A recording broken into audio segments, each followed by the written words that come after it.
All right, let's dive in here. Let's see what happened.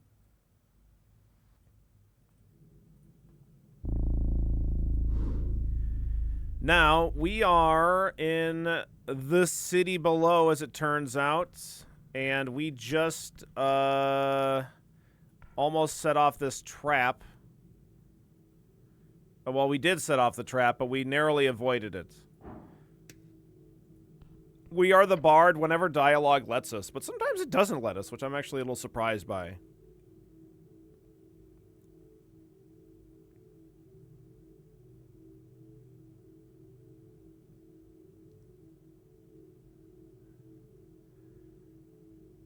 There are 2 faint paw prints here, 1 on each side of the hallway.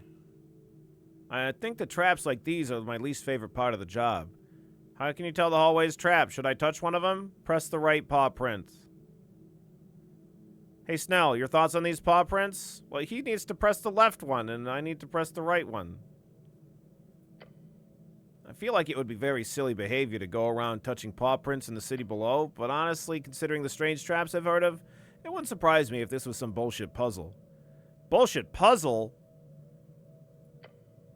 It could be something like we have to press both of them at the same time, and it somehow deactivates the trap for a while. Do we have anything? Do we gain anything by getting past here? This is outside HWBT jurisdiction. Considering the esoteric bullshit going on down here, it's impossible to tell exactly what's going on behind here. But if you look into search deeper, this could be the way, unfortunately. It's worth a try, I suppose. What's the worst that could happen? Apart from being polymorphed into a rust monster or something? That won't happen, will it? Being a man means taking risks, Snell. Let's do it. That would never happen to me. I'm too lucky. Yeah, we're too lucky. Actually, we're very unlucky in this run, to be perfectly honest. Except for that Sphinx woo. The Sphinx woo, as it were. Oh, no, of course not, Cleric. Intense sarcasm. You get into position and look over to your companion at the left paw. He reaches up after a moment of hesitation. Yeah, this is magical. Nothing more than that, he says. Puts his whole weight on it. Try pressing yours. Just 2 fellas pressing the wall. That's right, Charisma. The goblin jumps back. A deep groan from the walls. That did something? The fuck is that ticking noise? Esoteric vibes. A pressure change? Something's happening. As you peer into the hallway, you see something appear on the wall. Is that writing? At the entrance, a whirling mess of faint light forms a stable shape. Entrad en par y probos. What a sexy tongue. Charisma, what do you have to say about sexy? Sex. Dwarven for the number 6. Never stops being funny. Noted. It's some kind of eldritch language. How horrifying. What? No, that's just cat speech? I can read this, kind of. Impressive. Let's let him focus. He stares at the text and mumbles to himself. It says, enter as a pair? And be probed? I don't want to be probed. No, wait. He snaps his fingers. It's a test. Enter the hallway in pair and be tested. A test? Sounds dangerous. I'm ready. What? Are you? The goblin takes a deep breath through clenched fangs. Yeah, okay. On 3. 2. 1. Wait, on 3 or 0? The goblin stops himself from stepping into the hallway in the last second. Now! Okay. 2 of you step forward. In hesitant unison. Stern. Heart beating fast. The text is changing. You both stop halfway, looking at the magical lettering on the wall. Al son divino, la puerta se abrirá. Oh, gods, your companion mutters. You can read it, right? It's not like I took formal lessons. I just picked up a few words here and there. Clicking sound starts to echo out in the hallway. Tick, tick, tick, tick. Gods be damned. Okay, hold on. I got this. Tick. El Son de El Vino. What's that, a divine song? Tick. Puerta is door. Tick. Listen to the divine song, and the door will open. Your doom is near. Take a deep breath. Okay, cool. What the fuck does that mean? Snell? Snell, what the fuck does that mean? What the fuck does that mean? Calm down, he yells, pushing you off. Just listen. He glances around the hallway erratically. The ticking is kind of a song.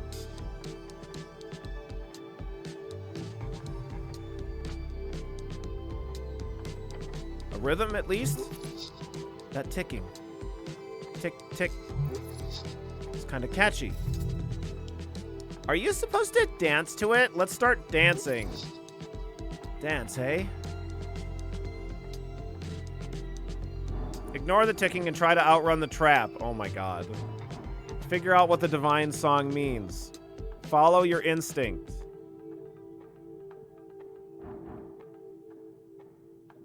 How the hell does charisma let us follow our instinct like this?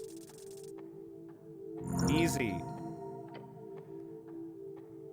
Tap, tap, tick, tick.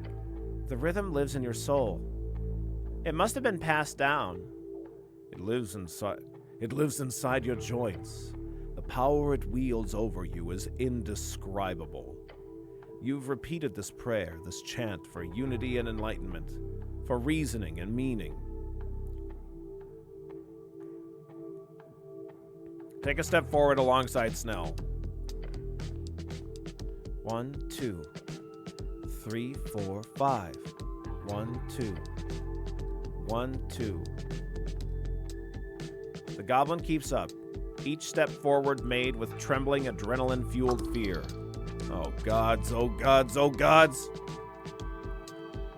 Take those final steps. 1, 2, 3, 4.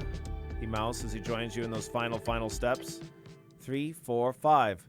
Oh shit. He takes a deep breath. We're out? Oh, gods be good. We're out! The gods favor us all, Snell. Enjoy being out of the fire trap. Pant and groan in the ground to keep yourself from crying.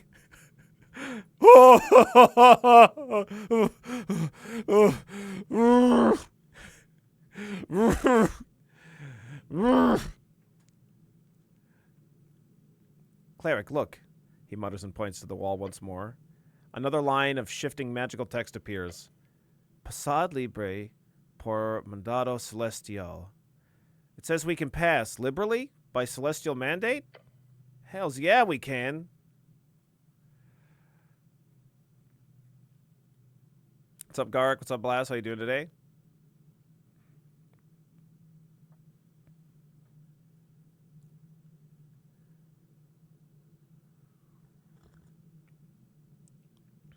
Liberally? That sounds like Free Strider bullshit. Liberally? That sounds like Esgalis bullshit. Liberally? That sounds like something I'd support. Feel like shit. Liberally? This isn't the time nor the place for politics, Snell. Feel apolitically. Let's feel apolitically. First of all, I didn't write the text. Just making that clear. Secondly, I got it wrong. It's passed freely, I think. You carry the political weight of a dedicated apolitical person. So, I guess we can come and go as we please now? Hey, are you okay? Yes, lie and get up. Your companion lets out a small laugh, the type of laugh you only get after winning against impossible odds. I'll be honest, he mutters, slumping down to the ground a bit further down the hallway. That was worse than a mass torsion. A mass torsion, an infamous spell that causes all testicles around to twist, turn, and clench. It's horrific. Oh yeah, I remember seeing this one. It's a little mass torsion. Oh, great. Now my testicles did that. Oh, God. I'm so sorry. Take a few more steps away from the hallway of doom.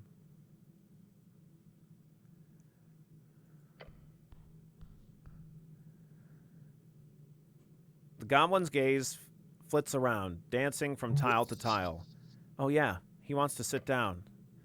Finally, Snell seems to find himself more at ease. He lets out an exasperated sigh. I need a goddamn breather.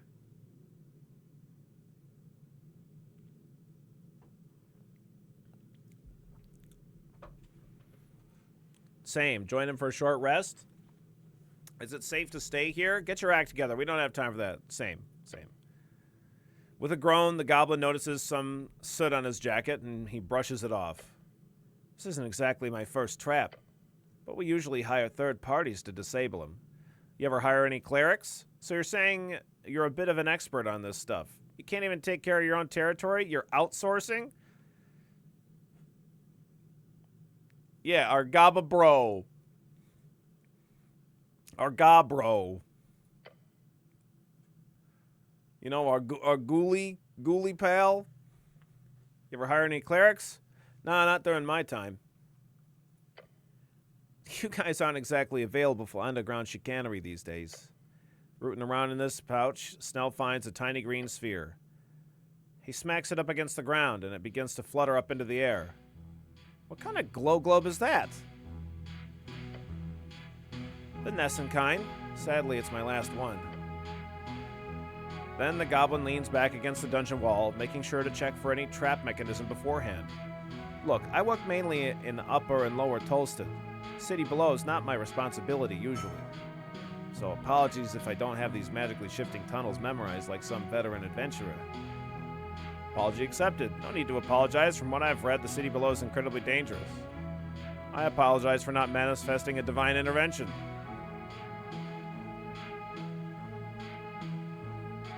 No need to apologize. Damn right. The old guard used to deal with the tunnels all the time, but since Earth's death, that work has been entirely relegated to the 3 goblin tribes. It's sad we clerics don't delve these days. Don't want to leave all the fun to you goblins. I've never seen a tunnel shift, and I've gone through a fair amount of them. I thought the shifting tunnels thing was a myth. The first one? Not sure I'd describe this hellhole as fun. But just for the future reference, this place, it's real close to the garden, right? Sure. Wasn't here a couple months ago. Between the gardens and the water lane sewers, I'm 100% sure there was a slanted hallway full of frozen spikes. We boarded them up as well as we could at the time. Boarding up, that only lasted a couple hours. It moved around?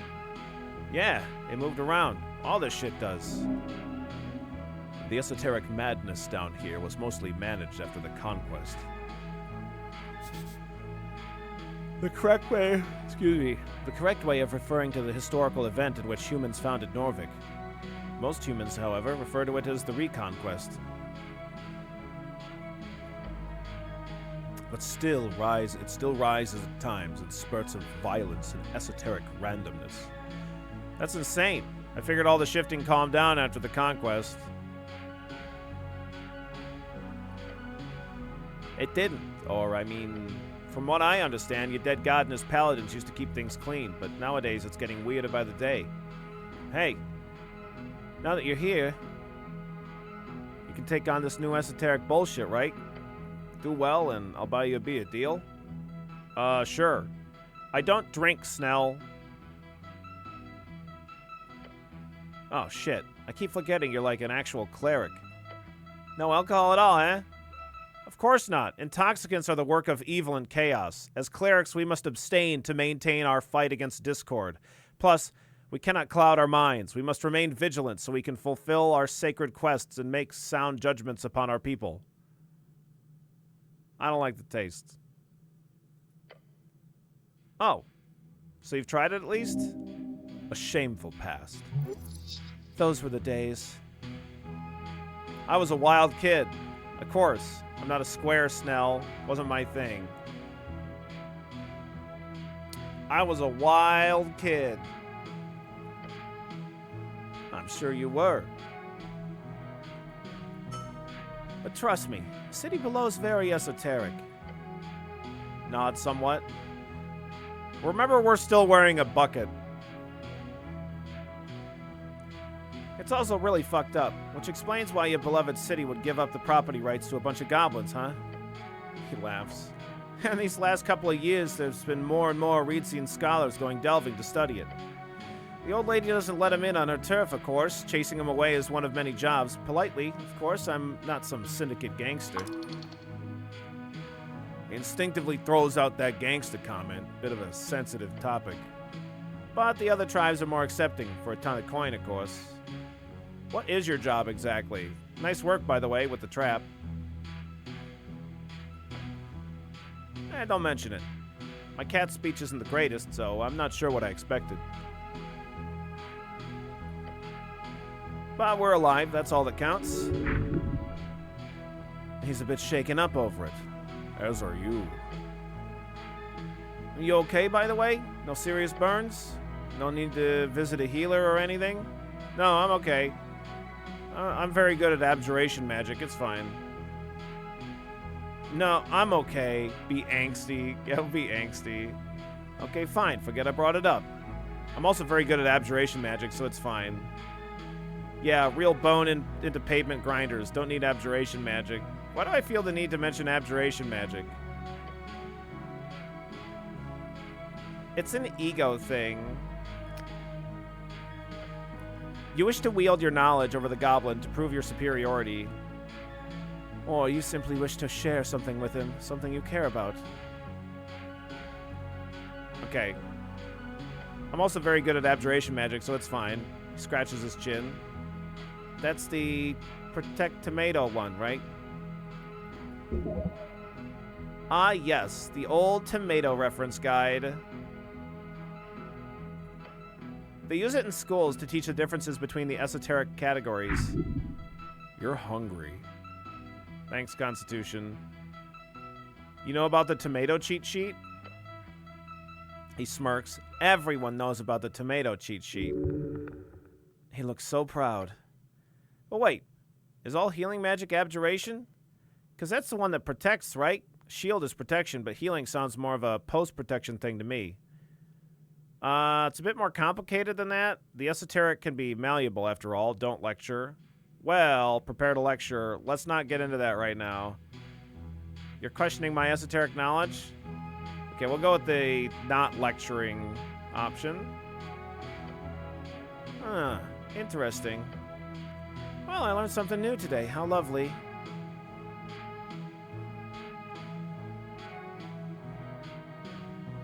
What is your job exactly, Snell?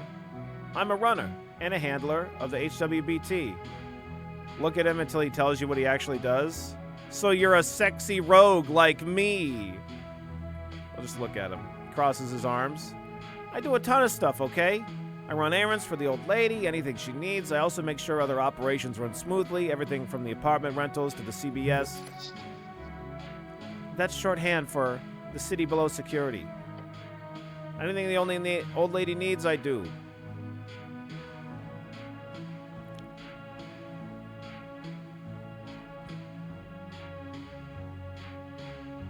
The lecture is actually interesting world lore.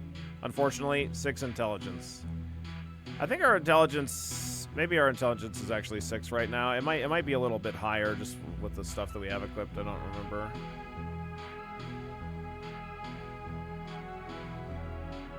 So you're a custodian? No, that's... You see his face contort into a painful expression? Gods be damned, custodian might actually not be that far off.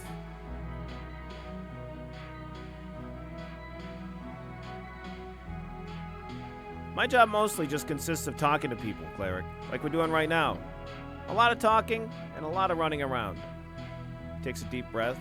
Exactly what we're doing right now, just without the light dungeoneering. So remind me, what's our goal down here? I've been meaning to ask, but what can you tell me about Lady Sageleaf? You know, gestures towards him. It's good to see this.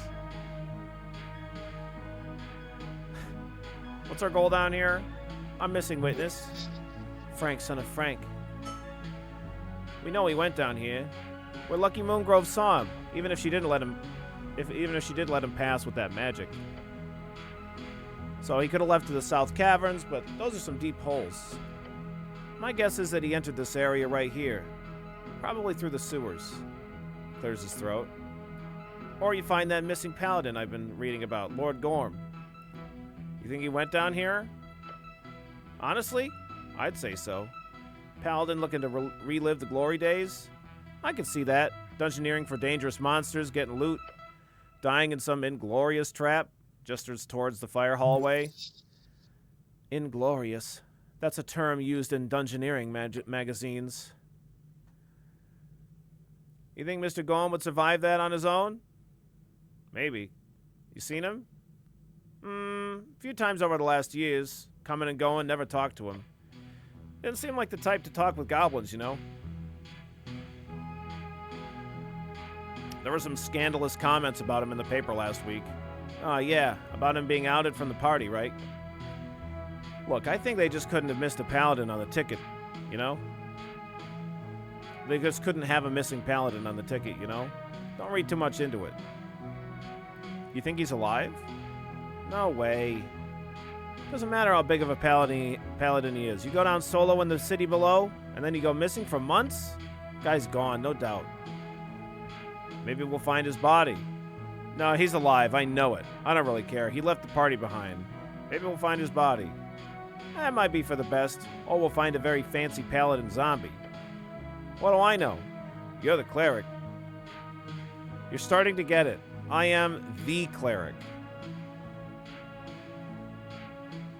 Day by day, I'm starting to be more roguelike.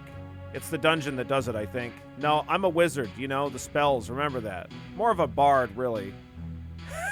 You can just insert the bard now.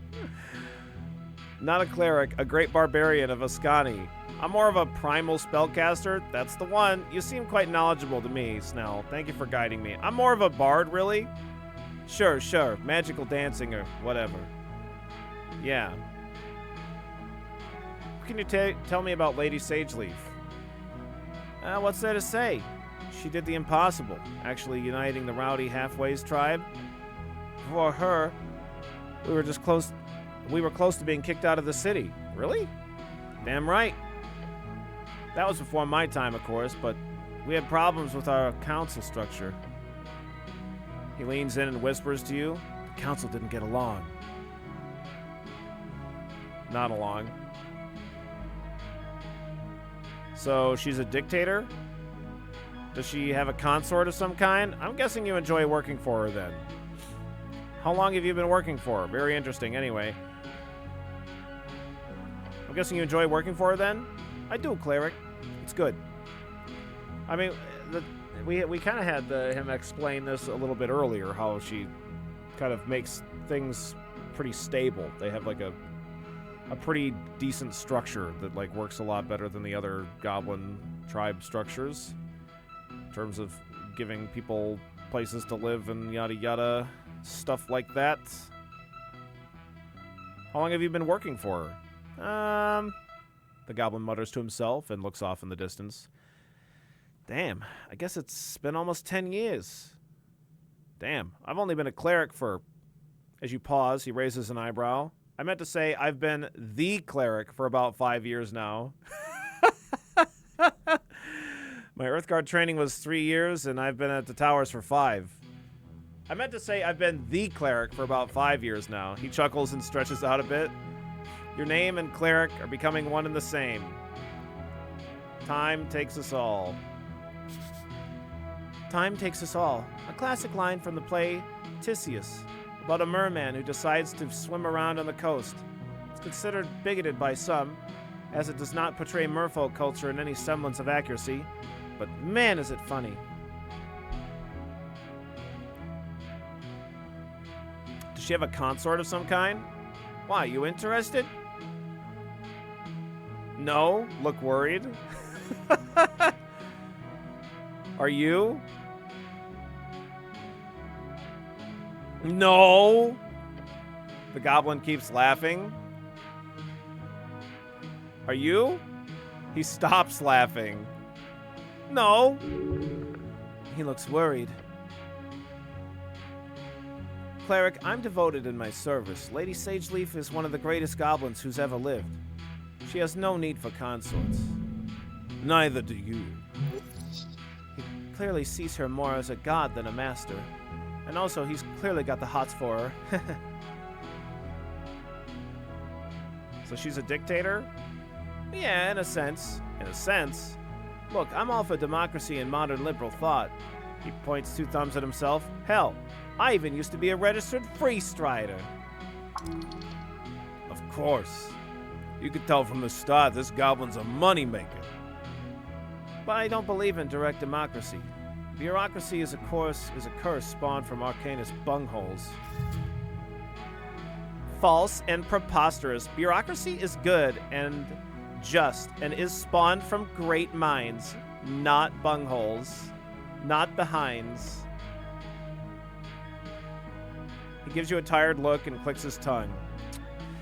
Sometimes you do need a strong, wise leader to unite people.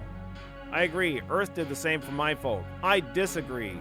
Ultimate power corrupts ultimately. You cannot trust a dictator. Allowing one person to wield power to that degree is efficient, but can easily end in trouble for everyone. Yeah, that one. Look interested and nod. Go with number 3. You're correct. The important part is just that the leader, A, remains wise, and B, does not leave power to the corrupted idiots. Which, in the old lady's case, she's remained wise, and I see no signs of that changing anytime soon. Right, like Earth, he managed to not be corrupted. That's why we need freestriderism across the coast to avoid this conflict. The only way forward is to trust in the wisdom of Asgol. Ban hierarchies altogether. Yes, quite. Yes, quite. Just nod apolitically. The goblin shrugs. You campaign tirelessly for apolitical agenda. I can't give you an objective truth, sadly. But I know Miska Sageleaf. She's a great leader, and I'm proud to serve her. No leader rules forever. What about her succession? He looks at his claws. It's complicated. In the case of her passing, she'll leave power to the old. For the old but slightly reformed council structure. I'd be on that council, for example. I'm one of the designated elders. Sounds like he's of the same mindset as most dictators. I'll be in charge forever. Wouldn't any form of campaigning inherently be political?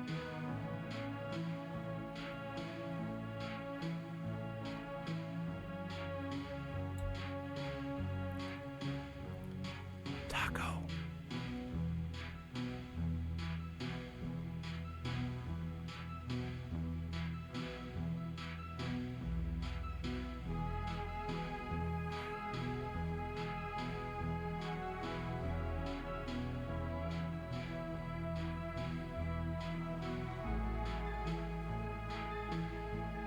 I can assure you that we have been campaigning tirelessly for apoliticalness, and it is not only very effective, but makes us a very interesting person.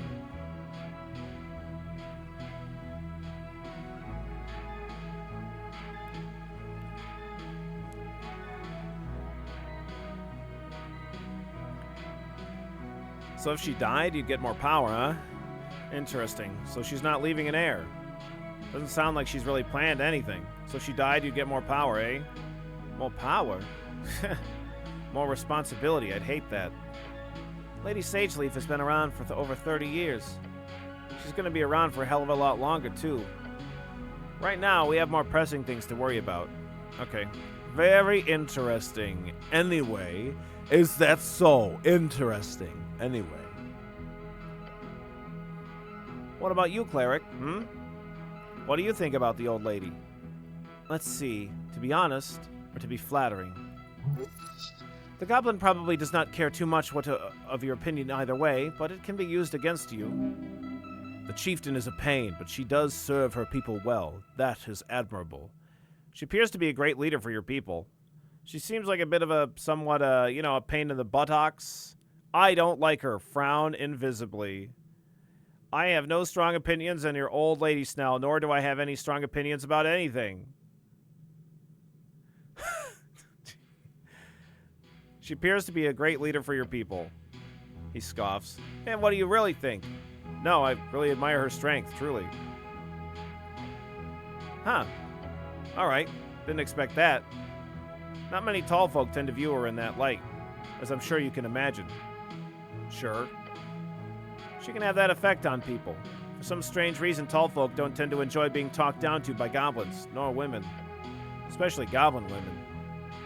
Look, it doesn't really matter, but as an elder of the tribe, I can tell you, as a representative of the city, Lady Sageleaf is a force of good in Norvik, I can promise you that. The goblin rubs his eyes. You know, gesture towards him. It's good to see this.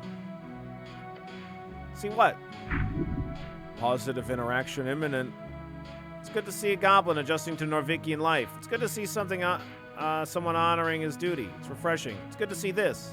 The city and the goblins working together at last. Is she a mind goblin? I sure hope so. Ask Snell if she's a mind goblin. As Snell, you think she mind goblin these nuts? Fucking got him. I don't think I want to get stabbed in my sleep.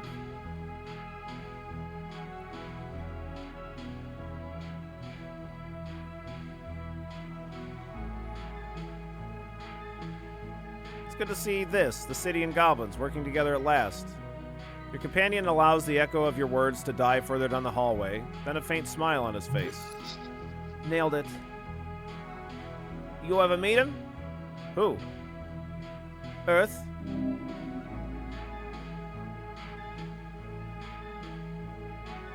The goblin, asking about your god. He must be growing interested in religion, having witnessed your example. Okay, Strength, calm down. Oh, how interesting to see him broach such a topic. He'll surely focus on the genocide. Just casually asking if you've met a god. No, Snell, Earth faded before I was born. I never got the chance. No, of course not. I'm not that old. I never got the chance. Snell nods.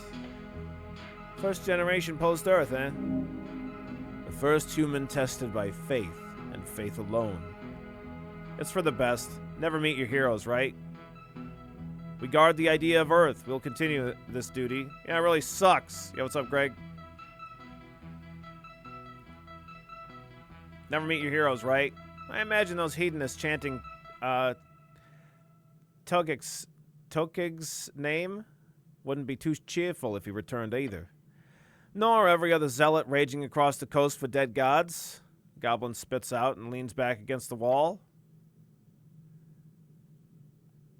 Well, our highest stat is charisma, but I have to say that the low intelligence has been quite fucking hilarious. 1 in 25, it's led to some really funny dialogue.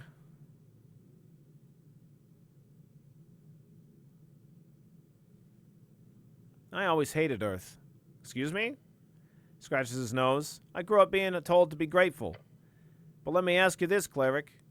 If you were the last of your kind, one of maybe 8,000 or 9,000 humans left in the world, and you were then told to be grateful to be alive just because the same monster that destroyed your entire culture also decided to let you live for some reason, would you be grateful? Is this about the conquest? Earth did kill many goblins then. You're talking about the conquest? There aren't many humans left in the world either, Snell. Grateful. Talking about the conquest? He lets out a mocking laugh. Yeah, I am. You know, the goblin genocide, like the scholars tend to call it.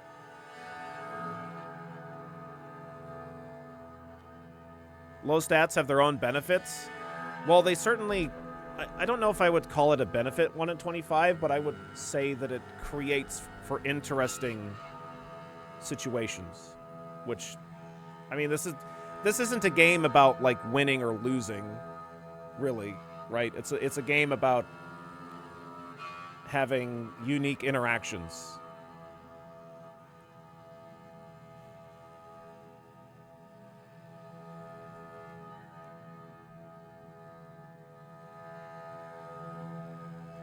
grateful. Move on. Goblin stares at you.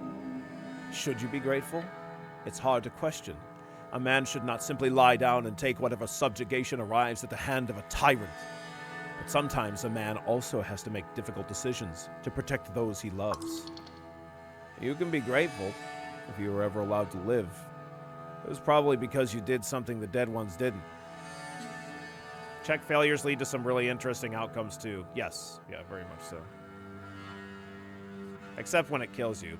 Ow, that never happens, Zaya. What are you talking about? Don't be ridiculous.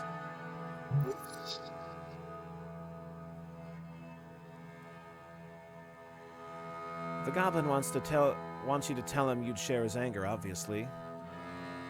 I'd be grateful. I'd hate the monster who destroyed my people. I'd be confused. I'd be careful. I don't know what I would feel. It would be a death of the soul. I don't care. This is something for goblins to think about, not men. I would hate the monster who destroyed my people. His stern expression drops. Who wouldn't? Snell clicks his tongue and gets up. Every goblin asks themselves the same question. To be a Cran or to not be a Cran? Cran, the goblin traitor. The one who signed the Goblin Treaty, giving away everything to Earth after the Goblin Genocide. Sometimes goblins invoke his name to call another goblin a human lover.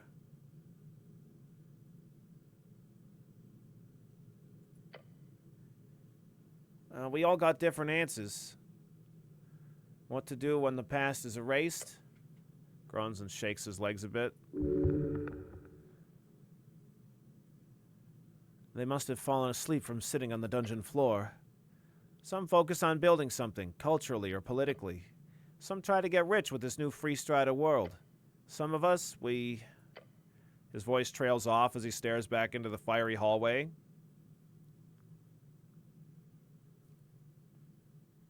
You hate Earth. The goblin nods. A little bit of hate, yeah. But afterwards, I only do one thing, cleric. I serve Lady Sageleaf. Snell turns back to you, his expression calm, collected. That's enough for me. Well, this guy's got enough trouble to deal with. Don't make this all existential. Like he's telling you, this isn't personal. This is just business, and he's got a job to do, just like you. And don't worry about his goblin on human hate. You're reading between the lines here. All of that will be gone once Norvik evolves into a modern city-state. Then Snell and every other sentient worker and entrepreneur could come flooding into the stagnant city. Then no one will give a shit if he's a Cran or not. He'll just be another actor in the system. Just like it's meant to be, baby. That could have gone worse. But yeah, probably smart to not talk genocide with the guy whose entire culture was erased like, what, 50 years ago? Wait, oh shit, it's literally the 50-year anniversary this year. That's crazy. Anyway, don't mention that, or any of this again. He'll probably be the happiest if you just listen and take it like a good little Asgulist or something.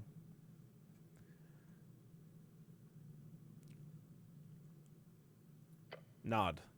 Your companion looks at you for a while. His yellow eyes seem to behold you, seeking another answer. This one's on me. What? This, short rest. It's on me. Nice. Lovely. Sprite light fizzles out just in time. I'm good to go now. Get up and get going. Nice.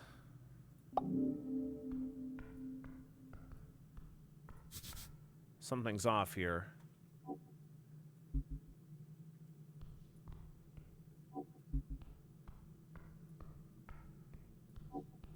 Something's stashed under these heavy rocks.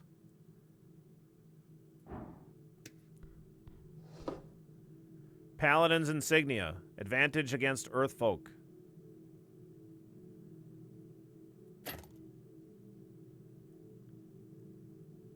You pick up the insignia. Heavy. Official. The symbol of Norvik shaped in iron. Huh. Well, there's only one paladin left in the city. A missing paladin completed. Lord Gorm, turn it over in your hand. This isn't something you lose accidentally. Not something you abandon.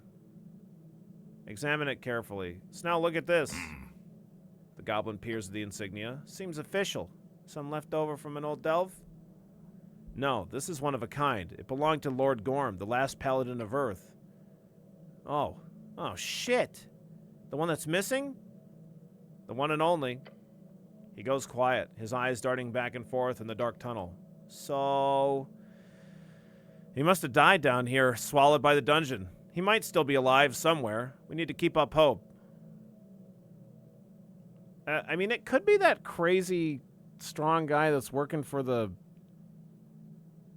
Lich House guy, whatever his fucking name is. It could be that guy. He just doesn't have his paladin nature anymore. He's like maybe brought back to life or something. I don't know. I got a feeling. Yeah, the duck. Yeah, it could be the duck.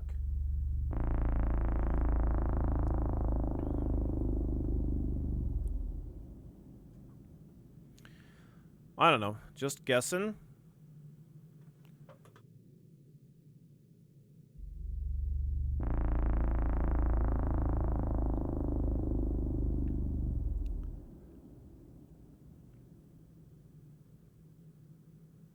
I don't think we're going to find this paladin. I don't think he's a paladin anymore anyway. Me neither, but I suppose this is some type of closure. I'll report this to my patriarch once the mission's finished. He lowers his head as if to show some type of respect. Got it. Examine it carefully. The symbol gleams even in the dim light. Most strikingly, it appears to be hot and red, clearly highly esoteric, as if containing some magical fire.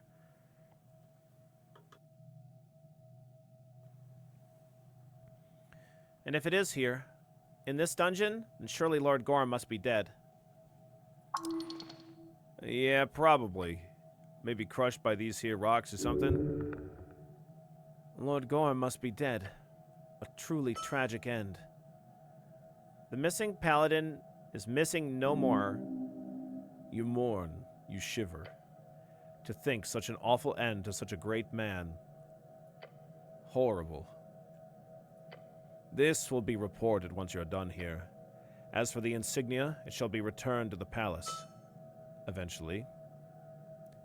May Earth guide him home. Crusader's Mantle.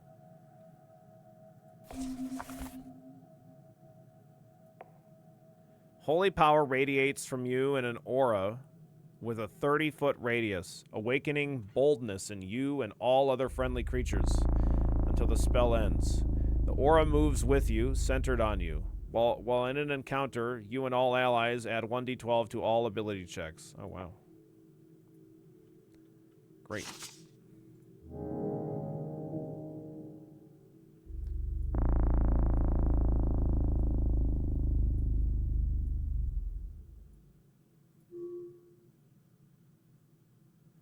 You located an official paladin sigil in the city below. It appears to be high-ranking enough that it must have been Lord Gorm's. While you have not found a body, he is most likely lost to the dungeon.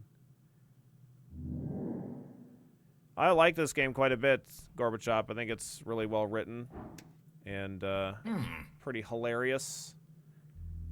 You approach your companion. Let's get on with it. So yeah, I mean, like, as long as you're okay with reading a lot aloud. I feel like I maybe have bitten off a little bit more than I can chew in terms of trying to actually do voices for everybody, because there's like a lot of stuff to do, but I don't know.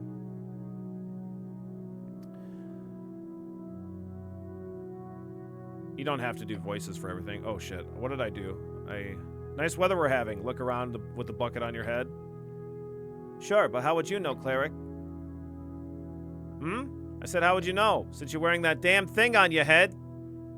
I feel like you're bringing some unneeded negativity into this conversation, Snell. I'm both shocked and amazed you haven't walked off a ledge yet. But I have to say, it is immeasurably embarrassing to stand next to you and attempt to take anything you say seriously while you're wearing that.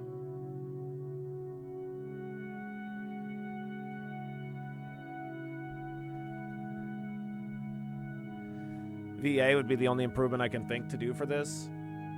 Sure, in terms of like the game getting a re-release with voice acting or something. Yeah, sure, Gorbachev. Yeah. Yeah, like Disco did, sure. Maybe I should take it off. Perhaps. He sighs. You do you. I apologize for the outburst. That's just my 2 crowns. Okay.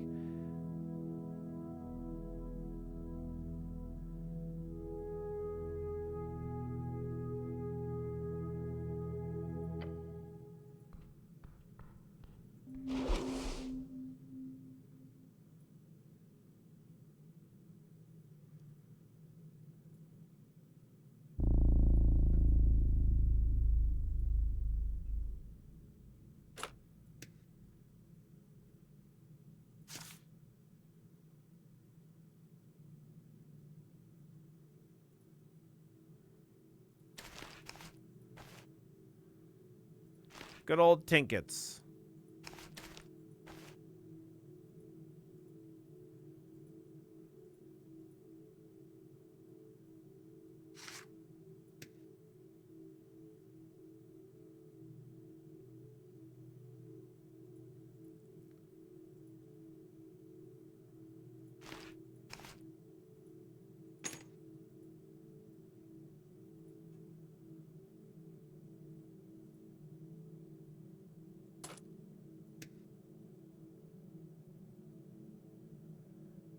Our intelligence is only 7. It's not as low as it was. We had it down to 3 at one point during this run, like during the early part of the run. Just purposely tanking it.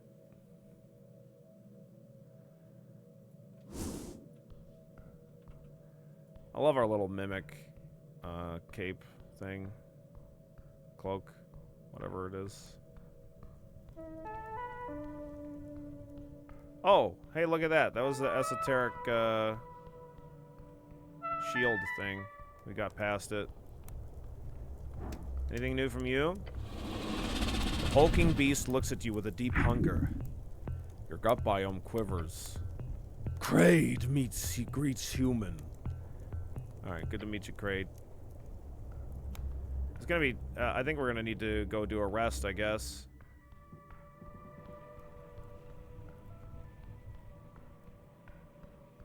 It's pretty freaking late. I guess I could try to look back over in this area. I think there was a place that I still hadn't gone yet.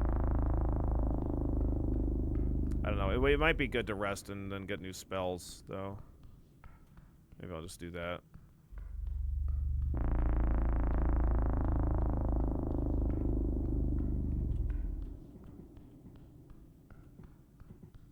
Rather than just keep going down. I think I'll try a high strength build if I buy this. Sure.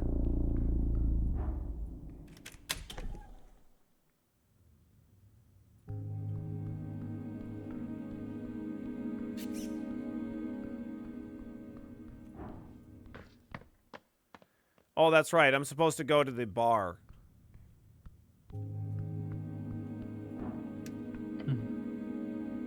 Yes, he says with a smile, putting away some of the documents before him.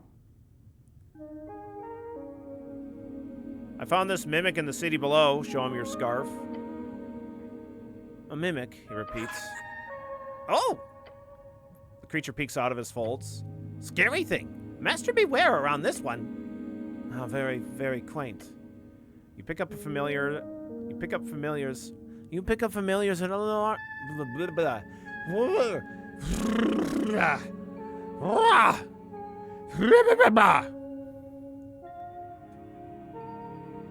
Sorry, Viskin, that's just what you sound like to me. You pick up familiars at an alarming rate, cleric. I'm certain you will handle that monstrosity well. I hope you're not implying I'm also a familiar. The pale man does not respond to the goblin's comments. Okay. I want to do this roll. I just want to maybe get my wisdom a little bit higher to attempt it.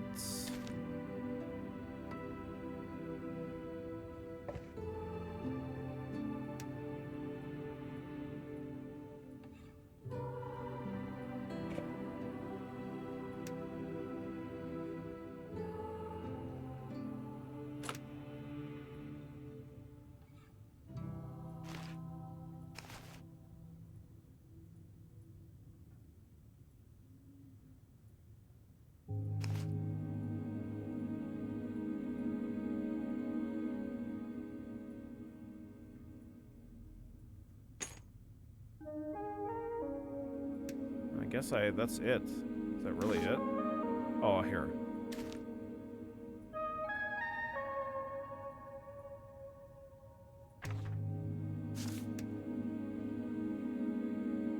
Okay. At least we can have +1, I guess. Mm-hmm.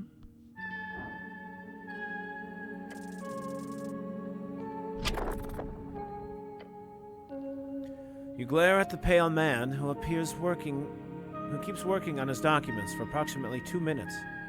Eventually, you feel stuck in your thoughts. I don't mean to imply I know more than an honorable Earthguard member, my good cleric. However, you must certainly have more important things to do on a day like this. He's correct. Maybe you can get back to this later. I want to do one more roll. Okay.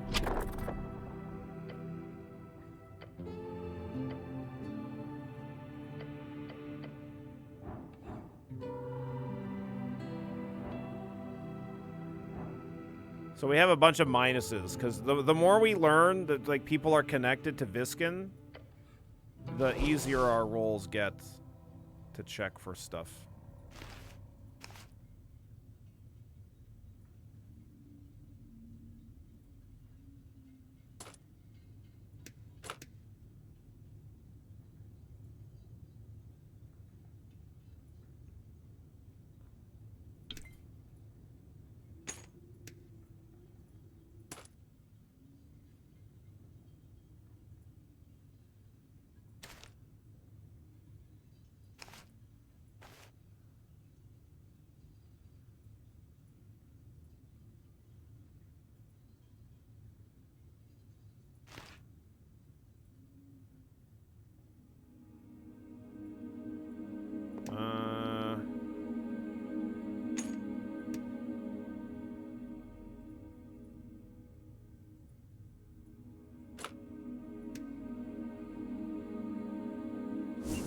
Good enough, I guess.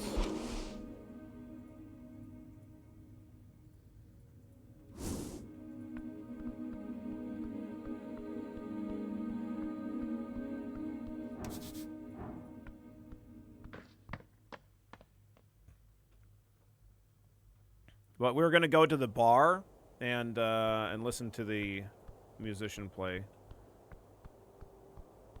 which we'd already done the night before, but we actually had a discussion with her.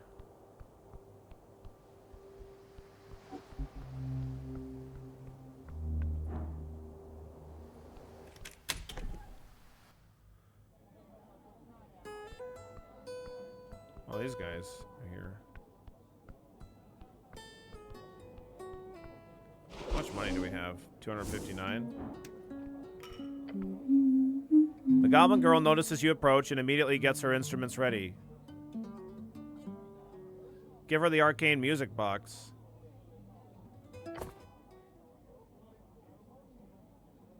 Huh?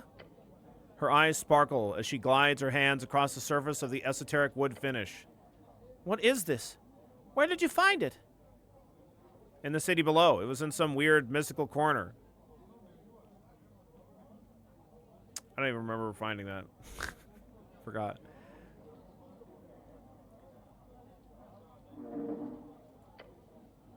So it's a dungeon loot, huh? But you're giving it to me? Yeah. Figured you're the only bard nearby, so... Not a bard. Wait, hold on. We're a bard. But all right. She brings it before her and starts to press the buttons and twirl knobs. Damn, this is amazing. Oh my god. It can even record samples. This is like a diskette studio, but small enough to carry. I know exactly what to play with this. She glances up at you. Thanks. Give me that esoteric noise, goblin. Hell yeah. She is so deeply invested in her box that she appears barely aware that you were even standing there. Let her play. She shakes a bit, nervous as can be. Okay, here we go. We're getting some dubstep.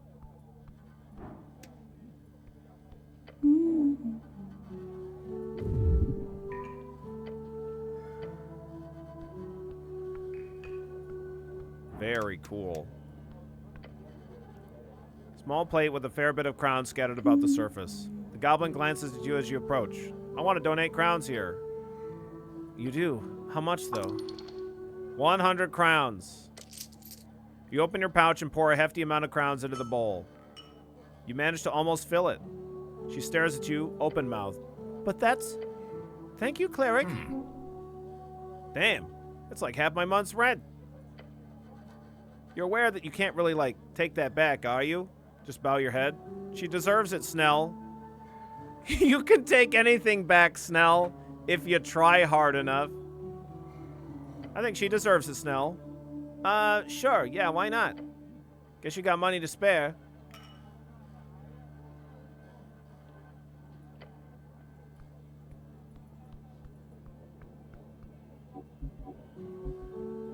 Oh, he is here too. And the lobster. Cleric of Norvik. The dwarf's glowing, smoldering eyes glitter as he bows before you. Lovely to see you. Me and Romulus here are taking a little break before we head back to Dvargby.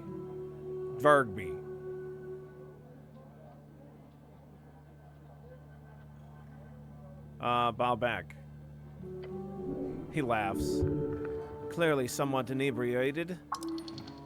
You should keep this dwarf close. You have a feeling he'll be leading you to treasure in the future. Oh, and I hope the pickaxe has been treating you well. Like you said, the pickaxe didn't really work properly, but I got a spell out of it. Ah, great to hear. I mainly use it as a regular pickaxe, to be honest. So it's good to hear it's got a bit of actual esoteric use. Where are you from, Axel? My home is a settlement of Stenstrup. You haven't heard of it. Tell me more. Not much to tell. Stenstrup is small and peaceful.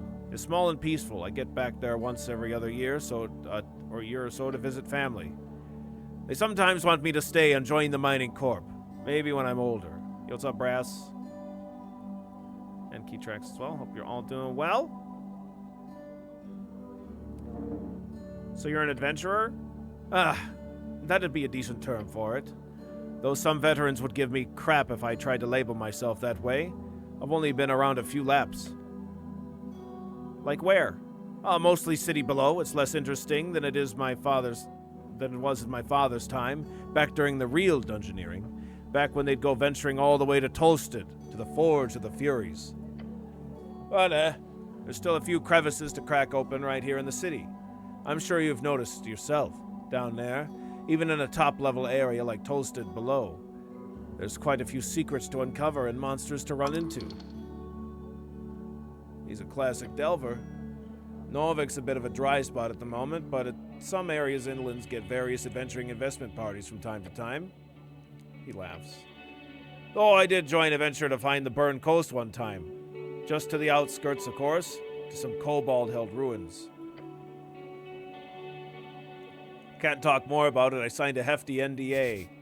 NDA, a non-disclosure agreement. A document that forces you to shut up about something, usually not esoterically binding. How'd you end up here? In Norvik? Scratches his beard. It was a business trip originally. Joined one of my uncles on a delve. That got me hooked. Ended up just sticking around on the third trip. Typical immigrant story. So when are you leaving? He laughs. Depends on who wins the election. Shakes his head and mutters. But really, I'm a bit of a lost soul. At least until I find those lost mines, then I'll be set for life. Romulus lets out a screech. Yes, that's the spirit. You really like this guy. What kind of dwarf are you? I'm an underdwarf. That's where the glowing eye comes in. We're descendants from Azers, and distant cousins of the exiled Asgalis dwarves here in Norvik. Don't call him a dark dwarf. Askel is clearly one of the good ones, so use whatever word he's happy with. It's interesting that you're all of a sudden so interested in getting on his good side, simply because of his job. Gotta keep networking. Gotta keep those contacts fresh and lucrative. So, don't call him a slur, please. So you're different from the dwarves here in Norvik. It's weird that, it's funny that, Yeah, typically it would be our charisma telling us this, but like I guess dexterity takes over in terms of our motivation, because dexterity is all about money. And he sees an avenue of getting more of it, so it's the one in kind of control of the situation for this conversation. It's interesting. So you're different from the dwarves here in Norvik? He straightens up and grins you. When Asgul fell and his underground empire reverted to its original highborn shape, his followers were exiled to the surface. That's the dwarves here in Norvik, the exiles. It's our greed, yes. Our greed. What's up, Amy? How you doing today? I would think maybe wisdom would be the one guiding here. Yeah, it's funny that wisdom is the one that's like pointing out dexterity's motivations. I keep wondering what your aunt thinks about all this, yeah. And we've got those fancy-pantsy dwarves who took over the fallen empire. The Empire Dwarves, as they call themselves. Good, good. And you'd be like, yeah, I'm doing well, thanks.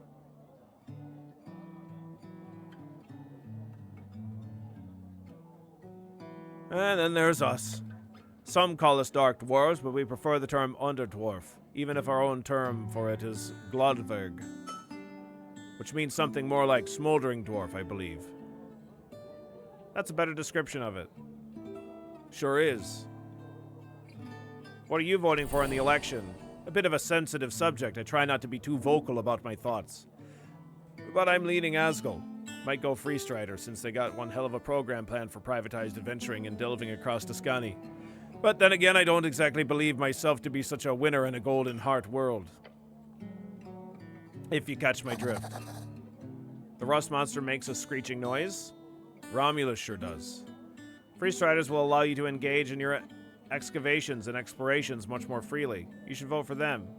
The Asgulus will make sure the economic prosperity of adventuring parties is shared among the populace, instead of going from an old horde to a new one.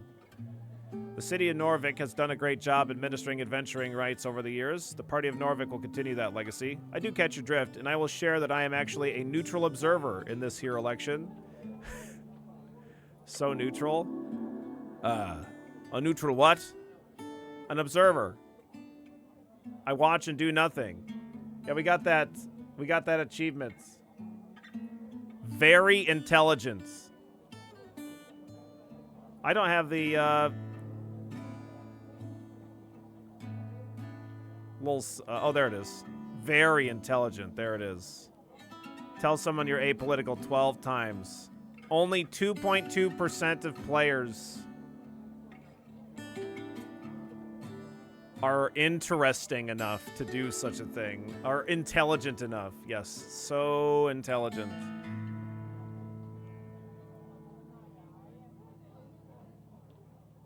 I'm an observer. I watch and I do nothing. You view every societal issue through an apolitical lens. Huh.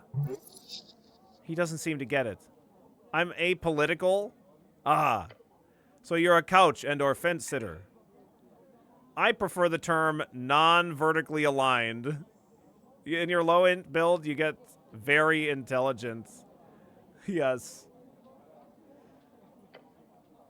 Interesting, he says with a shrug. He does not actually think it's interesting. Thank you, Charisma. But we'll see. There's still time until Romulus and I have some thinking to do. Try to pet Romulus? Ugh, excuse me. The rust monster snaps at your fingers, and Asgul gently pushes your hand away. I suggest staying at a distance. You're essentially draped in his favorite meal, cleric. That's all for now. See you on election day, Asgul. Axel.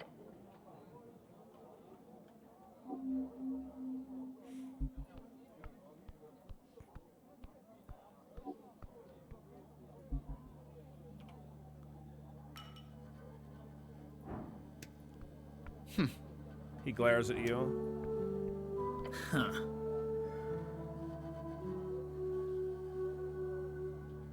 An angel, really? She wasn't weird. She had eyes, like glowing eyes, but actual eyes. She wasn't floating? She wasn't floating, not always. So she could float. She talked to you? Yeah. Why? That's a good question, Stan, like actually. Why would you ever think about talking with a celestial? Hello, boys. I hope I'm not interrupting anything. Keep listening. The lanky boy snaps his fingers and a bit of a spark appears. Let me start from the beginning, okay? Rollo crosses his arms. Go ahead. Don't have time to worry about politics when there's sphinxes to flirt with. Yeah, we can try again. How's Billy's schizophrenic simulator? It's going good, Terlith.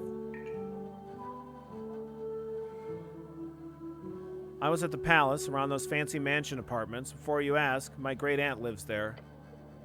Right, she was the old lady who was in the newspaper. Astrid Timberhome. Astrid Timberhome, an old noblewoman who was in the papers a year back. She had lived with a horde of strange mimics for several years, and everyone just thought she was crazy. Eventually, the Pest Control Guild took care of it, and it made for one hell of a story. Oh yeah, I read about that. She lived with mimics for a whole year, didn't she? Yeah, whatever. I'm telling a story here. Keep listening. He gets ready to speak. After visiting my Auntie Astrid, I walked across Micah Park, and I was like, snapping my fingers, and I heard her ask me for a light. I turned around. I saw her sitting by the pond. This, celestial girl. White dress, glowing eyes, really, really good looking. Tully holds up his palms. Hey, whatever floats your boat, man. She asks if I was a wizard. I say no, obviously, but she holds out one of those Reetsian tobacco sticks. So I light it with a, and he says as he snaps his fingers, sending up a little flame in the air. These are all of Billy's emotions when he plays Garf Kart. Yes, that's true, Holly. Of course, his int is low. He's playing literal brain rot. Yeah, yeah.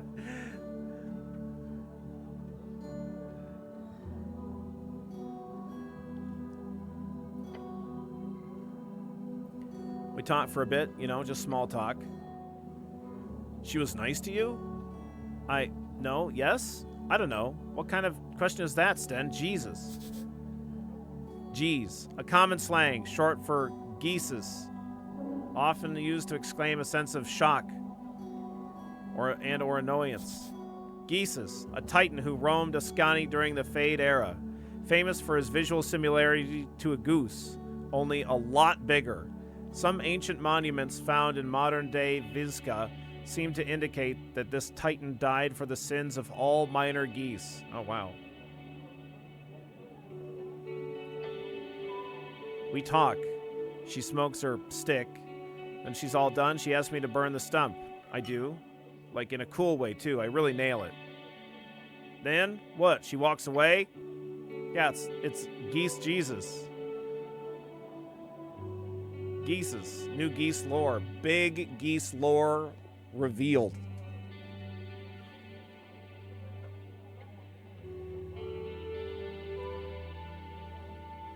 Yeah, but she also says, like, hey, thanks, I'll see you around. Three other boys look at him in silence. Earthniece looks at each of them. What? That's good, right? That's practically like asking for a date. Look, she was transcendental energy girl, made of pure light. Rollo pats him on the back. You were a shipyard boy. It just wasn't meant to be. Clear your throat loud and clear. Sten looks your way and says, oh, hello, cleric, sir. Rollo jolts, realizing you've been standing there for quite some time. Hey! You've created a scene. You boys aren't drinking, are you? What's this about a celestial? I have some personal questions for you boys. You boys aren't drinking, are you? We're in a tavern. We have crowns. Stenboskin starts looking around like a lost child. Then he leans over to Tully and loudly asks, we're allowed to drink, right? Tully nods and gives him an okay sign. The cutoff age is 16, isn't it? Rollo points towards his friend. It is. I just lowered the cutoff. Puff up your chest. Is it? I don't know what it is. Don't worry, I'm cool. You're cool. Keep drinking and have fun. Is it? It is. Damn it, intelligence. What are you doing rolling successes? You could have told us it isn't. What are you going to do? Throw us out? The boys laugh. Nervously. Earth did make sure anyone 16 or older would be allowed to be served alcohol in any establishment in Norvik. Originally, he wanted to make full-on ban, however, for obvious reasons. Nah, keep drinking, I'm cool with it. Oh, alright, cool. He looks at his buddies, they all shrug. Cool, cool. What's this about a celestial? The lanky kid shakes his head profusely. No, nothing. I was just joking around. Don't worry, kid. Cross-folk attraction is very valid in our progressive city of Norvik. You don't have to be ashamed of your interest. The lanky kid looks distraught. I'm not... She looks like a human, okay? It's not weird. Huh? It's not weird. Your goblin companion hides his face inside of his palms. Except the glow and the floating. Yeah, but like 99% is just, you know, hot girl. 90%. Oh god, it's this fucking kid. That's a lot of hot girl. Yeah. Most hot girls don't even reach 90%, Rolo says, unable to keep a straight face. He sighs. No, okay. I'm sorry, Nis. I didn't mean to be like that. I'm just saying you shouldn't obsess over some girl, angel or not, that you don't even know. You mean like you used to do over Medusa? Roll's eyes show wide-open daggers aimed at Sten's unflinching, naive smile. Excuse me, what? Nis says with a big smile, giving Rolo a double take. The lanky kid is happy to get that heat taken off of him. Oh yeah, Rolo used to write letters to Medusa back in school. I remember that. Debate letters, she infuriates me. I'm in ideological combat with her. Nothing else. So dramatic. You love it. He looks over to you and adjusts his overalls. I just want to keep the record straight, Cleric. They're just trying to mess with me. I'm not... That's not a thing. He is just like you. Hells yeah, kid. Hold up your fist, bump. I'm also scared of women. Medusa's a human, isn't she? So you're okay with that. I see. So you guys just sit here gossiping about girls all night, do you? Hells yeah, kid. I'm also scared of women. That's not what... The lanky kid lets out a wheezing laughter. Huh? What's that? Was that supposed to be a secret? Nah, don't worry about it, Sten. Rolo turns back to you. Can we talk about literally anything else, please? Hey, you clearly started it, kid, Snell tells him, also laughing. I have some personal questions for you boys. Personal? Can we do it in a rapid-fire fashion? We, kind of want to get back to having fun. Okay, get ready for rapid-fire questions.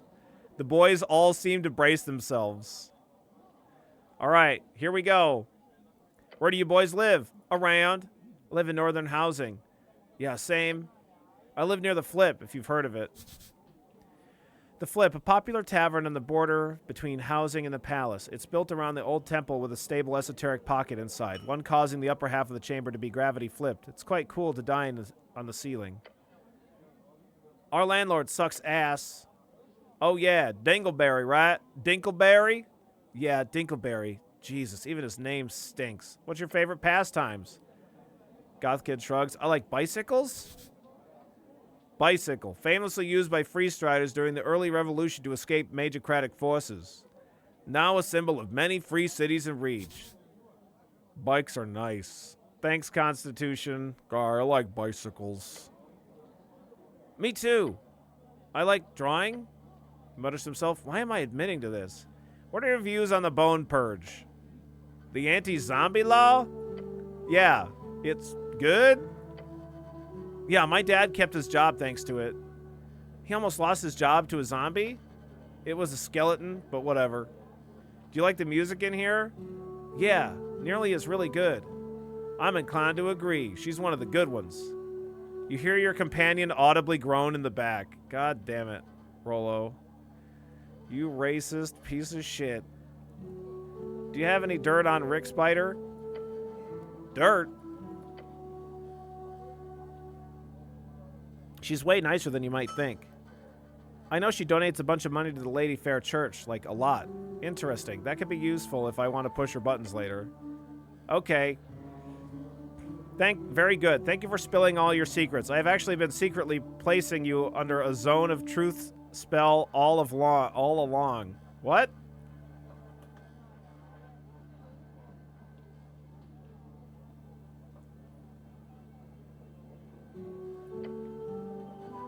What? The boys all look around, shocked. You're not allowed to just, I'm joking. Oh. They calm down. Not funny. That's a bit funny. Okay, a bit funny. Alright, that's it, I'm done. Cool.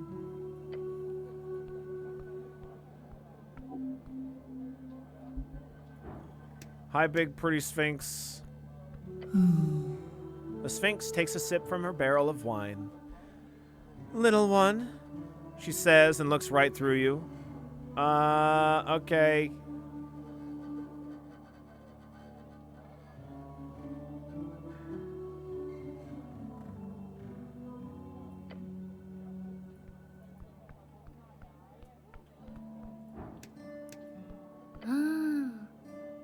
Cleric, lovely to see you again. Anything I can help you with? No, that's it.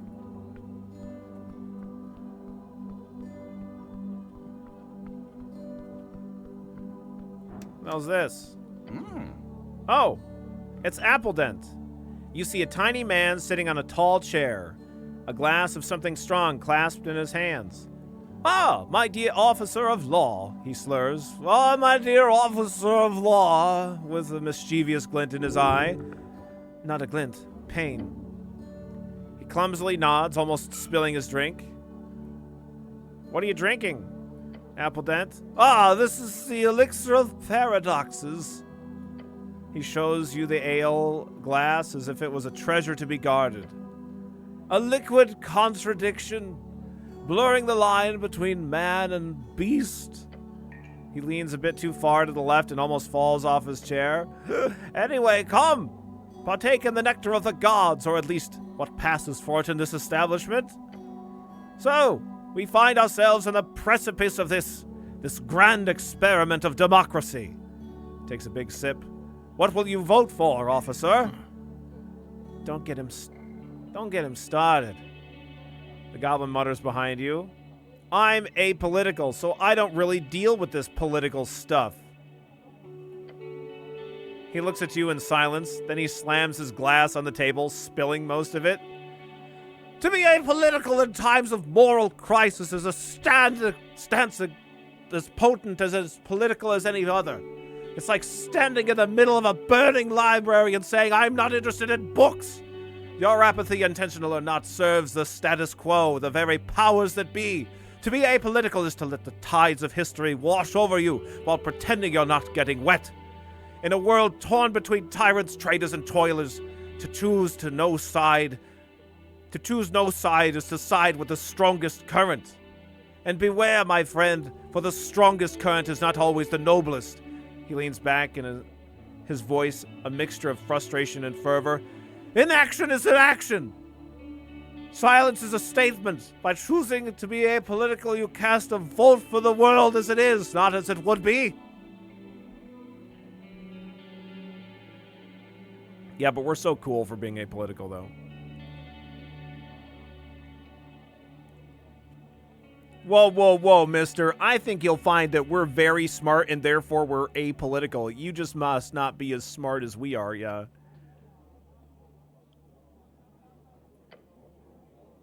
And so on, he mutters while taking a sip of his half-spilled drink.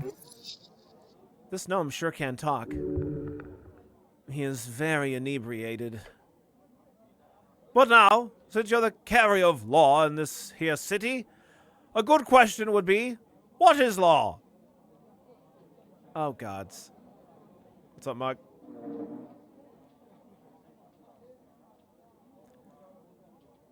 You're making coffee while you read that? Yeah, Bruceless? I upset the short man, Billy. I think he was already upset. To carry such a burden of holding the law, would it not be fair to ask what it is? Think about it. Your answer will matter. Your choice could change the world, good knight of earth. Cleric of the bourgeoisie.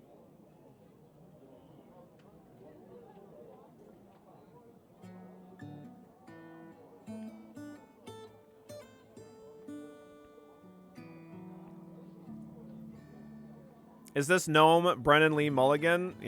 Yeah. What do you think, Snell? Law is power. Those who wield it decide order. Law is peace. To keep the chaos at bay. Law is tyranny. It is oppression of those below. Law is whatever the hell's I say it is. I don't know. What do you think law is? Laws are threats.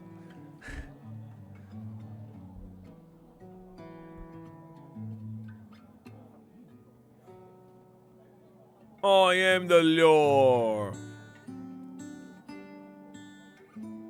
What do you think, Snell? He shrugs.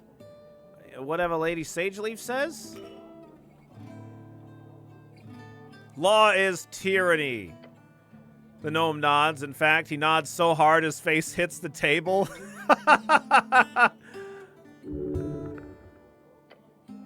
You hear him snoring softly. Party's over. He sighs, thank the gods. Leave the gnome in his stupor. Alright, excellent. Have we talked to this? Oh, this is that guy.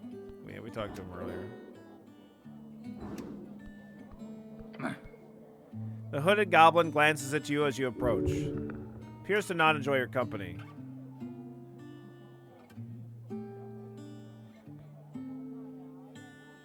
Huh? What do you know about the tea shop? He doesn't know shit. The hooded goblin laughs. Need help, huh? Figured. Are you insulting me, goblin? So you'll help?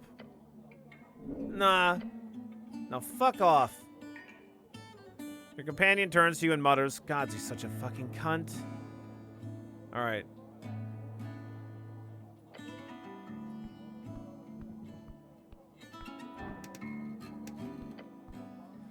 Your eyes take in the enticing green glow of the diskettes. Their presence lights up the night in the glorious rhythm. Oh, hells yeah, now we're talking. So many nights spent looking over the track lists. Just don't think about the time they threw you out for playing DLS 15 times in a row. Dylan's Last Stand, a classic dive bop that got real popular around the time you were born. All the Reedzian players know it. Dylan's Last Stand, a poem about an adventurer who accidentally kills his companion and then pays all of his treasure to resurrect him. These days, it's considered slightly racist. However, the music track by the same name is still played around the coast. Play us the song, you're the apple boy. Play us a song tonight. And then dip your head in the bucket, boy. And bring us some apples tonight. Play the disc called Highland Fling. Act 1, Scene 7, Interlude, Let the Chains Be Dust. Play the disc called Hill Waltz. Check the other buttons. You press one of them, and the mechanism inside doesn't activate. It must be broken. Unfortunately, that means only the first 3 diskettes are playable. Highland Fling. I don't know.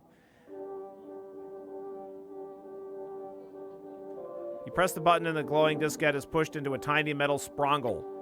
A crystal connects with the speaker system, touches the stone surface, and music begins to play. All right.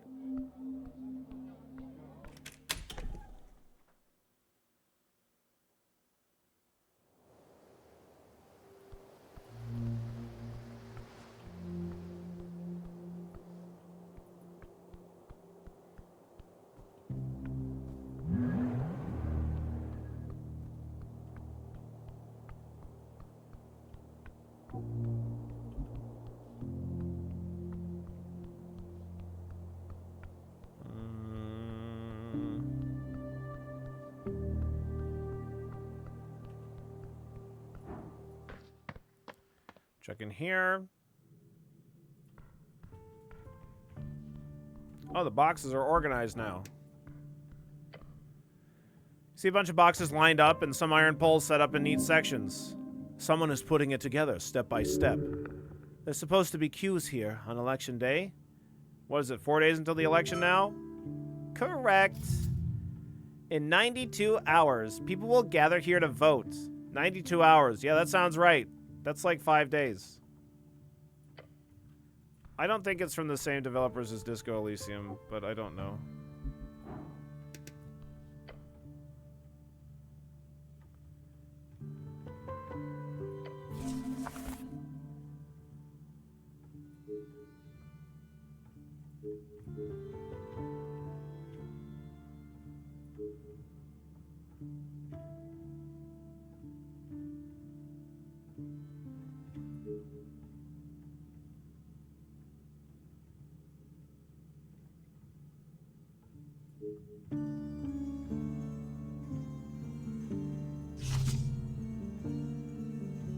No, but the UI and talk trees are definitely aping the style, yeah. It's from the dev behind Loop Hero.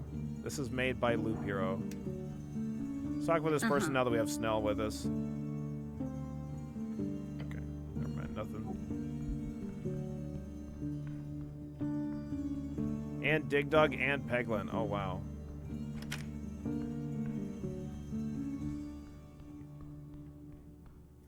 No way I'm getting through there. There's like 5 more doors behind this. God damn.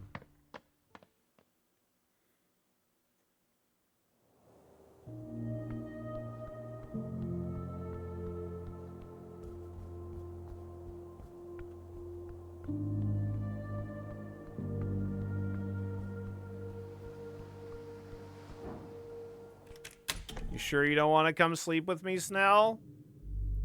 We could have a sleepover.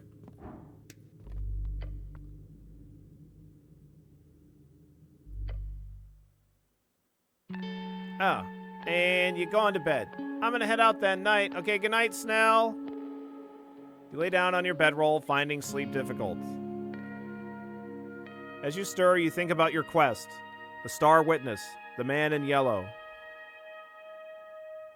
Frank, son of Frank.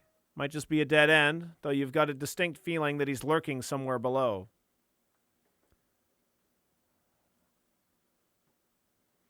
As your mind wanders, you get an intense feeling that you've missed something in the tea shop. Okay. Well, we have Detect Secret now. Whatever it is, you'll need to figure it out before you report to Lady Sageleaf. Not surprising. So many loose threads, but don't worry, you've got time. You'll still need to locate the tea shop owner. Yep. It's time to delve deeper, past the below. Among its many secrets, some path has to go deeper. Before you know, 8 hours have passed. You successfully complete your long rest.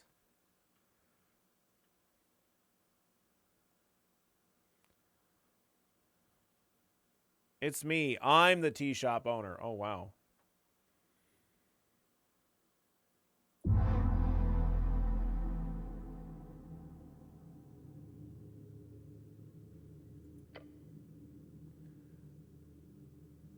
Another day full of trouble. The end is nearer. It's time you open your heart. The people of Toasted cry out for you. You've really got to finish this today, or else people are going to talk. I have so much stuff to do today. Hells yeah, brother. Time to get to work.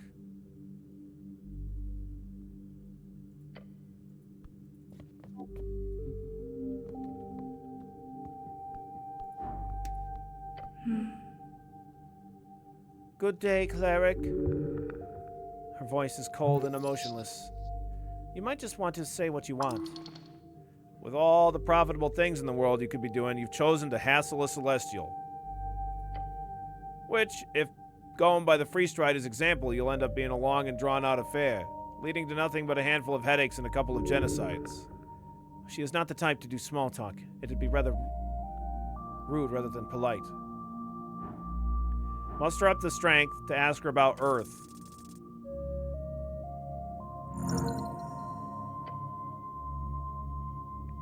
clench. You pause unnecessarily body functions, and some necessary ones like breathing, and then focus on the goal.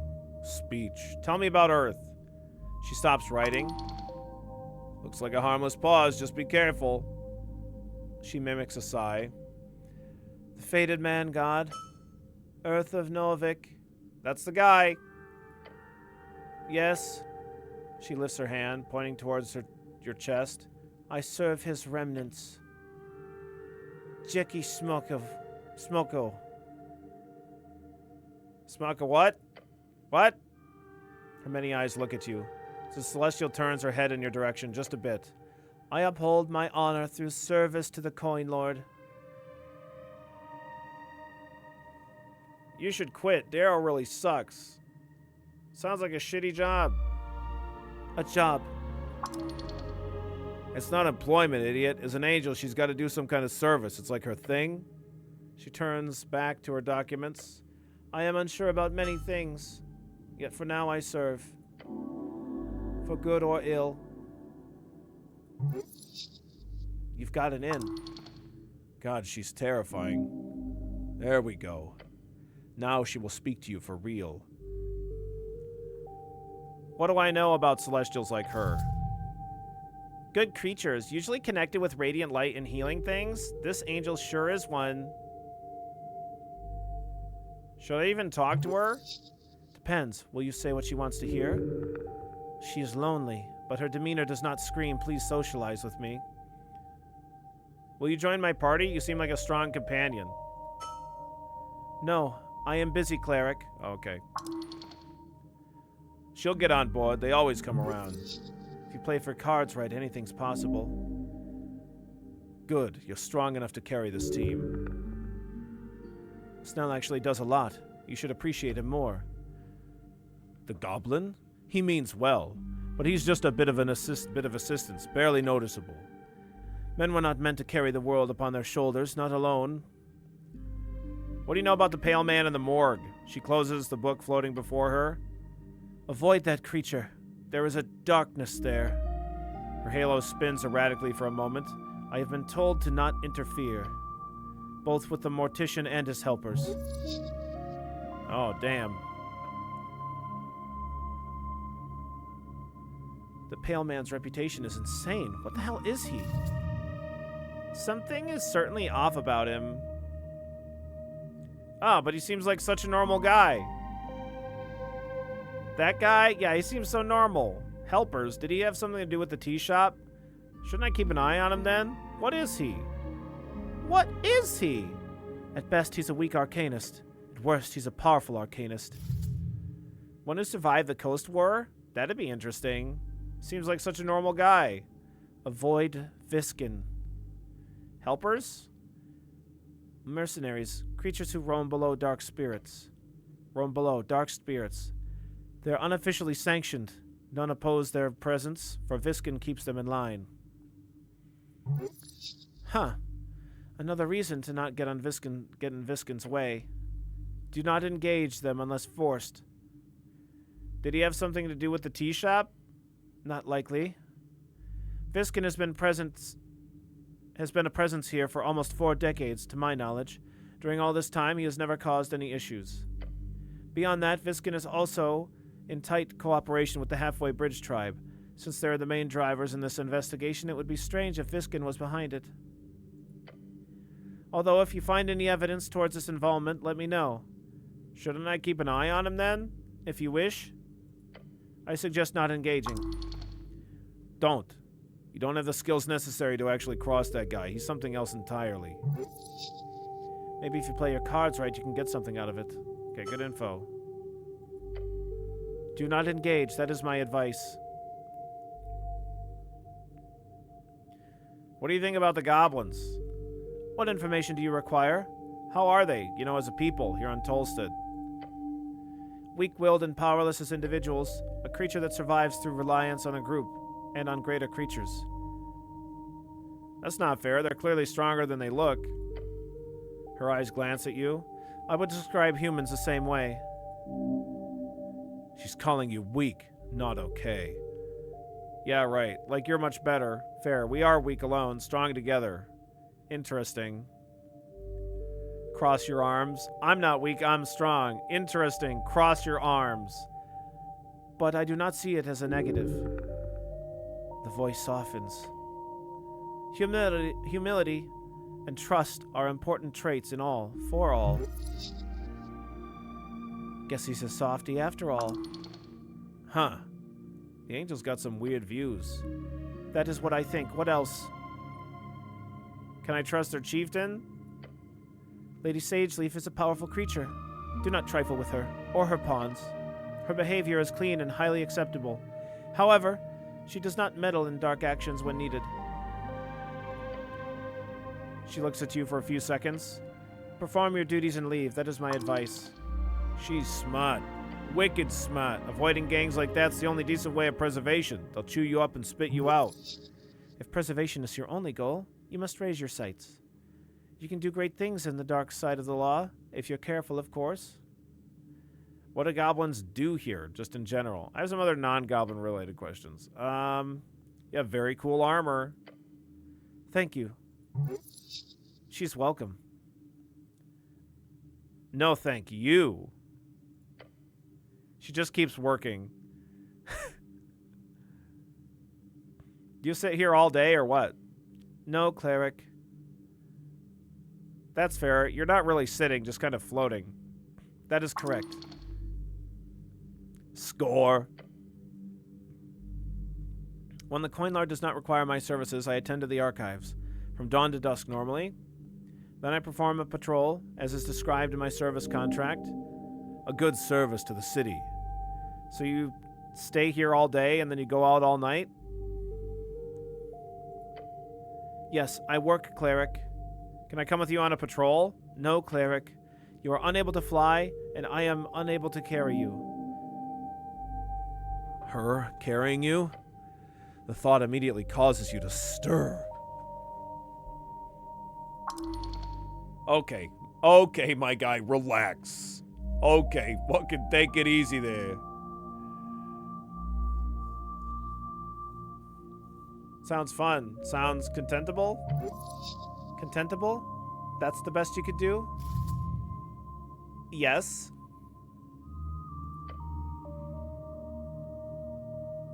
Those feelings are very human. My service is to the Coin Lord. A truly great woman. Commendable to the utmost level. So smart. We are so smart, Orem. Big smart. Get to know her better? You will falter. Before steps of divinity, your manhood crumbles. As you ask about, religion. Get to know her better by discussing religion. Okay. Hey, we actually did it.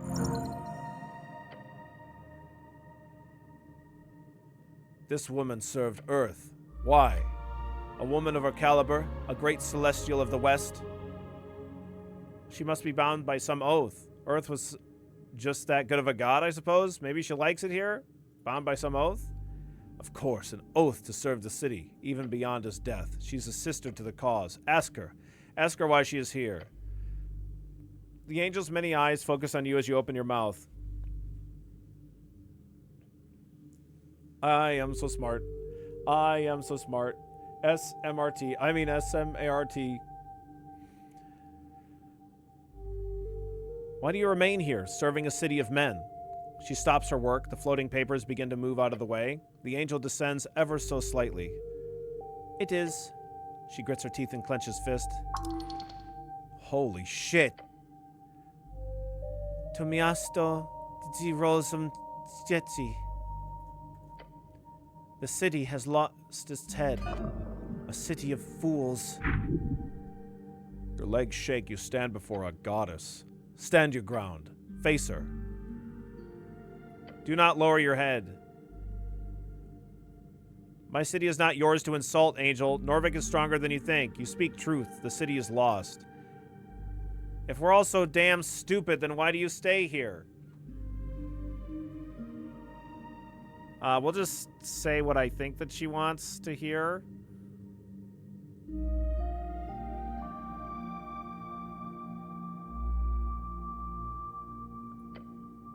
Her normally stone-faced expression is still there, but with a swirling mass of esoteric force where her eyes are supposed to be.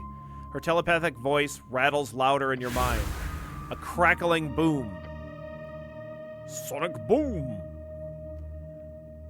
I am not a slave to this city. You feel as though the world is vibrating around you. The angel's halo slows. But that is not an answer to your question. Just listen. She lifts her head, and the many eyes follow. Why do I remain here? She asks herself, yet in your mind as well. Damn, this is some deep psychological stuff. Didn't expect that from a celestial. The darkness within her skull retracts as she waves her hand. Ask if you are so adamant. Where do you come from? I was crafted from molten blood. Upon the slain corpse of the Titan Wylakruski. My sisters spawned from the flood on the slope at the closing. I am no antisepelian. My crafting was made here on this esoteric coast, right as it all turned hellwards. It was force, I learned, so soon after my first light. She lapses into more dated language than when she recalls her birth. This is the life of a celestial. That is where I come from, the eternal battle for the Holy Mountain. Holy Mountain, a short name for the singular infinite mountains set along the coast in Devuni Torum. One of those natural world wonders or whatever. Damn, girl, we were just asking about your job. Yeah, right?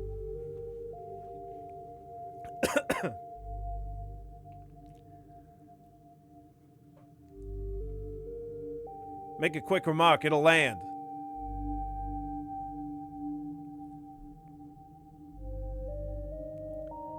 So you're kind of a veteran.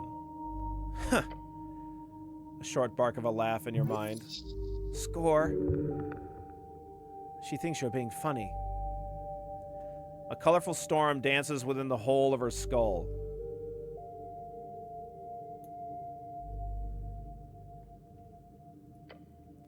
Those before me, they were the ones who actually arrived to this plane. They had not even a concept of time. Many mortals say my presence is alien. Older celestials are alien to me. How did you meet Earth? She does not answer for quite some time. Ominous. At sea, I moved with an Imian explorer at the time. On her airship. Like the Arcanus kind? Well, let her continue. I was an official gold dispatch. My job was to watch the Imian's movements and report my findings while acting as an official witness. After only a year of travel, the ship went down in the ocean. They accidentally flew into a frozen pocket. Oh. I stayed near to watch the disaster, as it was my duty to report. She's quiet for a beat. 20 crew members died in the impact, and the other 12 gathered on the wreck. They called out to me, pleading as they froze to death. Oh, fuck. I did not have authority to interfere, as was the Golden Horde's foreign affair edicts at the time. She obeyed. She followed orders. That is good. Horrible. Once the voices were silent, I left the blizzard behind, moving inland. You can just fly out in the ocean? That's awful. Why would you not attempt to save them? Well, she said that. Keep your mouth shut. The storm raged. Before making it out of the pocket, I was struck by lightning. Damn. Her many eyes land upon her right arm, held out opposite the floating shards on her left. That is when my wing broke. I fell into the depths. Even an angel cannot withstand nature's fury. That should have ended me, yet the strings aligned. A fleet of humans were traveling across the rough Ascani waters. You ran into the chosen people? Chosen people. A nationalistic term for the Earth folk. Mostly used by lovers of Earth and young men who want to feel like they're not just exploited fools in a system controlled by the Free Striders. Okay, got it. Maybe I could have not chosen the chosen people then. She repeats your words. The human god saved me. That is how I met him. I did not join him in his struggle with the low creatures of Ziki-Sami, Yoraskani. Yet in time I served. What was Earth like? You know, you have your tales. I know the stories. I want to know what you thought of him. You see many, many eyes gaze into yours. He was meek. Hey, meek. Yes? Ah, other meek. Sorry.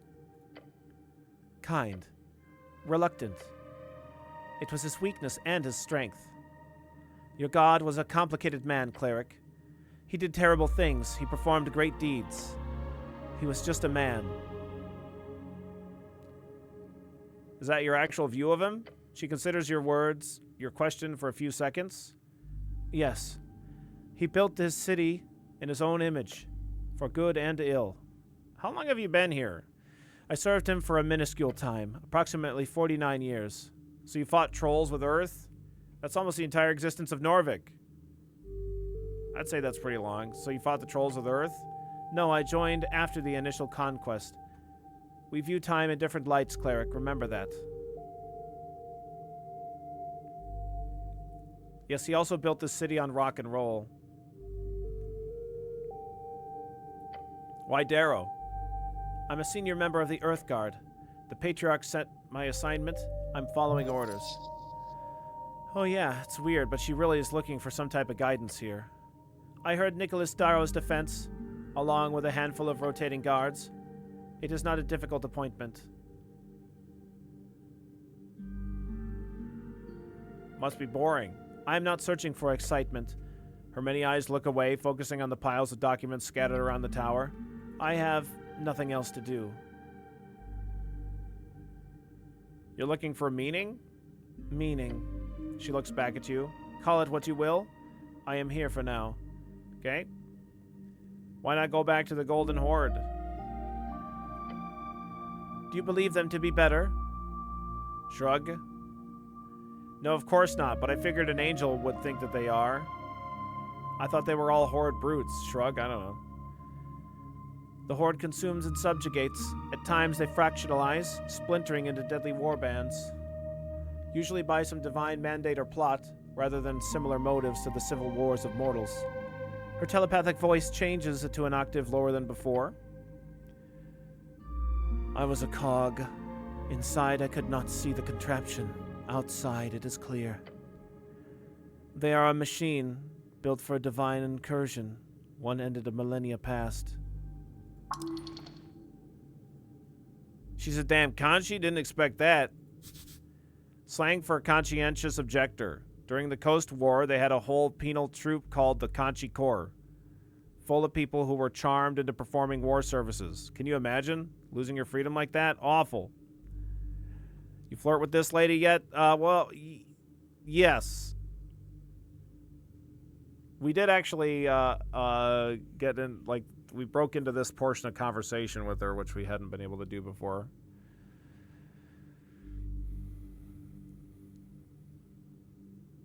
Does she not understand the irony of refusing to save a group of humans only to be saved by a group of humans immediately after? I mean, she was... I mean, no. Like, why would she? She was following divine orders to not assist in the humans, and perhaps... I mean, like, it doesn't even really get brought up. Divine being following orders. Yeah, exactly. Like, perhaps she would think that, like, the only reason that she was rescued, if not that she even brought it up, but, like, I mean, you could also come to the conclusion that she was rescued because she followed orders in the first place, but probably not.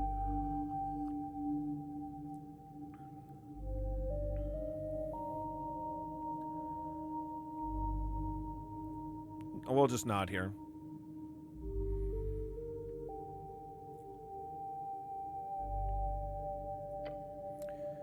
Yeah, maybe she does now. See the irony in it, but... This is not a machine. It is a living, breathing thing. One that may dance, or sing, or run off a cliff. There is something good about that. Freedom, baby. She prefers Earth-Folkian way of life. Who would not? Norvik is the greatest city on the coast. Do all Celestials look like you? No. Too bad. Smirk.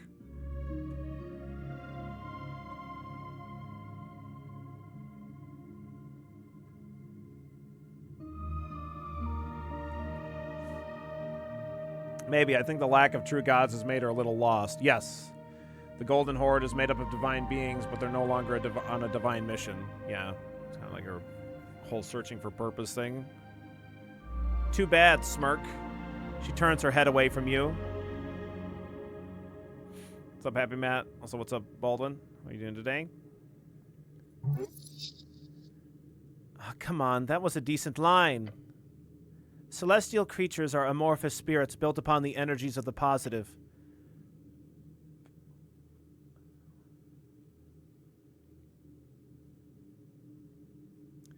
We shape in time, we form by purpose. Some of us fast, some of us slow. Some by physical means, some by spiritual.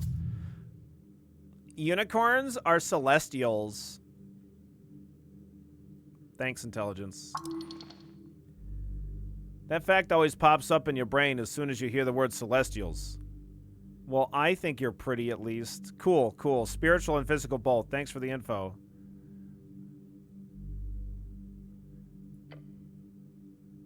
Not a single one of her many rotating eyes meet your gaze. Ugh! Aesthetic subjectivity was not in discussion, Cleric. Please refrain from using such language. Oh, man! Oh. Her reaction. Is she flustered?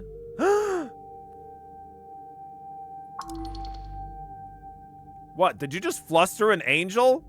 I have the freedom to express my subjectivity as much as I want. I am a man. Ouch. My heart. Oh.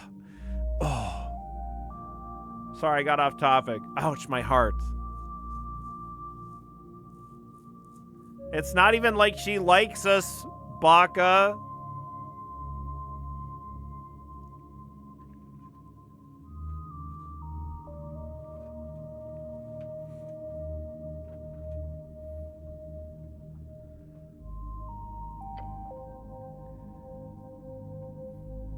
You are hurt.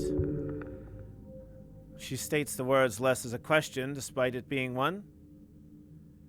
Don't worry, everything hurts a lot these days. I'm fine. Don't you worry, sweetheart. Oh my god.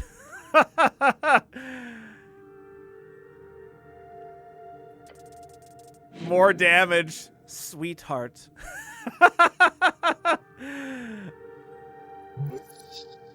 Sweetheart? Why don't you call her a broad while you're at it? Hey, don't worry about it, sweetheart. No, not actually. Do not do that. She is silent for a moment, then she gives you another calm nod. Okay. All right, toots. We're gonna die flirting. Hey, at a dame, don't you worry about it. Forget about it. All right, toots. I'm not sure what else to ask. You have not inquired about assistance. Assistance? The tea shop. Oh, right, I forgot. You forgot about the tea shop? It's the only reason you're here. It's your job, man. Don't fuck up this paycheck, too. What do you mean, two? How many paychecks have we fucked up?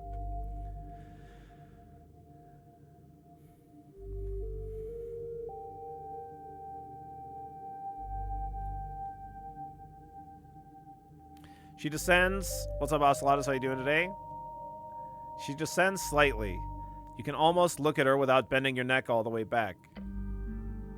This incident is to be investigated entirely of your own accord, Cleric. I will not interfere. However, my duties include keeping watch over the ruins. Miasto Gleben, the city below. Are you entering the lower parts of Norvik? I've entered the dungeons below, yes. Good. If I find the time, I will assist you, Cleric, in the Undercoast path. Oh, great. There's been an interest in dealing with the dangers entering through that trail. It shall be dealt with once and for all.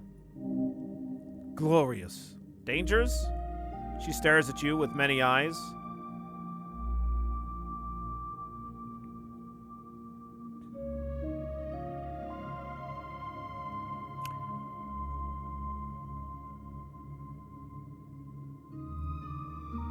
You've heard bits of your history already?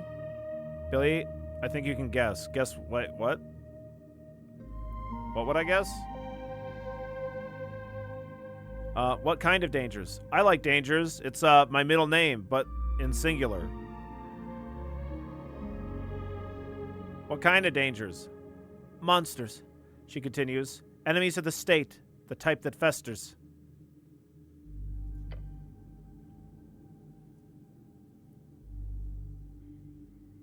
Guess how many paychecks you've probably screwed up. Oh, okay, sure. Yes, got you.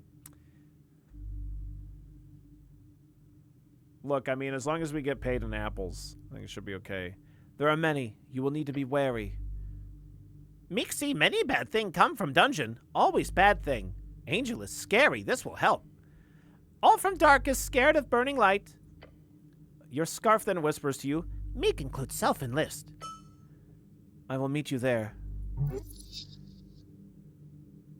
What's that, like a third companion? At this rate, you'll have a full party in no time. Good, you can send her in to deal with the monsters below.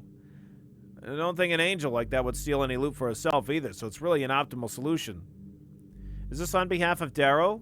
It's kind of you, I really need the help. Okay, sure, just stare at her and her many eyes that do not meet your gaze at all. That's kind of you, I really need the help. I assumed so. Rude. Blunt, you like that, even if it hurts. The angel returns to her work. Hey, nice. Atir will now join you in the Undercoast path as long as you do not go down there solo.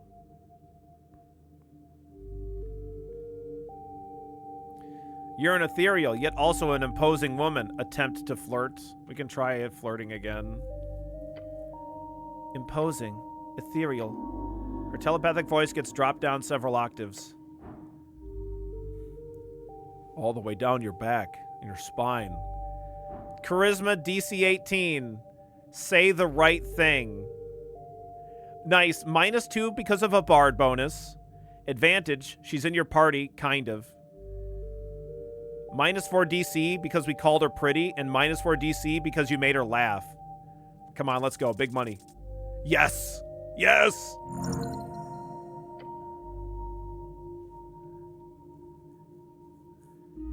This woman, she's not the type to appreciate being talked at. Nor is she one for flattery, obviously. She's alien to you in this place. This is going to be a bit of a challenge. But I can figure out what to say, right? I need a follow-up. You did give her some compliments, although they might not be appreciated as such. So now, regrettably, there's only one thing left to do. It's time to bust out the secret move. Oh, no! Oh, the secret move! Oh, yes. Are we going to do a jig? Just like we did with the Sphinx? It's time to be genuine. Oh my god. Oh my god. What's up, Neon Tiger? Dear God. Her eyes stare at you, waiting for whatever words you let out next. Clear your throat. You hear the telepathic voice in your head. Cleric? Scream internally. I think you're very beautiful, and I would like to talk with you more. Yeah, Billy's gonna be a rapper? Yeah. I want to get down lower than Atlantis, going toe-to-toe with an enchantress. Get funkier than Funkadelic wearing Pampers, while you eggheads is on the wall preparing answers, sharing transcripts, while you over here dipping and dancing, rhythm romancing, wallflowers, giving no action note, all hours we chillin' them max the flow. This is what angels want to hear, right? This is what divine beings want. I think you're very beautiful, and I would like to talk with you more.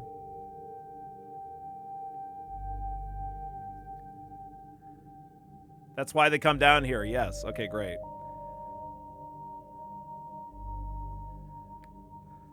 cringe damage. -3 incoming. So we're gonna lose all 17 health. Beauty. The voice repeats the word halfway before coming to a stop in your mind. One by one, the rotating eyes begin to look away from you, focusing on the walls, ceiling, and cluttered mess around the guard tower. Anything but you. You got her flustered again. Good or bad, you're sure to have an effect on her. Now, whatever you do, do not lose your confidence. You heard me. Stand tall. So what do you think about me? You can think about it. You heard me. I have understood you, cleric. Her cold expression does not change, but the rotating halo of eyes begins to spin faster and faster. Oh. However, there is work to be done. You are busy as well. That's true, but... The halo comes to a stop. She's attempting to focus. Let us reconvene. We shall reconvene, cleric. Reconvene? Wait, that means you're convening. We're convening? Okay, all right. Yeah, just get all giddy.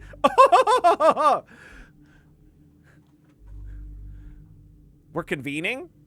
One of her many eyes turns back to you. We are convening. Alert, alert! Convening is happening! It's convening! We're convening!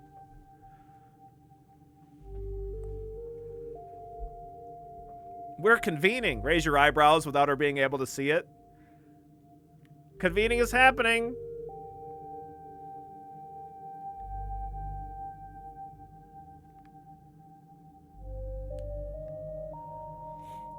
We're convening. Wonderful. Simply marvelous. You've got her right in your pouch of holding. After the election, her eyes fall back on her papers. Focus on the tea shop, cleric. That wasn't so bad, huh? Sometimes you just gotta take a risk like that. Put it all on the line. Women dig that. Jesus. Goose lording hells. Jesus, good lording hells. That was intense. The contents of your stomach are pushing up. Keep it in, damn you. Now you can relax. Go do whatever you were doing before. Be glad. Be joyful, for you have risen to the occasion. Your father would be proud.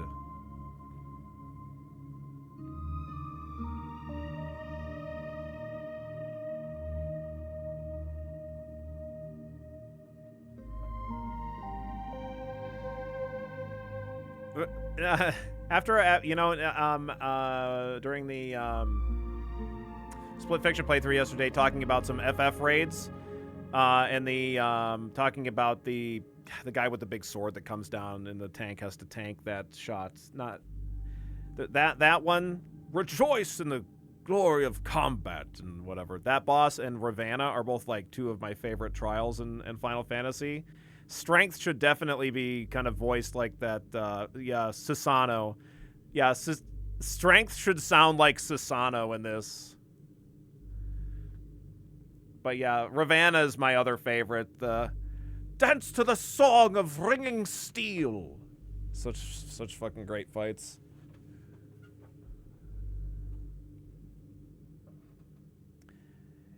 There's I think in the end of, is Shadowbringers or maybe Endwalker?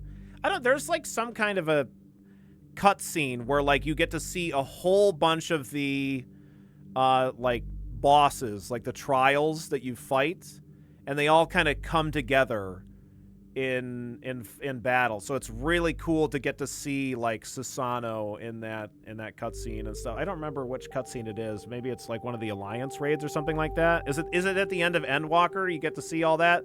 Yeah. Primal's at the end of Endwalker turning into spaceship juice. Yeah. That cutscene was fucking amazing.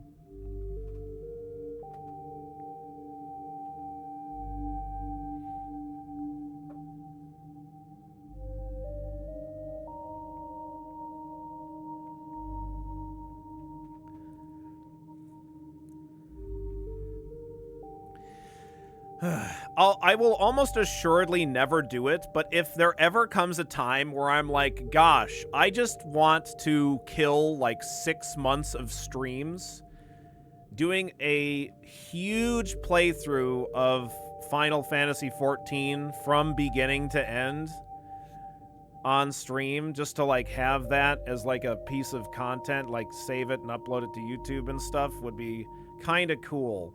But I don't think almost anybody would watch it, nor do I think it would be like really worth the time, but it would be nice to just like have it as like a thing. Why FF14? I really like a lot of FF14. No, I don't love all of it, but there's a lot that I do like anyway.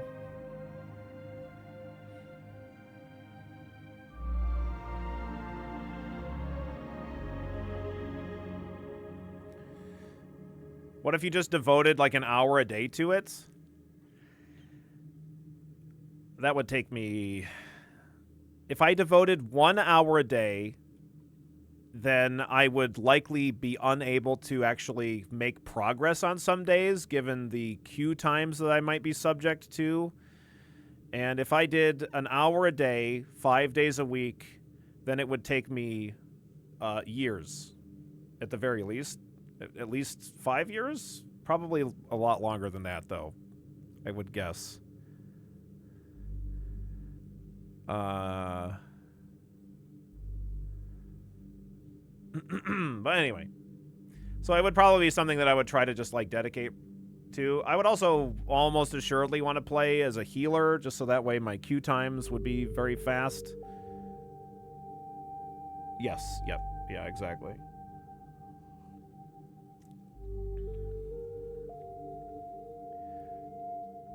The little bit that I've played of healer, one of the frustrating things that I experienced in FF14 as a healer is I feel like the leveling of a healer does not do a good job of teaching you how to actually heal well once you get to at-level dungeons. Like, once you get to, like, your like, max level dungeons. Because, like, those ones, then it's basically, like, you almost don't need to heal at all for the entirety of you leveling. And then once you hit, like, max level, then suddenly you need to know how to heal. But the game doesn't, like, facilitate you actually learning how to do that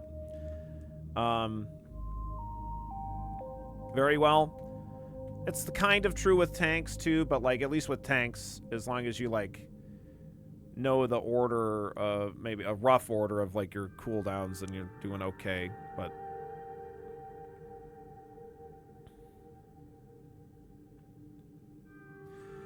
yeah. 1 month over a year, 1 year a decade, yeah. 1 week a month, I don't know. It's just like a idea that I have that would be maybe nice at some point, but I'll play warrior so you don't have to heal me. Yeah. This is like far future Billy idea.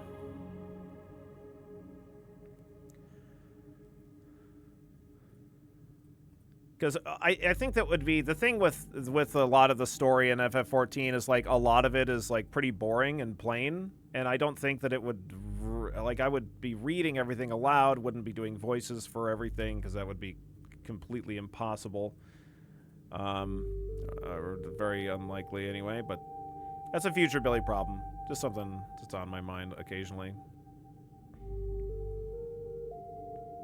All right, have a good day, Tyr. Cool that we've got her as a companion now.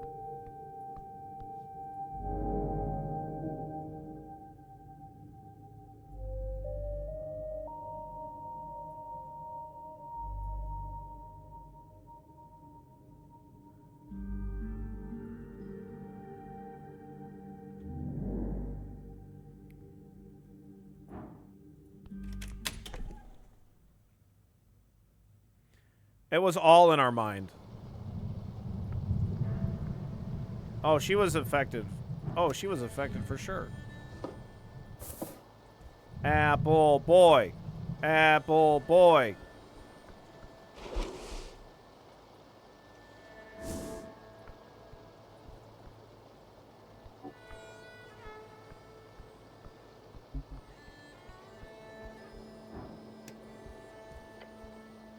Branch from the majestic apple tree in the magistrate's yard. A sign of humanity's greatest ability to grow and nurture the natural world. This tree was most likely a gift from Lady Sageleaf.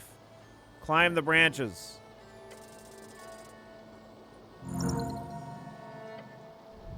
With a heave and a hoe, you make it. Lovely.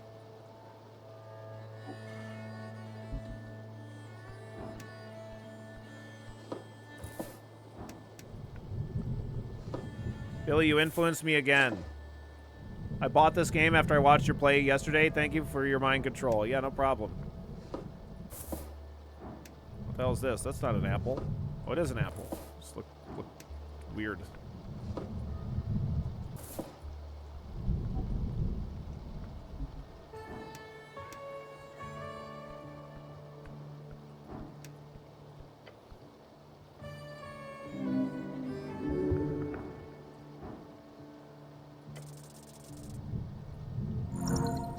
Okay.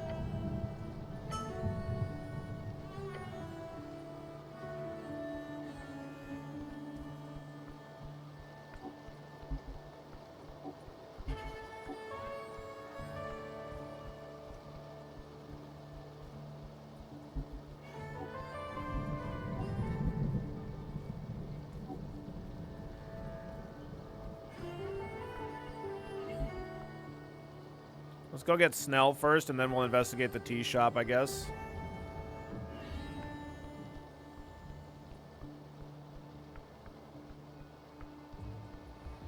We'll use our detect secrets.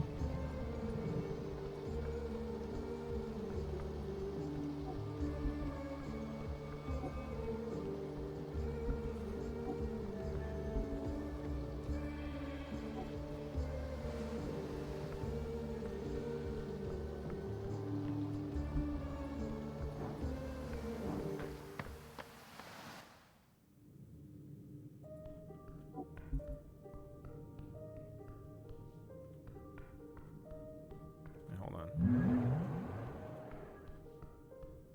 Look at all these little guys. Look at all these little guys here. Hello. Swim on.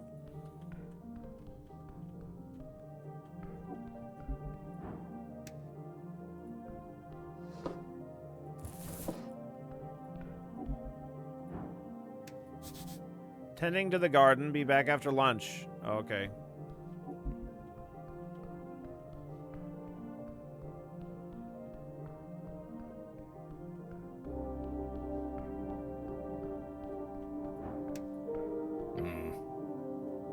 Morning, cleric.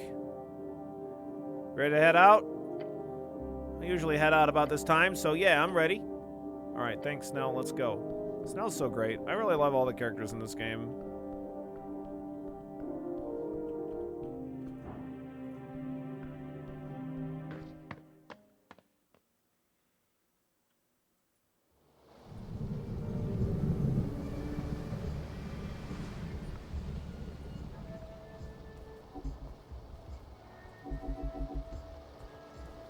I can just speak with animals.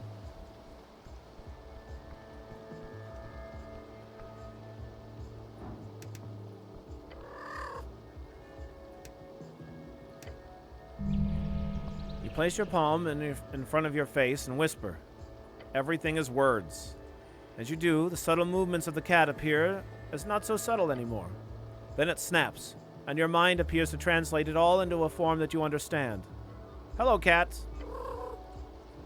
You hear a loud scoff coming from the tiny creature. Been a long time since one of you brutes learned to speak. Do not call me cat. That is an idiotic way to greet someone. I am Sir Tribban of the Stones in the Waters. You shall address me as such. Of course, Sir Tribban. He's full of himself, as he should be, honestly. The goblin looks at the cat and then back to you. Neat. You go ahead and interrogate this cat. I'll be here when you're done. I'll be frank, Humano. Never cared too much for your kind. Humano? Understandable. The brute is observant, huh? Fitting for your kind. Well, what do you want? I'm not sharing prey with you, if that's what you're expecting. Snell, you want to ask Sir Tribben something? Oh, that's his name? Sweet. Ask him what he thinks about goblins. What do you think about goblins? What are you on about? That translates into, excuse me. What do you mean by that in cat speech? Thanks, intelligence. The green guys, points at Snell. You mean the munchkins. They are annoying, but not worse than your kind. Okay, thanks, turn to Snell. He thinks you're slightly less annoying than humans. Oh, sure, I'd believe that. Cat does a big stretch. Oh, big stretch. Oh, big stretch. Big stretch. What's it like being a cat? The cat hisses. He really doesn't like that word. Sorry, what's it like being a feline? I am a shadow. I move unseen. I hunt, I stalk. You would not understand, brute.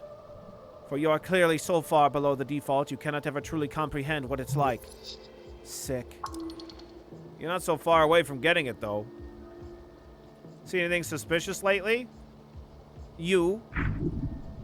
Ouch. He's right, though. You live out here? Of course not. Don't be daft. I live in a wandering chicken under the earth, as any respectable creature would. Of course. The cat's insane. Same, honestly. A wandering chicken under the earth. You know.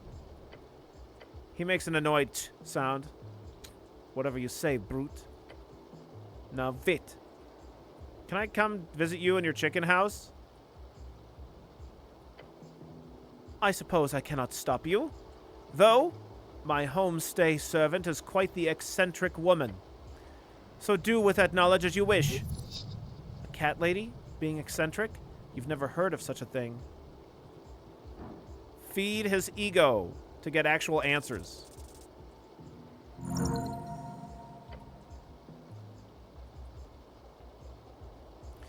I'm going to get the last cell while it's on sale. The last spell while it's on sale. How's the base game compared, or experience, versus the DLC? Like, are you asking whether or not you should bother picking up the DLCs? I mean, I would, unless the DLCs are on sale, just get the base game, and then if you enjoy that, then pick up the DLCs later.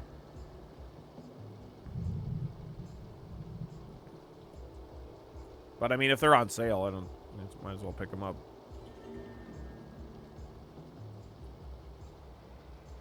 They add quite a bit of stuff, but I would say that it might be, like, a bit... There's already a whole lot of options in the base game, and so it might be a little bit more overwhelming with all the DLCs. You want real answers? Feed his ego. Easiest way to do that is to compliment him, but no soft compliments, hard compliments. You are a legendary creature of the dusk and dawn, Sir Tribben. The coast trembles at your appearance and longs for your presence. Yes, well, the cat mumbles. Bards will surely write songs of my accomplishments, that is true. They will. Now, is there anything else that you can think of that would be useful for me to hear? The cat yawns. Then he says, will you go away if I do? What's up, Crip? He sighs in a deep grumble. The type of noise you do not expect to come out of a cat. Fine. The blue fire awoke me from my slumber. Had I been closer, my whiskers would have been fried. The blue fire? Who's telling the story? Do not interrupt me, brute. Sorry. I wanted to know who caused this ruckus in my territory, so I kept watch. The green munchkins ran around like crazy trying to put out the flames. You should call Snell that. I saw a brute like you, but in garish yellow clothing being interrogated by some of them.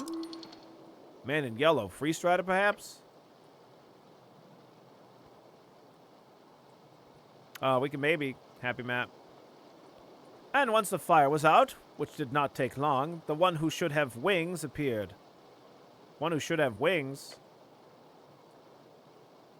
Like, on her orders, the, what you call it, tea shop, yes, they hammered it shut. Then she did something wave and glow on it. That's it. Now leave. You mean as a bird person? Thank you for the information. Oh, the angel. Right. Yeah. Well, she has a wing.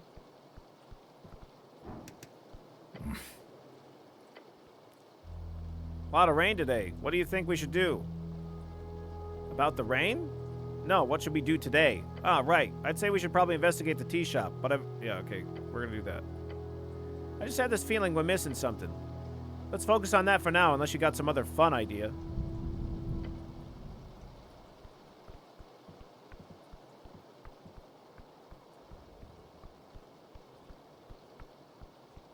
Why doesn't she have wings? By the way, it's a bad sign she only has one wing. That's supposed to mean a fall from grace. She literally got struck by lightning while flying out in a thunderstorm in the ocean.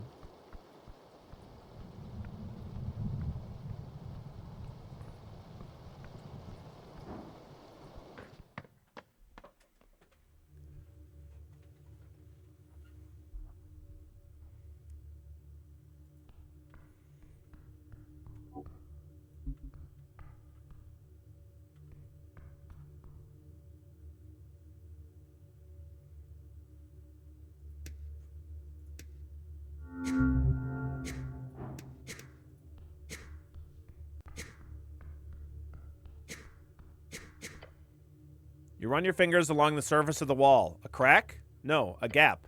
It follows the tiles. And one of the tiles feels almost loose.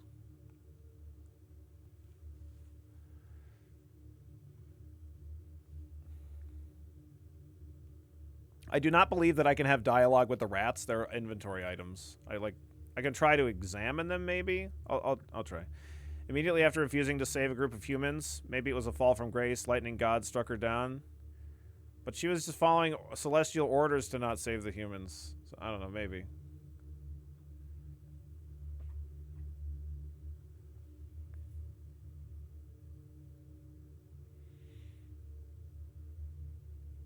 Push the tile. It goes in, just a bit.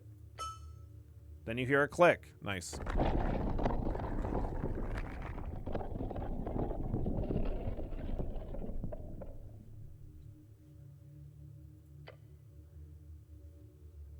It was indeed a secret passage. Now we're talking. Get ready. This could lead to a dungeon. A dungeon.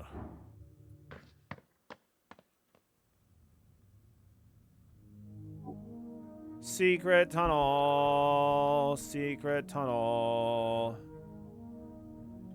I'm not trying to backseat. I just think that animal dialogue is usually funny. No, I understand. I don't, but like, I can't, I can examine the ant, but we can already talk to him without animal speak. Yo! This ant crawls around in your hand. You need to head down to the Undercoast Path. That's where you'll be able to drop me off. Yeah. What are you voting for in the election? Election? Oh, I've heard about that. It sounds like your kind of way of trying to emulate our hive-mindedness. We've already had this discussion with them.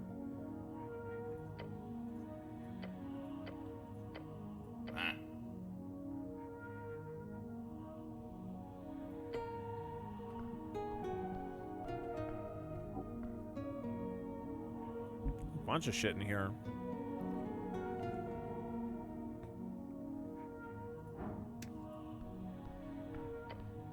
Lever on the wall of this dark chamber. Sure, pulling random levers has never ended poorly. The goblin lets out a single sound, then just takes a step back. Oh, Meek know this. Meek know this. Pull lever. Pull lever will open secret door. That's how Old Master always put it. Lever equals secret door. Levers can sometimes be used for other stuff too, you know. You don't want to pull the lever with me, Snell? You wanna pull the lever with me, Snell? Together? No, thank you. I'm gonna assume it won't spring a trap or flood the strange chamber.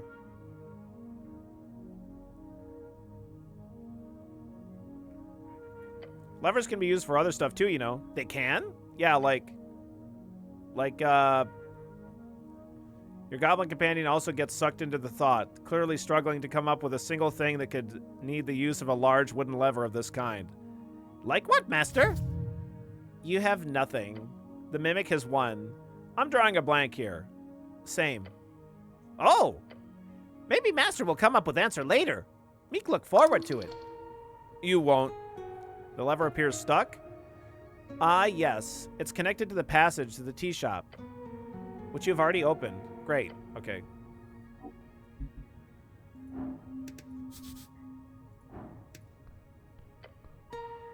Behind the bars, you see a very fancy warhammer. Cool. Looks dwarven. Yes, dwarven. Their craftsmanship is amazing. You also see a bag of griffin fodder goodies. Quite the expensive treat. Niche, too. Appears to be almost 100% meat. You could reach it easily. Stick your hand in between the bars to reach it. Advantage, Snell will push you. -1 DC. Meek helps. Nice. Lift the bars to get it. Snell will spot you. Meek is here. Okay, we'll try the dex, I guess. We can grab a handful of griffin fodder goodies. Reaching in between the bars, you easily scoop up a handful of the stinky little nuggets and toss them into your pouch of holding. Let us wish for the sake of everything that these nasty bits won't stink up all of your other stuff. This isn't even an item, it's just a mush. You're putting mush in your pouch. It does not count as loot in any shape, way, or form. You refuse to consider this loot in any way. This mush is not loot. You will not be able to find it in your inventory. This is anti-loot. But everything else I get counts as loot? But this does not. Now stop thinking about the mush. Oh, okay.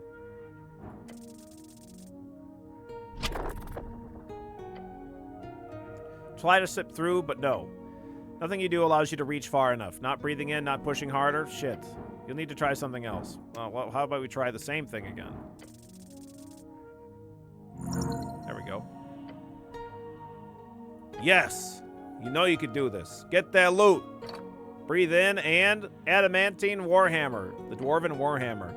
Great job. You got yourself a fancy hammer. As you hold it up, you're confused. Adamantium? Weigh it in your hands. Experience is extremely light. Ah, the material. It's not great for bludgeoning weapon. What? Try to hit the wall. It bounces off with a loud pang. Absolutely no damage to the wall, and the reverberations cause your hands to shake. What the fuck? What is that? A warhammer that is completely useless. Yep, adamantium. It looks cool. Oh, I've heard about that. It's like status symbol, right? Oh well, might intimidate someone at least. I like it. It makes me feel dwarven. Great. A good feeling. Enjoy it. It looks cool.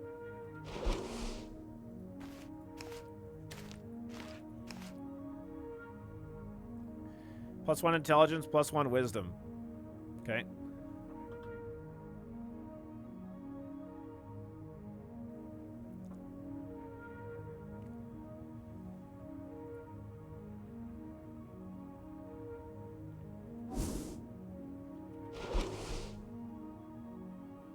Oh, sorry. This is +1 dex, +1 charisma.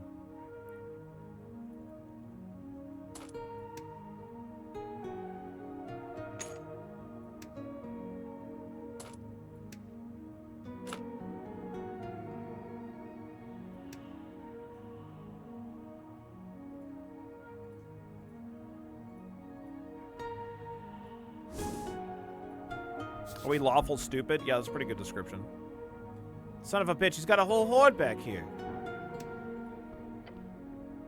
Check the inside of the crate. Yeah, we're true stupid. Not lawful stupid. You check inside the crate. Potions. Several layers of them. Wrapped in Reedsian newspapers. Someone has written with big letters on the inside of the crate. Spoiled potion batch, do not drink. Who brewed these? Are they all spoiled? It appears so. Why are they all together here, though? Makes no sense. Why are they all together? Check the box. Nothing interesting about it. Except the tiny carved marking of a bird on the bottom right corner. Okay. Can we think of a place where the hammer might be useful? I don't know yet. I mean, maybe, but not off the top. The labels all say Hex Brew. All the work of Joanna, the lady of the brew, CEO of Hex Brew Incorporation, and arguably the most powerful entrepreneur on the coast. Any aspiring grinder should listen to her tips. If you've ever read her book, you've even read her book. It was okay. If you got into the potion business, you could probably make a killing. Check the watery one, with a bunch of eternally fizzing red flakes floating around in it. These fucking things, popular with the upper class. Really bad for you, though. Really? How come? Are they cursed? No, it's like they don't even work. It's not like they don't work. They work fine. Shows you the label. It says potion of low body fat. It's a transmutation. People use them to stay fit and healthy. But unlike a customized polymorph potion, these just shift around your nutritional intake. Ends up killing you slowly if you drink too many. That's why they're not legal to import or sell here. Oh, I might have read an article about it at some point. But whatever. Let these rich folk do whatever they want to themselves, right? Except what happens is this shit quickly gets passed along to the lower class. And what happens is that he stops himself and groans. Whatever. What else is in the box? These poor folk have a responsibility to take care of themselves as well. Why shouldn't they have the right to ruin their own bodies if that's what they want? Drink it, do not. We're not drinking it.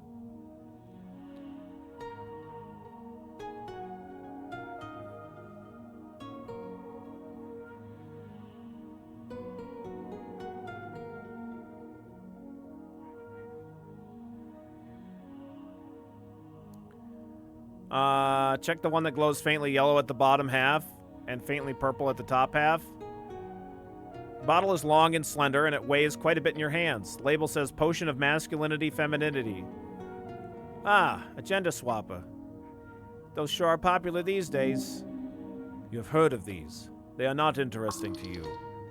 If this was actually functional, you could have sold it for a couple $100 crowns. Expensive stuff. Oh, yes. These are capital P popular. Do I want to drink this? Who would want to drink this? Drink it. Really, really do not. I don't think we need to drink this.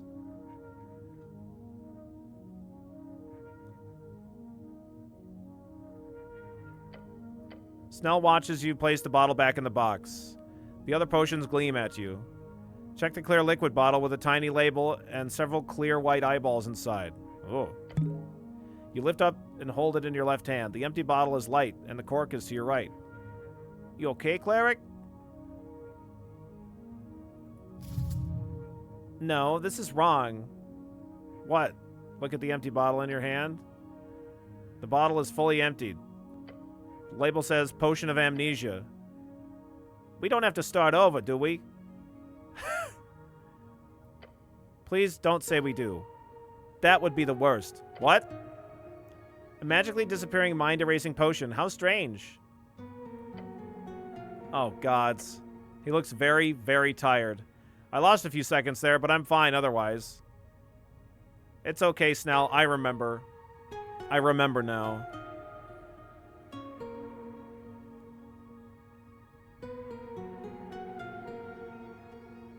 I don't remember yesterday. I just remember doing what they told me. Told me. It's okay, Snell. I remember. Don't scare me like that. Let's just not drink random potions from now on, okay? Check the date on the newspapers. It says Cronus, 26 PE on most of them. Success. for intelligence. Good job, intelligence. That's last year. Okay, then. Potion of healing. Looking inside this crate, you find a notepad. Notepad with several pages of scribbled notes. It says, ledger for smuggled goods on the front. Bit on the nose, mayhaps. Oh, smuggling? Awesome. Check this shit out right now. So this notepad is filled with proof of both evil action and intent? Great, it's time to break this smuggler lawfully.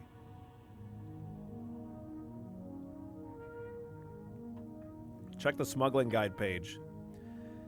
On one of the early pages, you find a section labeled Smuggling Guide.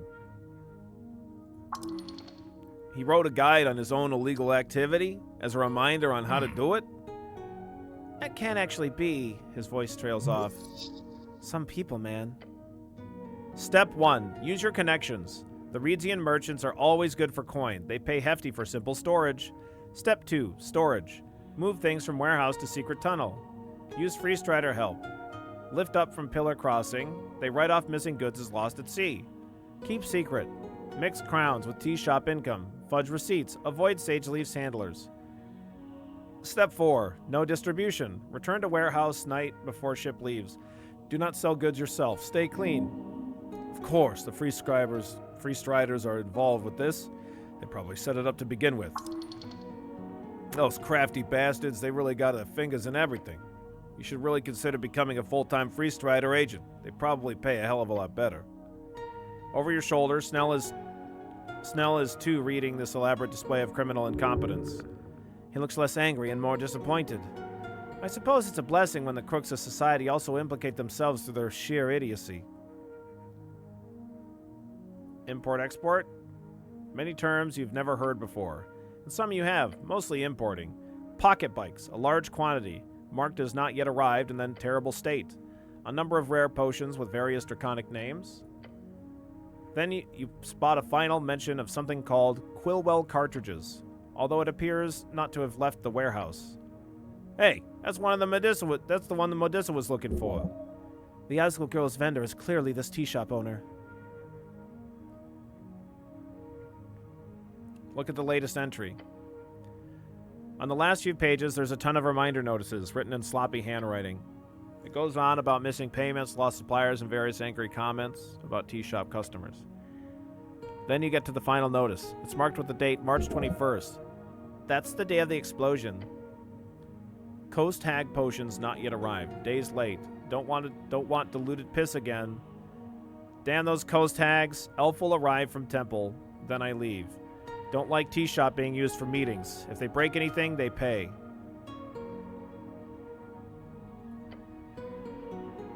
Elf. Huh. A meeting with an elf and a smuggler, and the smuggler wasn't there? Interesting. Let me write this down. Take the notepad. As you start to remove it from the crate, it suddenly starts to evaporate in front of you. What? Oda-sama. Yo, thank you so very much for the raid. Welcome in, raiders. How's it going, Oda-sama? Do.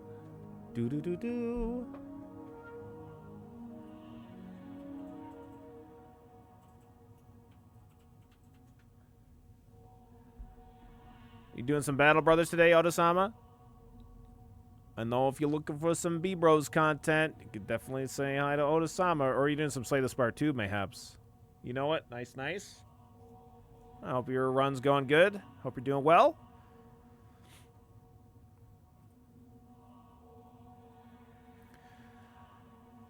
We're continuing with our Esoteric Ebb playthrough. If you're not familiar, it's kind of like a Disco Elysium, but like in a D&D type of setting. It's pretty darn good. Some really great writing. It's been quite fun.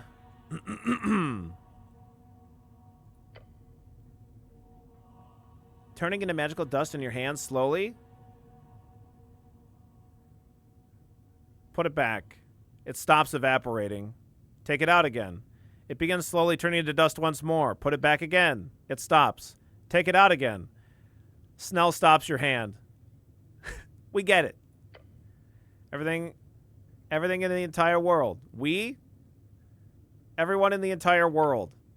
This notepad, it has a defense mechanism, an esoteric abjuration.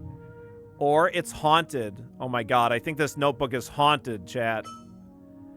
Somebody does not want it to be used as evidence in a court battle. You'll have to leave it here for now.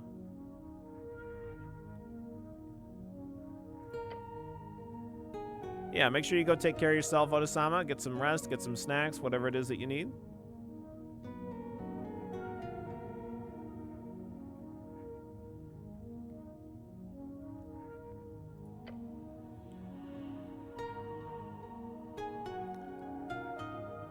I'll make sure to not mention that.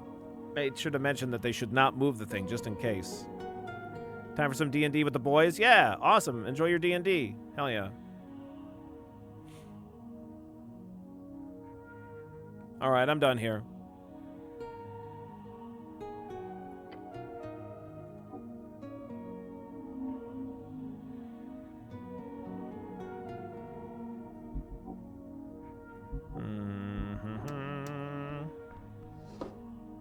Bag of holding. Constitution, wisdom, -1 intelligence. Well, that's my kind of item.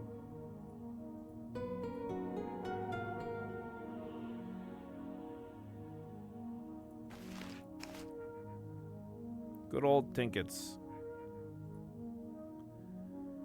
This is clearly a bag of holding. You've seen these around. They're extremely valuable these days. Be careful. You do not know what's inside. Grab the bag and look into the void. It's light, very light. What you found here is a very popular and extremely useful magic item, a bag of holding. Oh, Meek knows this. It is whole that eats all and then spits out. Old Master had one with teeth. Very rude one. No way. Way. What's interesting is this whoever let this behind could definitely have stored a bunch of cool stuff inside. It could be anything, even a boat. Relics of divine might. Messages from people in their culture. Fancy clothes. Oh, yes. More importantly, it could have a hoard of crowns. Try to grab the contents. As you do, the bag shivers in your hands. The usual trick of just turning it inside out or holding a hand in front of it while thinking of the thing doesn't seem to work. It's broken? Or cursed. Damn it, how will I get the potential stuff inside of it then? You could always try to force it. Charisma 25. Ask it nicely for something.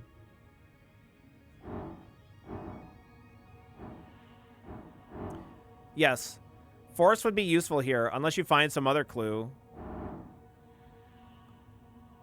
Should I put stuff inside of it? You could put things into it. However, since you already have a pouch of holding, it's redundant.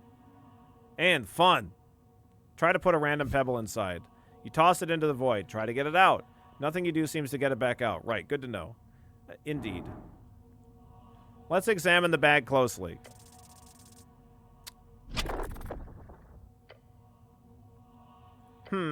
Nope. Nothing interesting. Constitution DC 8. Shove your head inside. Oh, yeah. Absolutely.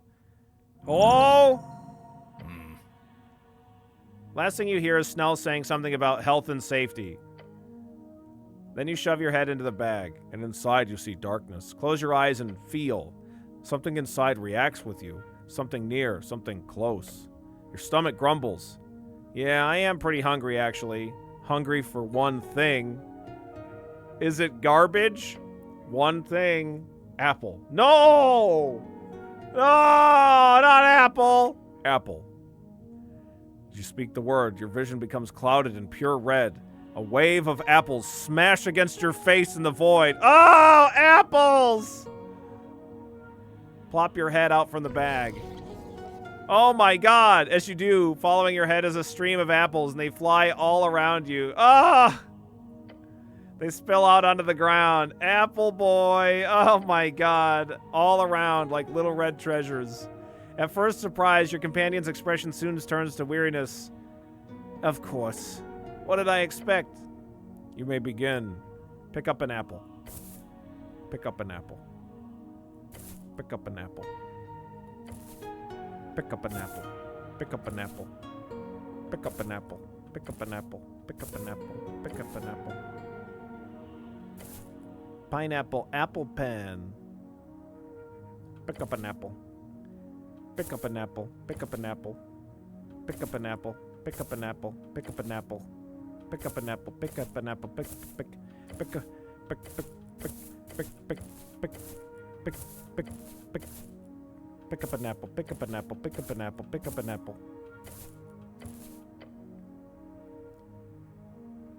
That's the last apple? Yes, it is. Oh, okay. It is done. Through time and strings, you have become the Apple Boy. Man. Carefully stick your hand inside the bag. Nice. Some finesse. You feel around the rim of the void within, and there, you feel it. A jar of pixie dust. Sweet, time to party. Try to ask the bag for stuff in different languages. Damn. You think about it, but nothing really comes to mind. Strangely enough, you're usually very creative, coming up with all kinds of strange solutions, questions, and activities. This time, nothing. Your mind is empty. It's almost peaceful. How lovely. It is. Enjoy it. Ask nicely. Damn it! So close. That does not sound like it would work. It's a bag. It follows esoteric rules, not rules of politeness. Try something else. I want to try that again. Damn it.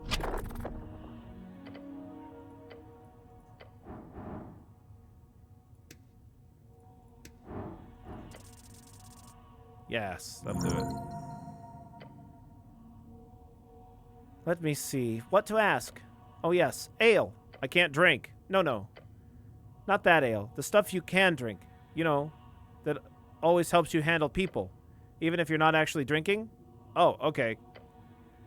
Go for it. Not like it'll actually work. Can I have a concentrated rhubarb ale, please?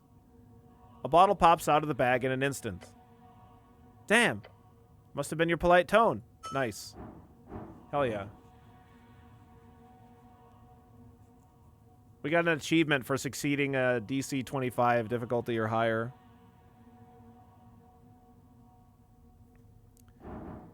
Shove your arm inside and root around. Uh-oh. Nothing. Nothing at all.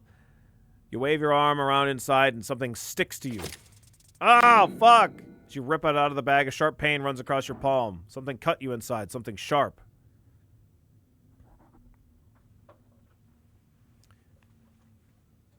Apple Boy picking up apples forever. Thank you, Happy Matt.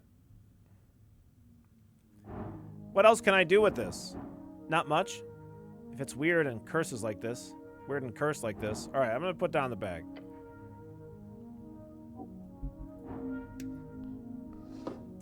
Extra dex and intelligence minus constitution. Gauntlets of ogre power. Wow.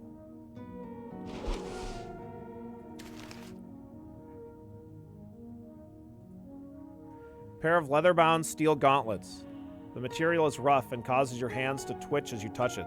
The ominous skulls clearly indicate an evil-ish origin. On the inside, there is an inscribed message. Vis Imperium Regni Filum. It's a little evil in origin, huh?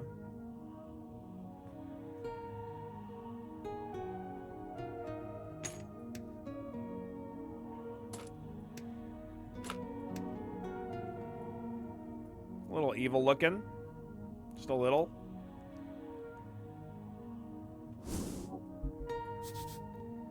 It says Jonna, CEO, Major Quam Illis Rex. The Drake Slayer, such an artwork.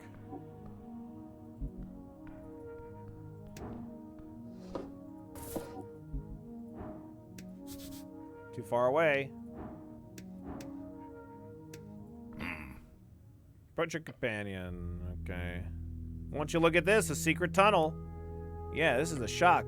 There's a ton of tunnels under the city, sure, but underneath the Temple of Earth like this? Old lady wouldn't like this, not one bit. Let's not focus on that now. More importantly, let's focus on how this impacts the explosion.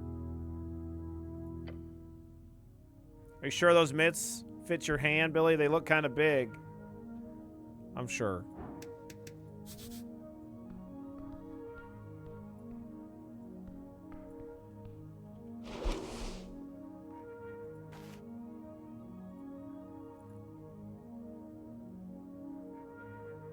Oh, a minor dexterity increase. Pixie dust slush.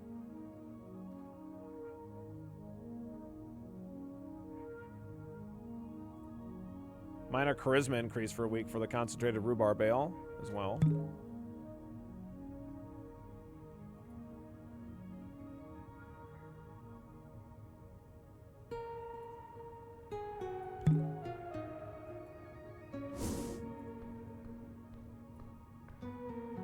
Magic.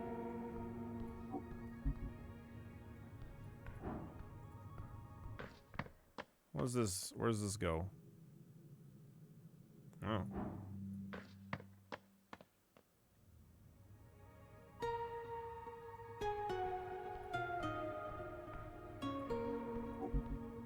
What's this? A button on the wall of this dark chamber. Sure, pressing random buttons has never ended poorly. Goblin lets out a single sound, then he just takes a step back. Oh, Meek knows this. Meek knows this. Push button. Will open secret door. That's how Old Master always put it. Button equals sequel door. Buttons can sometimes be used for other stuff too, you know. They can? Yes? Yes? Like, your goblin companion also gets sucked into the thought. Okay, so it's just like the Switch.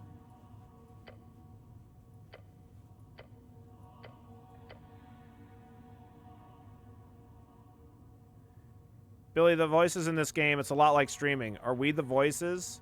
Yeah, you're definitely, for sure, Elcamp.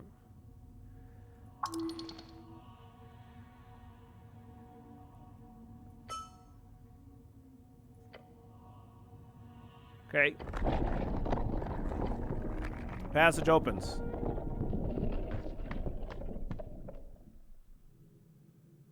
Our cloak is a mimic. Yeah, that's correct. We found it. Oh, that's a secret passage, huh? Ballot boxes are now ready for the election. Can I put in my vote early? No way. They'll obviously make sure they're empty before they start up the process. They won't. But still, let's not. The boxes look at you, boxingly. Okay. I'll be back in just one moment, chat.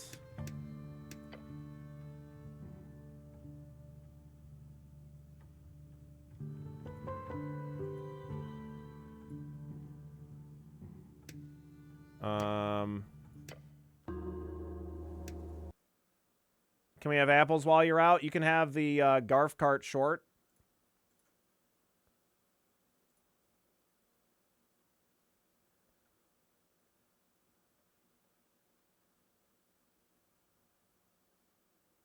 Oh my god, I'm way more tempted to get this game. I love mimics.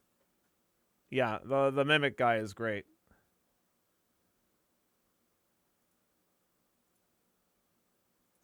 All right, here you go. I'll be back in just a sec. Just gotta use the restroom real quick. I've never this track before. Not like that is any kind of fucking excuse. You fucking heinous piece of shit! I don't believe it! No! Oh, come on! I don't believe it! Those fucking UFO motherfuckers! No! John! Oh, I didn't even hit John. Unbelievable. If there's one person we can't lose to, it's John. And if there's two people we can't lose to, it's also John. Oh no, John! He looked back at me! John. John, I will destroy you. Happens in Mario Kart. Oh, who? What? Oh! Into the water! I'm in 6th place! John, get the fuck out. Look at how fast he is! He's like just as fast as we are when we're boosting. Oh, okay. Yeah, sure. All right. Yeah, okay. Okay. All right. I see how it is. Enjoy your victory while it lasts, John. For it will be your last.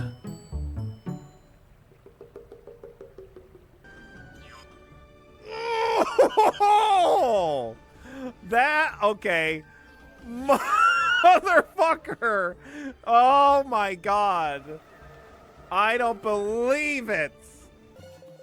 Normal, you dirty bitch. Get the fuck out of here. Okay, nice. That's like a star, basically. Yeah, get the fuck out of here. Absolutely not. I don't know what it is, but drop it. No, Normal! You can't. No! Get away! It's mine. Yes. Okay. Man, it's a good thing that I am so calm, cool, and collected while playing this game, because otherwise...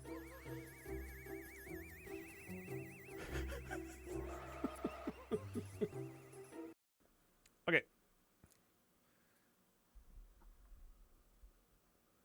Bum bum bum bum bum bum ba da da dum bum ba dum bum bum.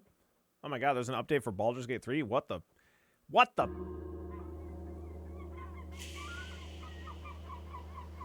Lawn Mowing Simulator and Garf Kart are two of the most devastating games on this channel.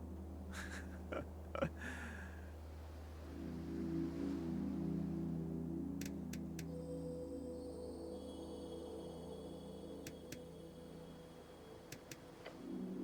think that's the same one we're on here.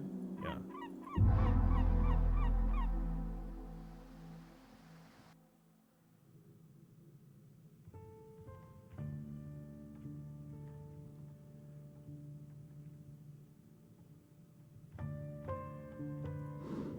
Let's get back to it.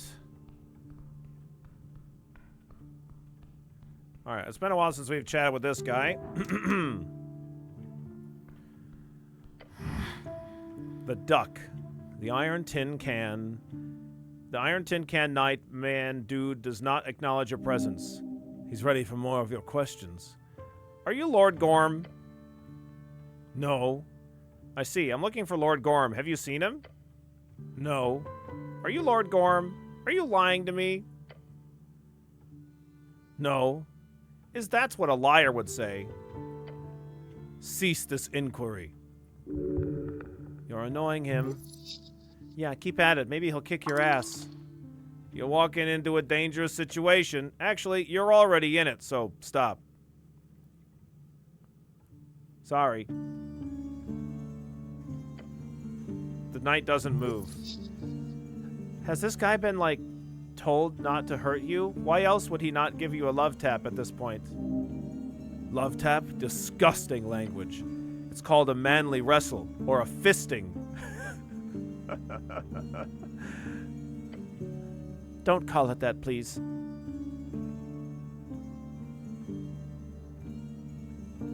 How do I open the gate down there? I have the key. Give me the key. I need to check the city below. He does not respond for a while. Then he simply throws you the key. Oh, thanks. He recognizes your strength. The city below, it is darkness incarnate. Do not tread without care. You never do. Okay.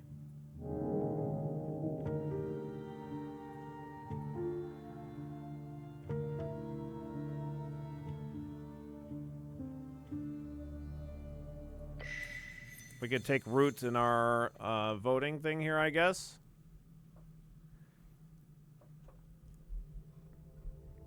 You've expressed some opinions lately. Yes, I have. There's nothing within it that interests you intellectually. Of course. Of course. You're forgetting about one. No one will ever know what you vote for, so it really, really does not matter. Though you might be able to control people better if you really internalize how devoid you are of any political thoughts. So, tell me more about apolitical. Objectively smart. Be whatever you need to be to win. Apolitical. Increases proficiency in roles by 1. This amount is increased to 10 on any election day. Oh, wow. I'm ready to make a decision. We're going to be apolitical. Oh, yes, you are. Very neutrally so. You feel a great deal of knowledge from dealing with this burning question in your heart. Great.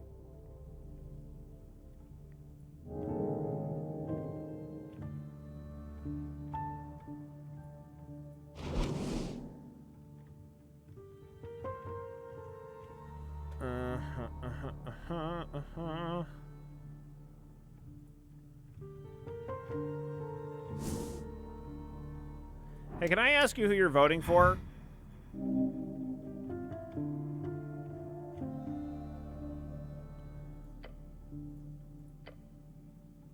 What are you voting for, my good knight? No reply.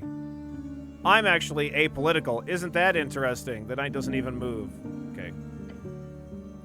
I can't re-ask him.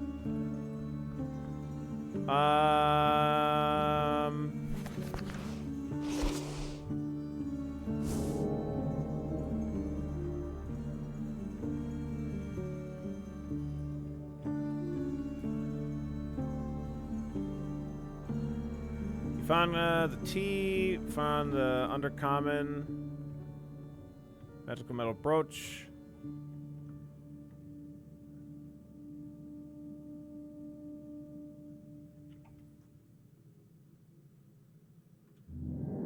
So what do you find in that secret room? Anything new? There's this that I can't reach, apparently. Oh, there's this. Oh, no, we already been up that ladder.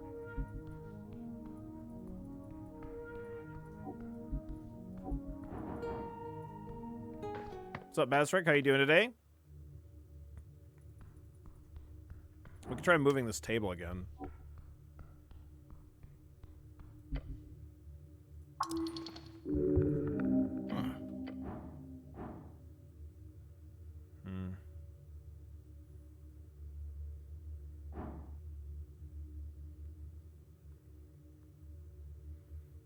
Not gonna get it without a nat 20.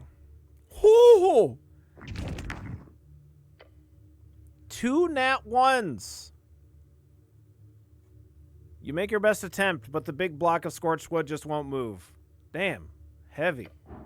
Let's look around more. Come back to that later, I guess. What was that roll? Oh, yeah. I don't know.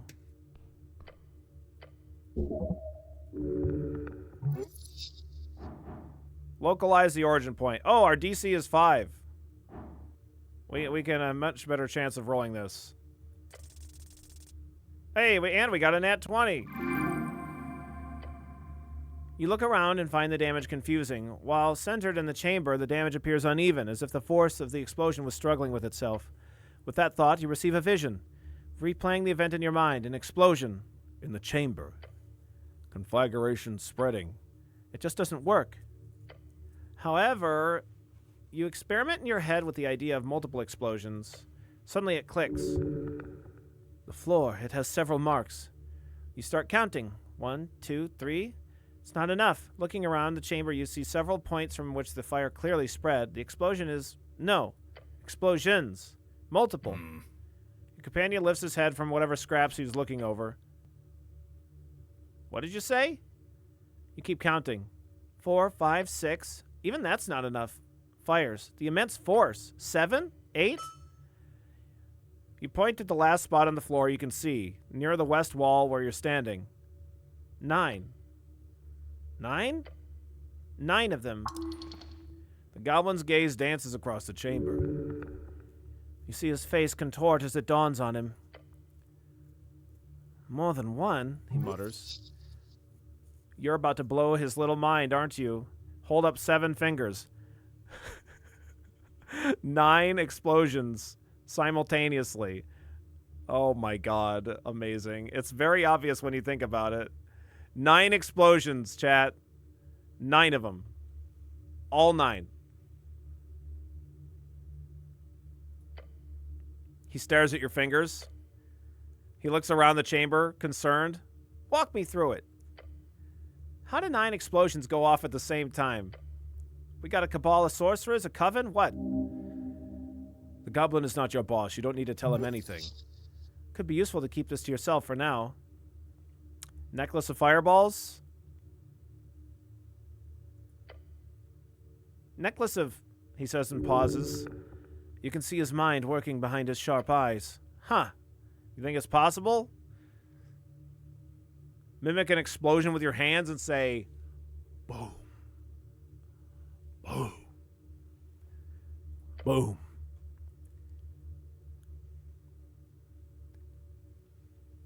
Like the assassination of Priestess Ilana? Didn't know you were a history buff. He ignores your comment and looks around at the destruction. The mass-produced shit they used in the Coast War wouldn't get close to this level of force. You're telling me someone tossed 9 beads of fireball, essentially a fully charged and practically invaluable magic item, into a damn tea shop? It's that or a group of very quick hags. Could be an esoteric mystery as well. He chuckles. If Novik's going to be filled with esoteric pockets of fireballs, well, whoever wins this election's in for a fun time. Well, shit. Another thing to report. Old lady's not going to believe it. Leave the rubble alone. Okay, great. That was a pretty big thing.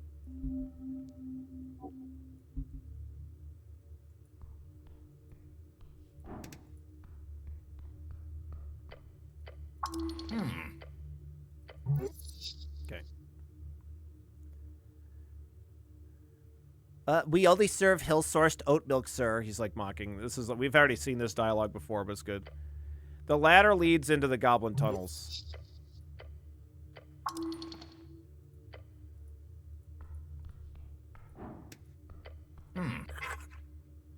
Oh! On the floor beneath the shelf, you find a pile of broken porcelain. Damn, it's like a clump, he says, coughs a little. Old Master had a cup like this.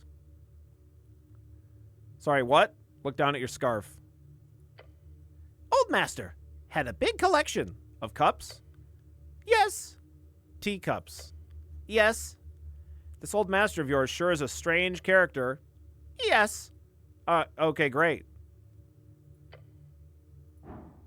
Teacups come in clumps. Okay, I don't know what to tell you.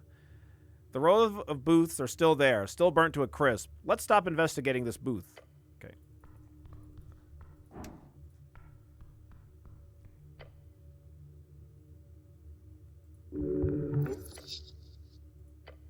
Okay.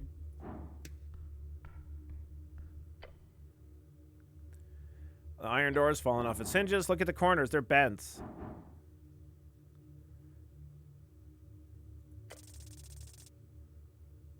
Hey, nice. Apolitical proficiency. To melt iron like this, it would require incredible heat. You remember from your studies the art of the fireball spell. An awesome power. It was often used to horrific efficiency in the Coast War to eliminate entire legions. But to reach degrees hot enough to soften this iron, it would have to be of a 7th level or higher. More realistically, considering how the flames have forcefully escaped from the back rooms by bending the door this way, 8th or 9th level. Meek, what do you make of this? Dor is very hurt. Meek feel bad for Dor. Bad magic did this.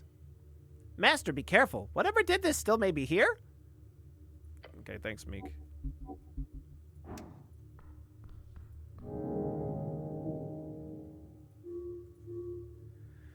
Found a copy of the Undercommon, a magical magazine. Okay, the iron door is blown open. Found a magic metal brooch. Found a cargo mesh.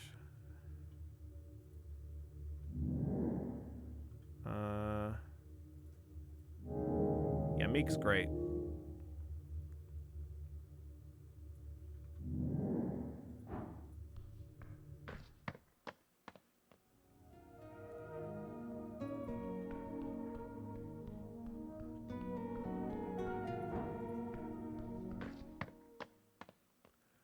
Brr, brr, brr.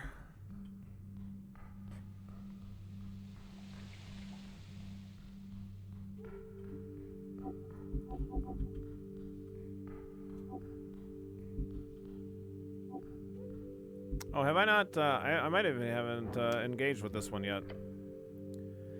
Pillar of Jor towers before you. It whispers to you unintelligibly. Oh, okay. No, I have engaged with this one, I think. Hey, it's this guy. It's the guy that's normally at the bar. Fuck off, human. Okay, sorry.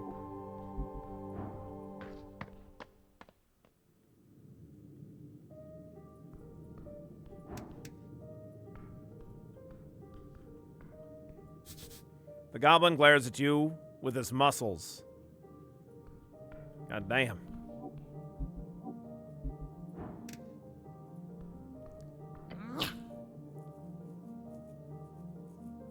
The pillar said you needed to go deeper to tell to it the first day.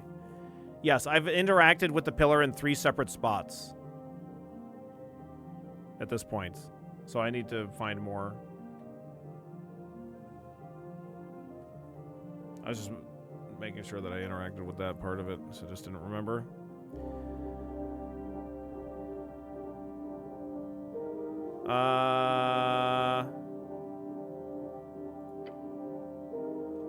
So this HWBT, what exactly is it? She snorts. It's an affiliation, an organization, a family. Your family? Yes.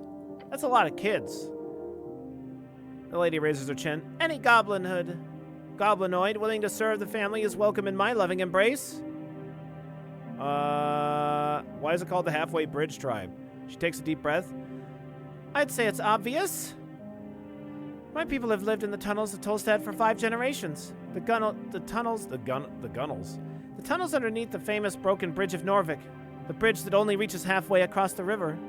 When I united us, that name grew popular. What's your role here? My role? I'm the director of operations. Okay. I thought we were going to be able to, like, talk to her about the tea shop stuff more, but this isn't bright orange. Tea shop first. Tea shop first. Jeez, fine. You might have figured out the origin of the explosion, but there's still more to find. Return and finish your investigation, then you'll be able to present your case. Okay.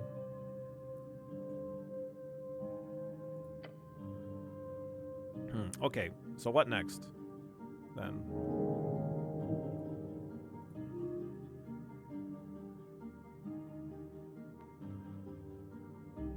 We still haven't found the owner of the tea shop.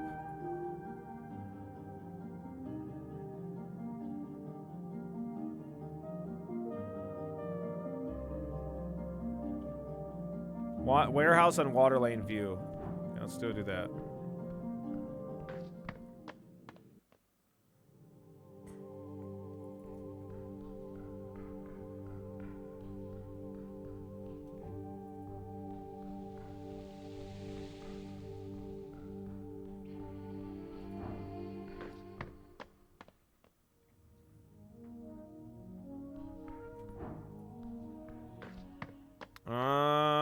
Where's the... I don't know if this is probably a slow way of getting there.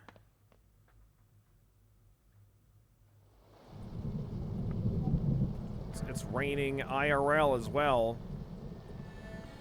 I was like, why the hell does it sound like it's raining? Because it's raining. Like, I know it's raining in game.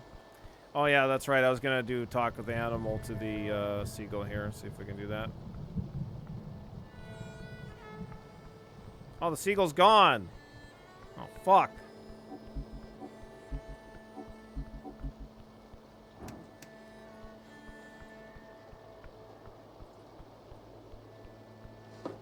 Cardamom tree, and it's not even in the garbage. Wow.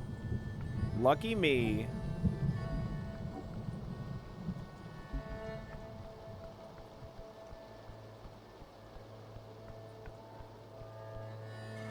I don't know if I have enough money to buy anything from you, but I can try. Goblin clears his throat and gives the halfling a bow. So you're that Cardamission vendor that came by the other day. Oh, I'm a popular then. She gives the goblin a glare. You're affiliated with this dragon I hear about? Yeah, everything work out with the application? It did. Send my regards to your queen. She's not a... Sure, I'll do that. He gives you a nod and steps back. What do you say, warrior? Make my time worth it here in the cold? Nice tent. Thank you. It's an old rag and a stick. Priceless. Is that a mean thing to call your gargoyle? That's a mean thing to call your gargoyle. Very funny, warrior. I'm sure Felia agrees. Yes, it was a joke, and I didn't think that you called your gargoyle a tent. So you have a license to sell wares here? Yes, I got it approved this forenoon. Not the best bureaucracy I've encountered around the coast, but certainly not the slowest. Your companion gives you a quick thumbs up as you glance at him. She's cool.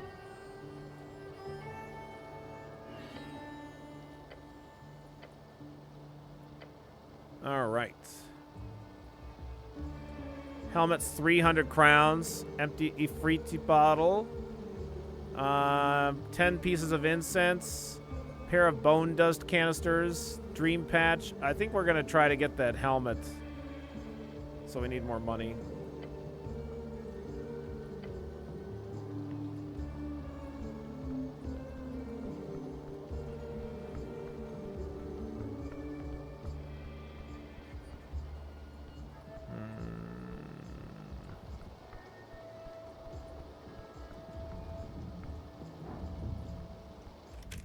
Do do do do do do do do do.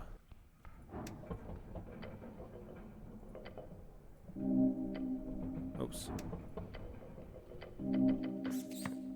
We did it. We made it to the bottom. Wait, hold on a second. Did I just hear a rat?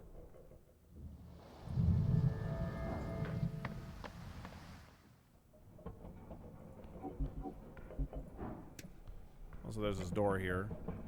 Approach the locked door once more. Still locked, obviously.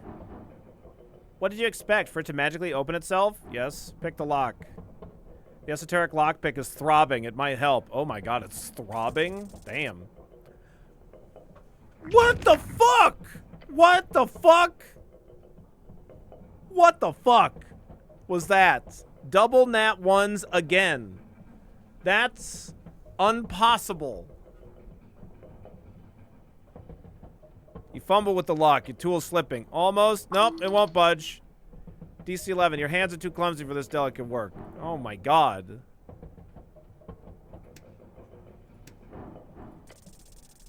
I literally just need to not roll a 1. Like a 2 would have done it. Alright, we did it. You see nothing but black beyond. Complete utter darkness. Can't see a damn thing in here. Is this dungeon? Scarf's eyes slops around your head. No, not dungeon. No traps here. Cast dancing light. Your light cuts through the gloom.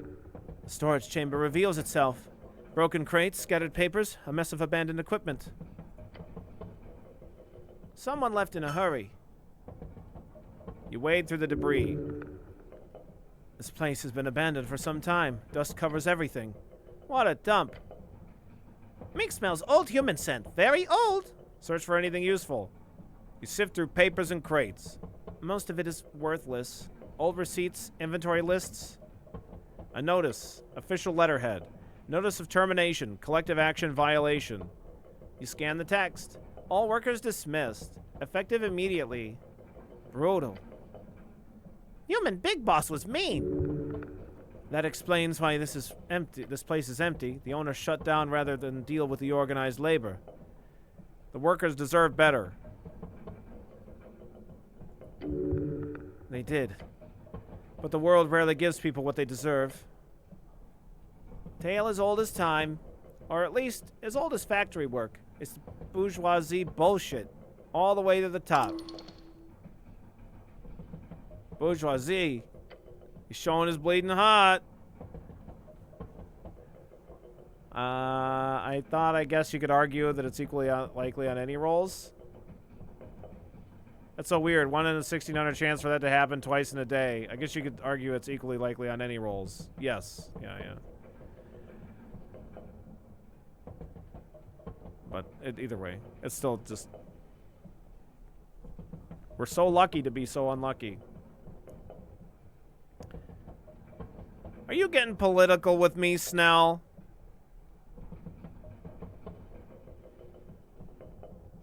It's awful. Shakes his head. Ignore me. I'm getting tired here. You continue deeper into the chamber. At the back, you find an office. The owner's private space. Check the desk. Old papers, ledgers, more termination notices, and then a drawer. Locked, but poorly. The drawer slides open with a snap. Inside lies a smooth stone, one with several faces adorned on its sides. It pulses faintly with esoteric energy, a magic item. Esoteric. Examine the stone. Sending pebble. Pick it up carefully. A sending pebble? Oh shit, these are expensive. Useful tool, very useful. Okay. Time to leave. This place has given you all it can. I'm not finding anything else here. Let's go. Meek will help find the exit. Come, come. You make your way back to the darkness. What a lovely delve.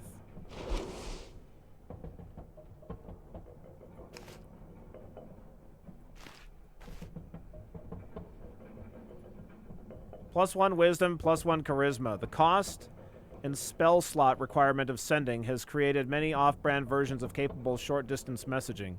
During the Coast War, the Arcanist forces were often equipped with the so-called pebble, a stone capable of casting sending on any familiar target within a kilometer.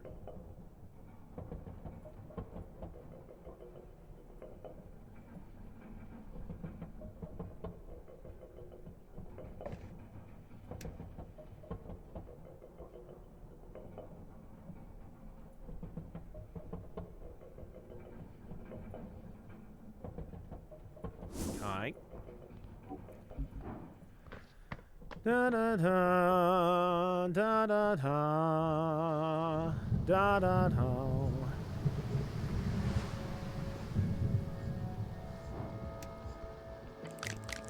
The crab on the rock greets you by not doing anything.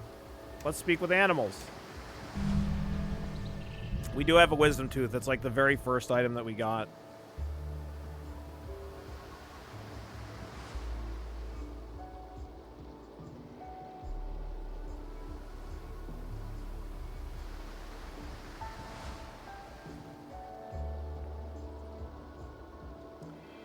Your magic causes you to hear a tiny sound from the crab. Sound that turns into a squeaky voice.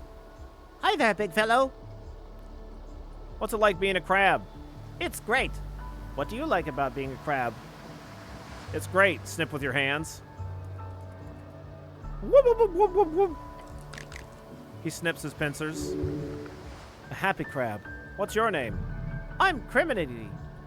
Criminity. Cool name. Thanks. You have any information for me? Oh, yes, I do. Did you know that there is an abundance of worms in the riverbank this time of year? There always is.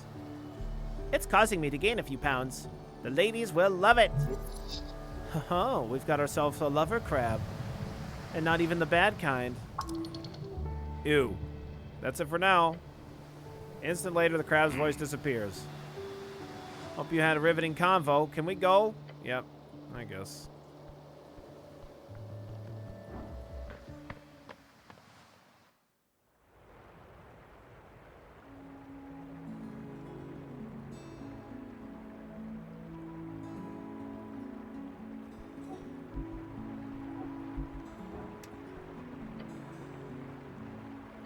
Okay, we don't need this shrine, I don't think.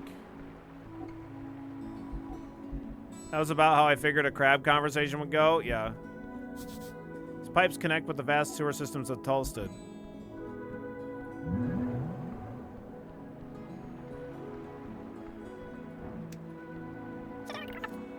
Sway! What do we got? Incense? Thanks. Thanks, little buddy.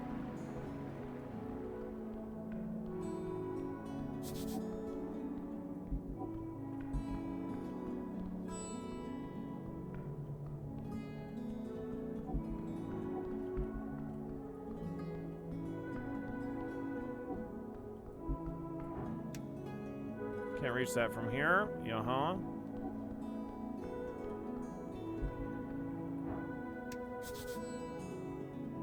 Scotty Trading Company. Okay. Oh yeah. Can I get my book back now? Oh, they're not open.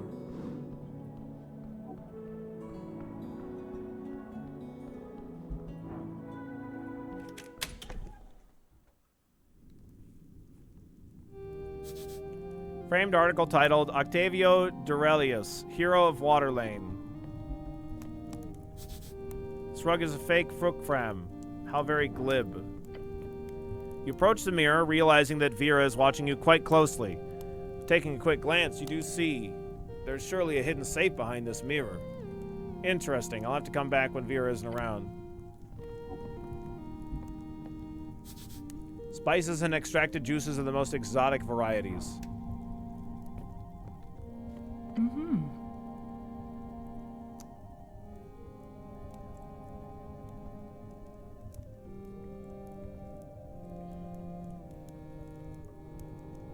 Oh. The orc stands among fancy furniture. A crackling fireplace lights up her face as you approach. Welcome to the Ascani Reeds Trading Company, Cleric. It's the orc lady again. Beware her manipulation. Yes, and also tell her she looks lovely. Hello, Agent. How's the freeze riding going? Right, you're the orc who is fighting with the dwarves. You look lovely. You look lovely to meet you again, Agent. You look lovely to meet you again, Agent Vera. Hmm? Oh. She blinks thrice and then just nods, ignoring your flub. Oh, yes, of course. Same to you. Damn it. Not very smooth, dick ass. Thanks, Dexterity. She walks over to the desk, grabbing a piece of paper. Could be a good idea to search the guild warehouse below. Not only to find some goodies, but also to check what's going on in and out of the city. This wonderful freeze-strider lady is the one who decides who comes and goes, so talk her into letting you enter a warehouse. I can gladly report to you that the business with the dwarves was eventually solved after you left. Through entirely peaceful means, thankfully. Good job. Thank you, Cleric. A contact at the palace helped me recruit 2 Varengi gentlemen. The giant kind of gentleman. When Alphaz saw them coming up, he very quickly packed everything up and left. Tell the truth, I hoped for them to put up some resistance. Sorry for not staying and helping clean things up. You used the threat of violence to push past their legal arguments, then? She gives you a smug smirk. Yes. A powerful statement. She knows when to bend and when to break, clearly. Sounds fascist. That's your choice. I have no opinion on your choice, mainly because I am apolitical. Yet again, apolitical. Oh, right. You speak, and the masses hear a leading apolitical voice. Sounds like you would be a very useful collaborator in that case. Now, is there anything the Ascani Reeds Trading Company can help you with today, Cleric? About the tea shop owner. One greasy bird, but he's good at his job. What about him? Where can I find him? No clue. What do you know about him? He's a Yobu, speaks through those mimicry voices. We worked with him in the past. There was some kind of conflict with the ownership of his property at one point with the HWBT. It was resolved. I need access to the guild warehouse. Of course, we could have that arranged. It could take some time, of course. Security clearance and such. Unless... I suppose it could be sped up if you were able to help me out in the matter I'm dealing with at the moment. Would you be interested? Yes. Great. She walks over to a drawer and pulls out several papers. I've got a perfect task for a strong cleric like yourself. Oh, strong. Yeah, you are. She stuffs the yellow documents in your hand. Aphis. Ah, cool. Every good entrepreneur knows about these. An economic freestrider accord. That's the one. An Ascani economic freestrider accord. We've been unable to hand them out previously due to a number of legal reasons that are being stripped away if we land in a good position of the future government. So in preparation, we're opening talks with a number of local entrepreneurs. Having these handed out by an official cleric would make the process a lot more official, however, greatly expediting the process. At least our guild numbers seem to indicate that folk are much more agreeable to city officials than our own staff. I'm guessing you can assume why. Yeah, Freeze Riders are scary. You want me to hand out pamphlets? Oh no. She taps the documents in your hand. These are legal documents showing every clause in the local EFA. Very generous terms that will greatly assist the local corporations in growth, revenue, and stability. We're not all talk, you know. We do actually support local infrastructure and businesses quite heavily. And the first step is getting those businesses to actually join our accord. So you want me to hand out contracts? Yes, mostly for them to take a look at. Once we get 3 Tolstead businesses on paper, we'll have met our pre-election quota. That'll make my bosses very happy. That'd make me very happy. Oh, we do want to make you happy, Vera. Yes, of course, you want to deliver them to more. Just go ahead. The businesses need to be established, but not necessarily registered. If you're not sure, you can hand them out anyway. Off the top of my head, I can recommend visiting Viskin's Lich House, the Drunk Sphinx, of course. But I'm sure you can find more. She winks. Come back once you've handed them out. I'll be sure to return the favor. Any news about the tea shop? She sighs and grabs an envelope on the table. Darrow put a stop to any official investigation. He even had his guardian angel place an arcane lock on the entryway.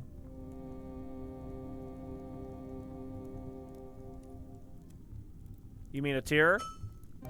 Yes, his celestial pet. I like her. She's no pet. She's a powerful woman. I like her. I don't like her. I like you more than her. She's a powerful woman. Powerful, yes. Woman, though? I think that definition might be stretched.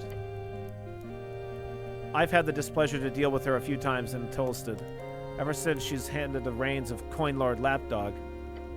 She seems to enjoy mocking us lesser creatures, coming off almost petty. Strange behavior for such a transcendent creature. She adjusts her posture. Now, she opens the envelope and reads for you. Bystanders suffered minor injuries, no real casualties, found after a quick search of the premises. The flames were put out within an hour. Eyewitnesses indicate the flames appeared alongside a loud explosion. A few unnamed people also mentioned the flames were blue for a short moment. Blue flames, huh? The rest goes along with our info. Good to have this corroborated. Where'd you hear all this? We have our sources too, my friend. Blue flames. You're not the first to mention that to me. Indeed, clearly it indicates some type of magical origin. Sorry, I meant esoteric. Esoteric origin, she winks. Esoterical. Thumbs up. And you didn't want any of these witnesses recorded? None, I'm afraid. We heard the halfways had one direct witness to who identified himself. A Frank fellow. Frank, but we found nothing more on that thread. Goblin mutters something to himself. Okay. How quick was the search afterwards? She smirks. Apparently only 10 minutes. Damn, that's quick. What's more interesting is that the official report does not mention any lead investigator apart from Darrow himself and the military organization. So my guess is that they just didn't do anything after the militia put out all the flames and secured the structure. That's insane. They can't just do nothing. If the Coin Lord ordered it, it is just. I'm a neutral observer here, so I don't have an opinion. Okay, that's good, she says in a monotone voice. Your non-opinion has been recorded. Great. The goblin scoffs. She's making fun of your non-opinionated opinion. Okay, thanks for the info. Tell me more about the Free Striders. What's in the thing on the fireplace? Yeah, what is that? There's a mask in there. I'm not a thing. Don't mind him, he's harmless. I don't know exactly how he came over the contract, but I believe it was a Kargameshian fellow who handed it over. Smoke Mephit. Keeps track of unwanted visitors. So don't touch anything, cleric, unless you like getting seared. She smiles. Her tusks gleam. Tell me more about the griffin on the roof. Griffin on the roof?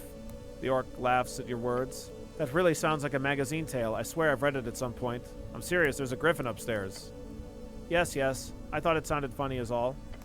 Technically, the griffin is not allowed to use our building as a nest. However, by sheer happenstance, it has become one of the many unwritten and unofficial exceptions around here. I have simply learned to make do as one does. Can I fly on it? I'd recommend not, entirely for the sake of your own health. Unless you got somewhere to fly off to. I do not. Damn it, I don't. If I did, I'd totally try it. Somehow I could imagine. Who owns it? One of our temporary guests. High-ranking member of the Freestriders, come to visit for the election, one of those types. And it just sleeps there all day? For now, I've heard he'd be heading out after the election. Can't wait. Is it annoying to deal with? Yes. Though the real answer to that involved describing griffin droppings, and I'd prefer to keep away from that. Okay.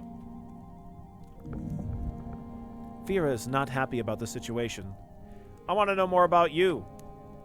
My favorite topic. That's good. Good. Neat. You're your own favorite? You're your own favorite topic? Yes. She might possibly be acting cheeky. It's awfully empty in here. Do you have any colleagues? Are you excited for our date? Her eyes widen. Oh! Of course. It'll be fun. After the election, right? Right. What do you want to do on the date? I'll leave that up to you, Cleric. What is a date? What is... It's a... Hold on, do you not know what a date is? I'm joking, Agent Fira. Of course I do. I'm checking if you know. Do you not know what a date is? Go on. She opens her mouth to speak and then thinks better of it. A date is a social meeting between two people with romantic interest. Okay? I like that. I like that. She pushes a strand of hair behind her ear and gives you another smile. Good. Great. Great, that's good. That's enough about the date. Smooth, Billy. Yeah, what can I say? I'm a real smooth operator. Great, I mean good. What else? Did I mention how I really appreciate your appearance? Attempt to flirt? Yes, we're having a very wonderful weather today. I agree. Although it is quite difficult to see it down here on the water lane because of the ceiling. Wow, smooth. She's avoiding the subject by pretending to not hear what you said. You make her uncomfortable. Tell her what you think, what you believe. Hit her with a perfect line. Come on, charisma.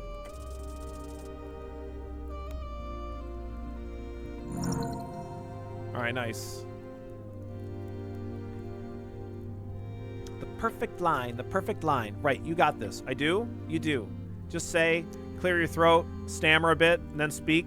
I think there's way more to you than most people assume. I want to figure you out. Figure me out, you say? She shakes her head, but can't help but let a grin sneak onto her face. Your insistence is a bit endearing, I'll admit. So, fine. A date with this helmed human does sound like a rather memorable night, doesn't it? Nice job, stud.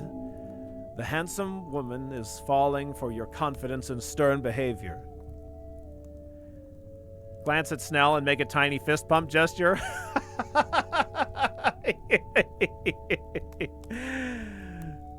Yeah, this goblin closes his eyes.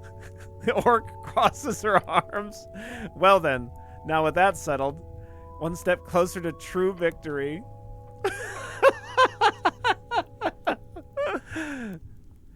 Yes.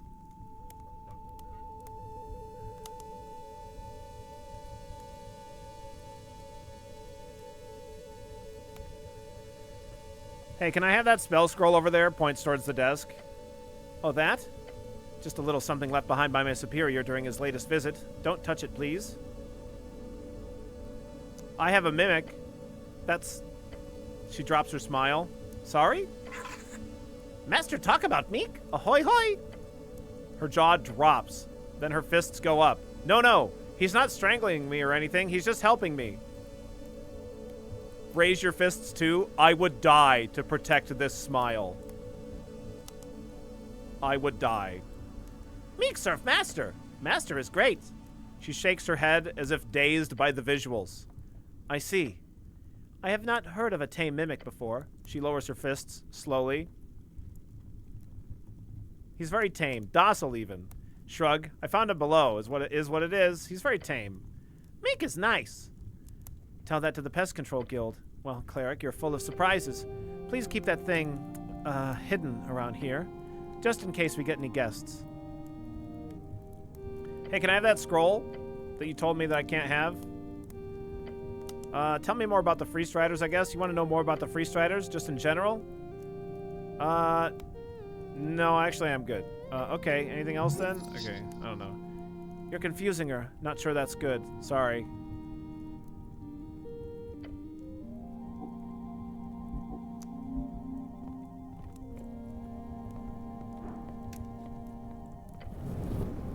You look into the flames of the fireplace. A hissing voice calls out to you. Didn't your mother ever tell you? It's rude to stare.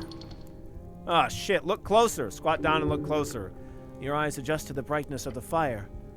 A figure lies upon the lit timber, like a puff of smoke materialized into a solid chunk. It's a little smoke guy. They appear at times. Just a little smoky guy. You know, like they do. I apologize. Good. You know your place. I'm Tinitul. Terrible to meet you. Lovely to meet you as well. I am... Don't care. It interrupts you. It looks back and forth between you and Snell. I'm in charge here, so don't do anything nasty or I'll report you to the Tusk Lady. Tusk Lady? Amazing. Your goblin companion squints into the fire, then he whispers to you. I hate these things. So you're like a guardian of this place, or what? Something like that. I'm only obliged to attack you if you actually steal something. Oh, really? Test the little guy. You should push. I'll keep that in mind. Yeah, you better. Is there something I can do to get you to look the other way? Look, I'm bound here, you know. Only higher orders would allow me to look the other way. I'm taller than you, so... Its sighs, a puff of smoke wisps into the air. If you were an elemental lord or something, that'd change things, but you're not, so... Danger, fear, pain. Prove that you're a worthy elemental lord by sticking your hand into the fire.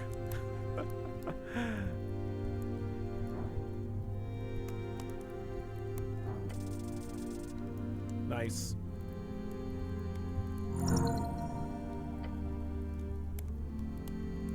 Shield. Your skin is a shield. Take off your right glove. Huh? Place your hand in front of the smoke guy right into the flames. Confidently, you reach forth. Oh, Smoky Boy, what the critting are you doing? With your second hand, you cast Druidcraft, causing the flame to wrap around your hand. Holy hells and bells and stuff! It exclaims and dances around your searing hand. It's not a lot, but you can sway the flames by tugging primal strings. Gods be damned, dude! This is enough. Slowly remove your damaged hand from the fire. Your heartbeat screams into your ears. Blood rushing, adrenaline pumping. Beyond your body, the smoke creature laughs wildly. You're awesome! Fuck it! I guess you are an elemental lord. I'll look the other way. You go ahead and do whatever you want, boss. You hear him cackling as he rolls over and stares into the wall. Alright, that's it for now. Goodbye, spirit. There, we can steal shit now.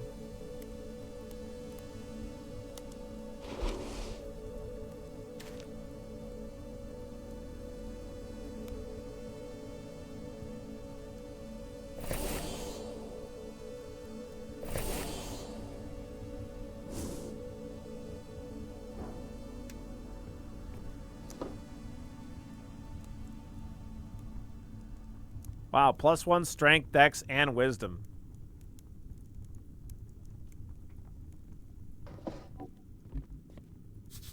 Free cities, democracy, prosperity.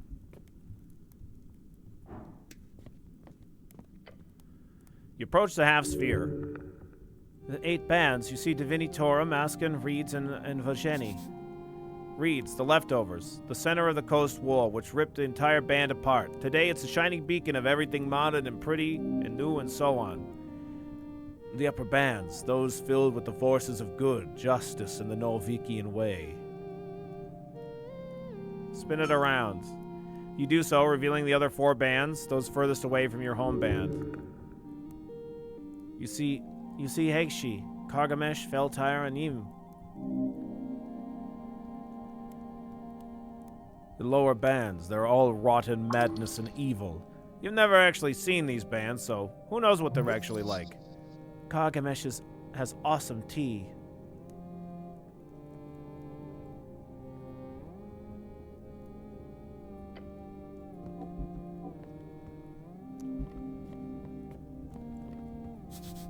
Looks like an archive.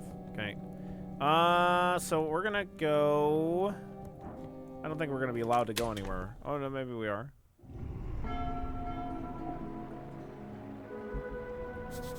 One of many free starter compounds in the city. Hey, what about that griffin mush that we had, even though it's not actually in our inventory?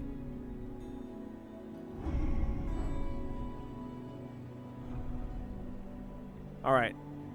Wake the animal gently through understanding and empathy.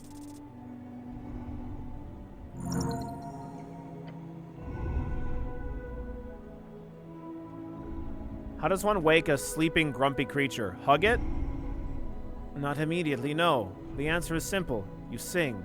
Clear your throat excitedly. Cleric? The goblin hisses at you, points at the claws. Sharp. A little lullaby will do. Oh, little birdie, spread your wings. Don't be afraid of the deep, dark things. Crawling and creeping and being so bad. Everybody wants you to not be sad.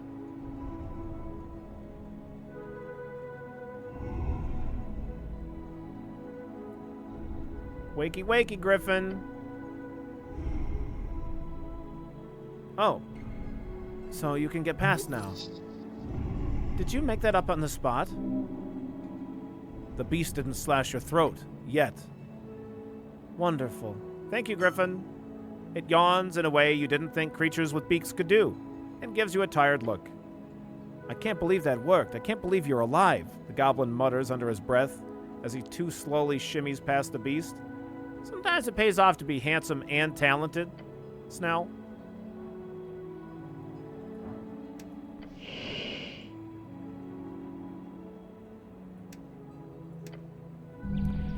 The beast spreads its wings. You may address me as Giorgio Valzantigo. Master Giorgio Valzantino. Who does this chicken think he is? Wow, this beast lives on a pedestal. Whatever it says, just play along. Greetings, Master. Thank you for getting out of the way.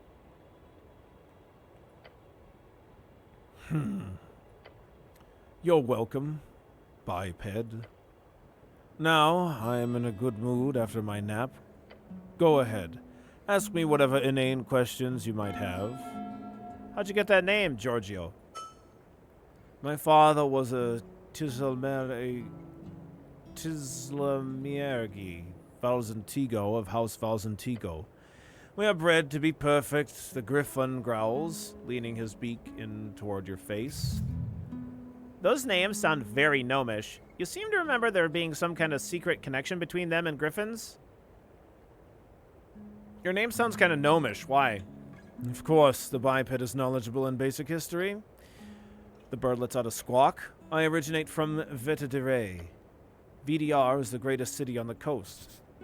Vetidere, small Ascani city known for its griffin race. Real gambling palace, if you trust the stories. The gnomes who live there have served my lineage for over a century and a half. Once I finish this obligation in the West, I will return to rule my house once more. Soon enough, soon enough. You're kind of chunky. Sleep well? Until you showed up, yes. I had a dream where I kept smacking bipeds like you around. It was wonderful. Why do you call me a biped? Why? For that is what you are. A two-legged, featherless biped. Do you disagree? I do. Get ready to argue about your identity as a person? No, that's factually correct. It is biped. What do you do around here? I handle scouting for the boat bipeds. though they do not hold any interest to my valuable information. Some of the less rugged ones I even move around from time to time. I traveled with one a few days ago, all the way to this strange, cold land. In return, I get fed a glorious amount of sustenance. More than you could ever wish for, biped. Noticeable. Who'd you fly with here? A biped of your size, approximately? One with a gaudy sense of style. Some type of ground delver of a human, I believe. The type to head deep below, not to come back for many, many days. Oh, yeah. Axel. Behold, a man! Throws a plucked chicken. What's up, Cole? It's sad, really, to be a biped like you. We could find its owner below, then. So who's your owner? I have no owners, you foolish thing. You need to wrap your mind around a superior being not needing to slave away all day. Learn from me. That would do you good. All that ego with no intellect. How sad. Okay, got it. You're kinda chunky. Fed well, yes, thank you. I am very rich indeed. He doesn't see that as an insult? Weird bird. Big bird. Big bird. Oh, big yawn. Oh, what a big yawn. The voice disappears from the griffin immediately. Had a good chat? Didn't sound like you have best friends exactly. What did it sound like to you? You've essentially been squawking for a while now. I would have laughed if the noises coming from that griffin didn't scare the shit out of me. Sounds like you'd be gutted any second. That sounds scary. Oh well, the griffin and I came to an understanding, I think. Sure. Let's go before the bird changes its mind.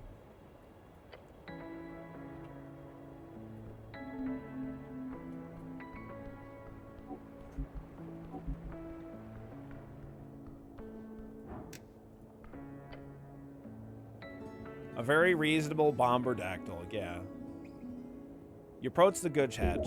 This is a very small goods hatch.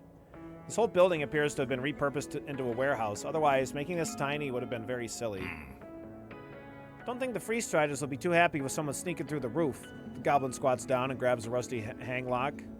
Pick the lock. Wow, we rolled another one. I think we got advantage. Just a bit of finesse, the lock cracks open. Quite literally, the rusty piece of shit won't ever close again. There we go. Great job. As you peek inside, you see a rope attached to the wood tumbling down into the open space below. Sweet. When we actually climb back up. We can actually climb back up. I didn't think of that. Let's see how well this rope holds up. Meek will help Master climb. Meek can hold rope with teeth. Very strong. Cool.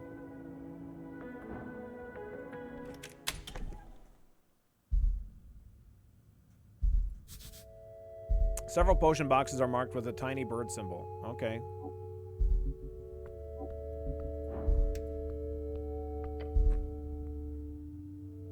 Crate with a rhythmic thumping noise coming from inside. You approach one of the many large crates in the warehouse. Why is there a rhythmic thumping noise in here? It's coming from in this box. Open the... Snell, you hear that noise? I do. He points at the side of the crate. Shows you a strange expression. It's a face that says, "Be careful, I think we've got something here." Yeah, he wants you to open the crate, obviously. Alright, let's open it. Nat 20. With a tight grip, you press hard. It's difficult. Even the goblin is straining to put his measly body weight into it. But... Rip open the side of the crate. Oh my god, it's a Trare.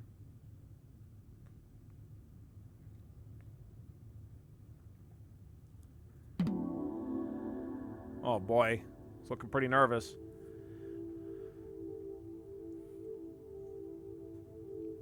I can explain. Well, I can explain. You watch the wingless crow-looking creature scramble to compose himself. Drama. The bird man lets out a strange throat noise that makes a series of nervous chuckles. Bomber's guarding a Trare, yeah. You would have done the same in his shoes, hopefully. You're not trying to leave the city, are you? No. That's not something...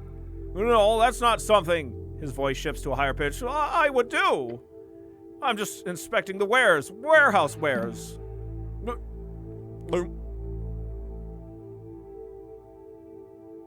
I don't know if that's what this noise is or not. But it's the noise I'm making.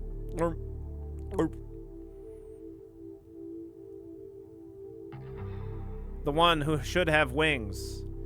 Yeah, see, this is what I was kind of thinking, that it was the bird person, the one who should have wings, not the angel, because the angel has one wing. What's that sound? What? That. No, I'm not. Why is your voice so weird? I am Yobu. Yobukadori.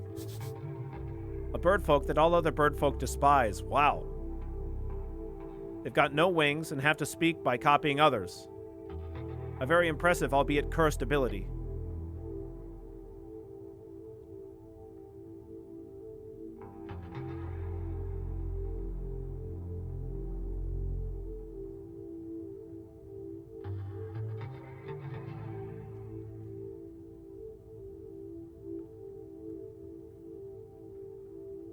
That doesn't really answer my question. Yobu, we've got no voice of our own. You know, like, you know. I get it. Us oppressed folk need to stick together so we can find our voice together. That's what democracy's all about. That's what it's all about. The bird glares at you. No expression is The bird glares at you. No expression in its expressionless face.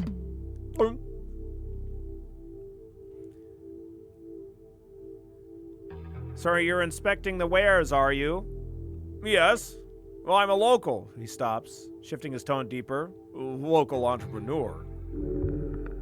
He's trying to assert himself by sounding like a tough guy.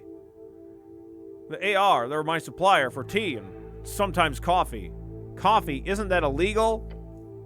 It's not. Difficult to get, but not illegal. Okay. So you're inspecting goods inside of a crate, inside of a sealed warehouse? Yes. What, you don't believe him? Okay, what kind of goods are we talking about here? Oh, he grabs a scale of Outcake exoskeleton from the crate. I have a great plan. I'm planning on renovating my shop with these. Protection.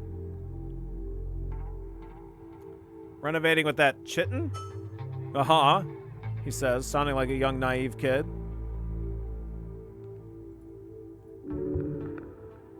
Nuh-uh. Nuh-uh. Nuh-uh. He's lying. Why do I have a feeling I shouldn't cast Charm Person? Why can I cast Grease right now? Are you aware that your tea shop exploded? What? How sad. You were the one to deliver the horrible news. The bird mimics the sound of young and shocked man. Why are you ever not casting Grease? Okay, good point. Bad sound to pick. He sounds almost sarcastic. Well, what a horrible and shocking revelation.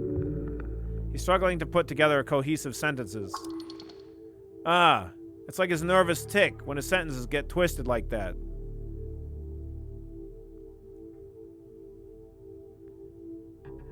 You didn't hear the explosion? Sorry?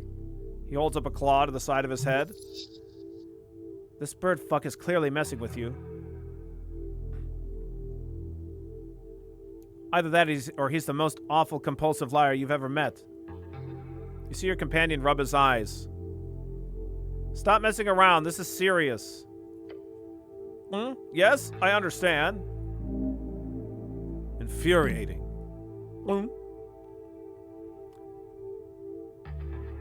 You've been down here for how long exactly? I'm inspecting many wares. Yeah, these types of mimic birds are known for being able to just hide in a hole for a very long time. You're pretty bad at your job, Mr. Drummer. Sorry for being pretty bad at inspection. I try my best.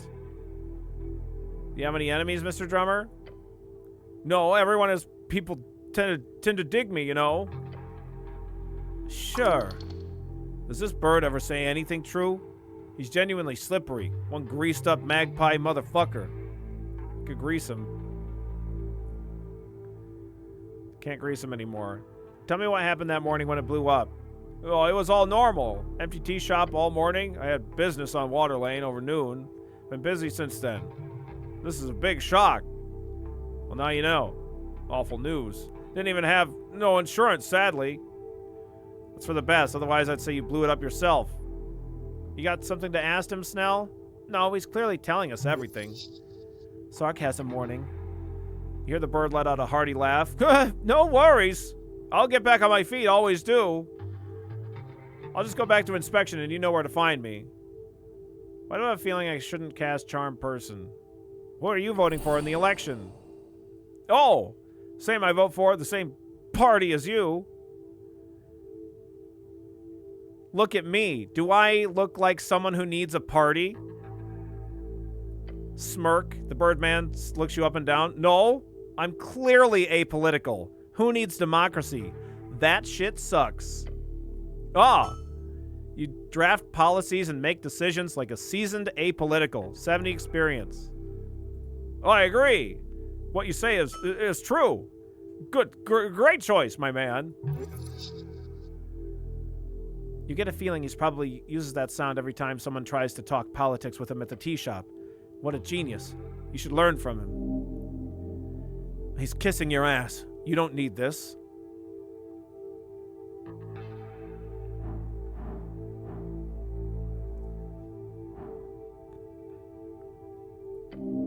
Should I threaten this guy or something else? A push is all he needs. Then he'll spill the truth.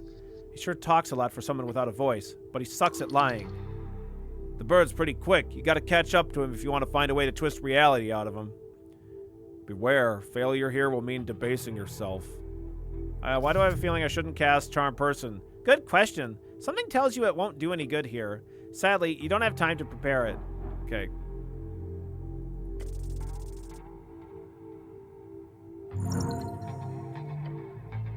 Smooth now. Just continue the convo and slip past that question. Slip in that question. Good boy. By the way, I gotta ask, which crate were you inspecting when the explosion happened? It was the other one. The one with the potion He stops. Aha! Got you. No, I meant... Can't take that back, Mr. Drummer. Your lies have been eviscerated by my impeccable wit and raucousness. You're taking it a bit far, Cleric. He gives Drummer a frown. Just spill the fucking beans already. Now hit him with the big question. Who blew up the tea shop, Mr. Drummer? Okay. The Birdman repeats twice with the voice of a shrill woman. I'll tell you everything. Start talking then. I'm running a business on the side. Import, export. Smuggling.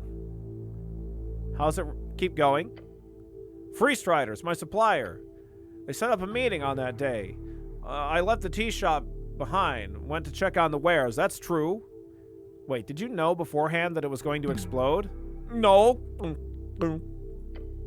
I was in the warehouse. Here I hear explosions, and then I hear Free Striders talking about it upstairs. So I hid in here waiting for a boat.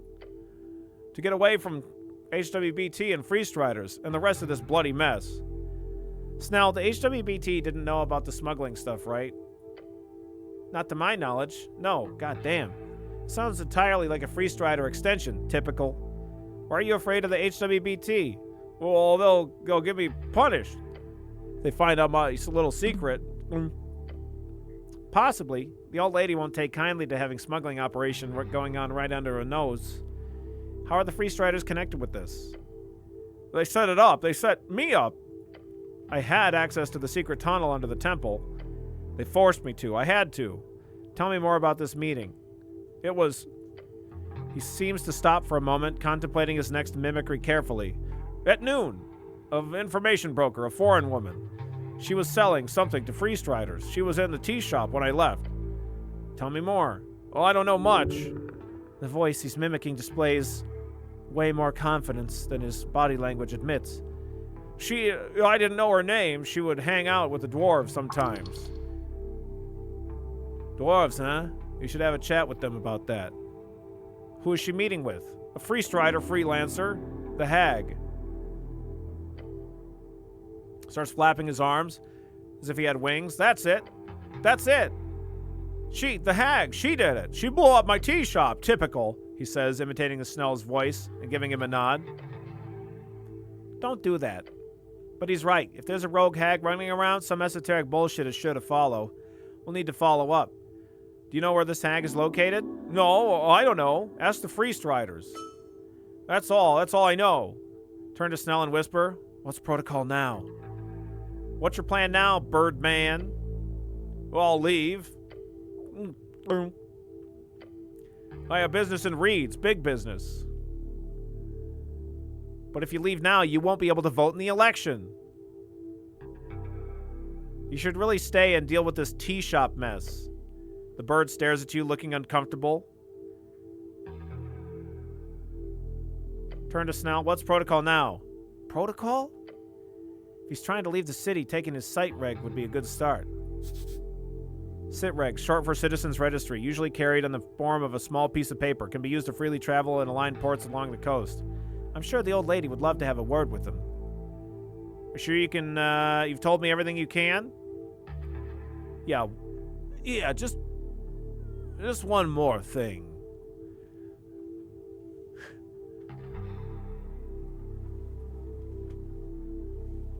Yeah, just Columbard here.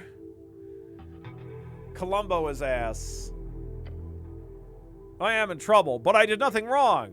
The goblin scoffs. Let me see your papers, citizen. The bird fiddles with his satchel. A worn piece of paper, his claws hold it forth. Citizens Registry. Grab it. As you hold it up to your helmet, the bird makes that rhythmic thumping noise a few more times. Boom.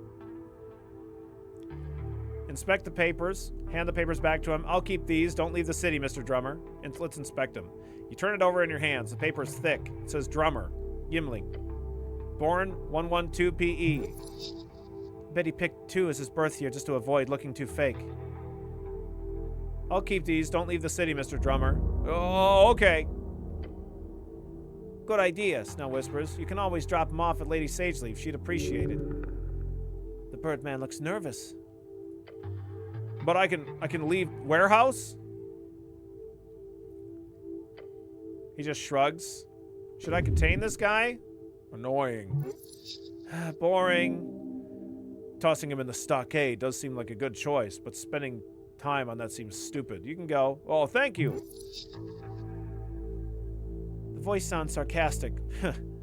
Birdman starts to shuffle towards the stairs. Good luck out there, Mr. Drummer. Oh, one more thing, Mr. Drummer. One more thing.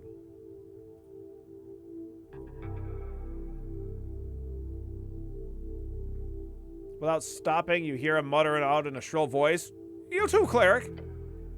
As the Birdman leaves the warehouse, you hear a faint rhythmic sound follow him out. Boom. Boom. I wonder what he'll do. Is it okay to have him running around?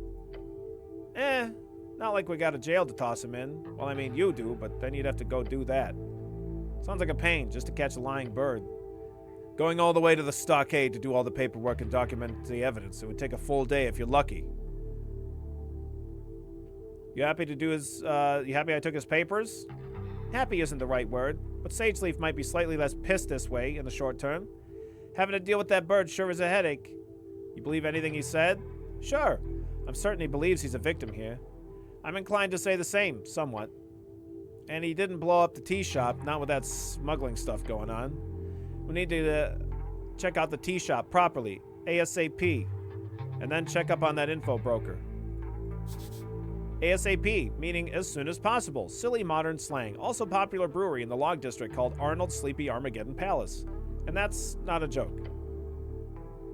She had a connection with the Asgulls in the tea shop. She's also got a meeting with the Free Striders. Feels like she's a string connecting every fucking part of the city. What a fucking mess. Cool, let's go. Toss the papers to Snell and leave. Apples, apples, apples, apples.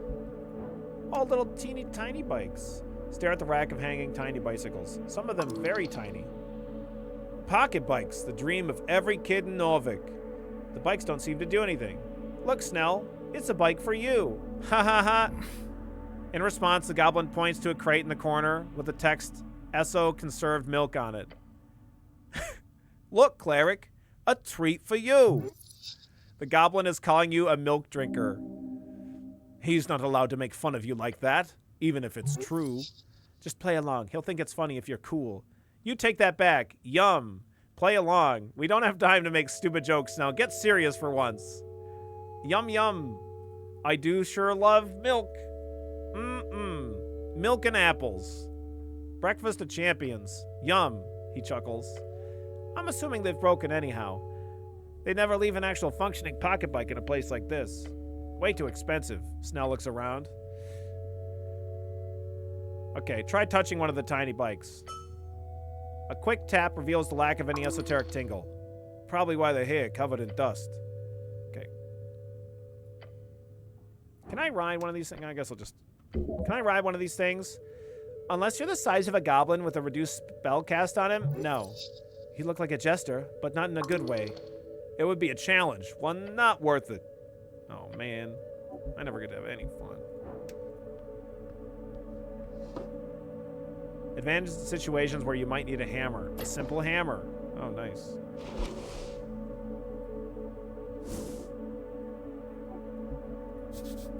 HWBT, AR Trade Co., AHPLC.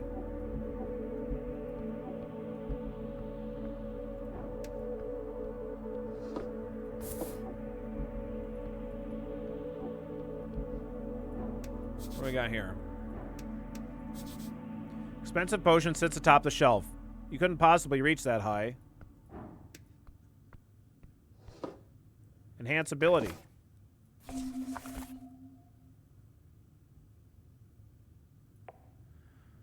Tapping into animalistic spirit energy, you enhance your mental and physical abilities. Until the spell ends, you gain a proficiency in all ability scores. In the ability scores you already have proficiency in, you gain expertise. Double proficiency bonus. Interesting. That hammer is just on the ground if you convince the dwarves to leave their rally day one. Neat touch that it ends up here after they get dispersed. Oh, interesting. Very cool. 60 crowns, nice. Salé, +2 dex, -2 strength. Pick up a polished Salé helm. Sand flowing from its orifices. But before you remove it from the box entirely, you sense a scarf rushing to your aid. Meek! Ah, shit. Is this that stinging sand? See something shift in the sand in the crate. Dodge the sand. Oh, God. Oh, God. Oh, God.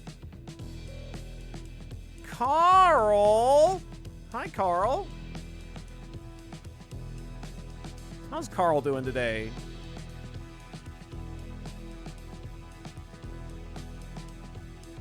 Dodge the sand. I think that this is the same kind of sand that we saw in the warehouse earlier that Snell saved us from, possibly. Carl's waking up today. Waking up's good. Well, waking up has to happen, I guess. It's not. I don't love waking up. Checking for kobold crimes. Don't look too closely. In a heartbeat or faster, you pull back your gloved hands. You watch as the sand attempts to rush forward, the shape of it like a slithering esoteric creature, and just barely graze you before slinking back into the box. It doesn't have to happen, but it's kind of better that it does. Waking up, not kobold crimes.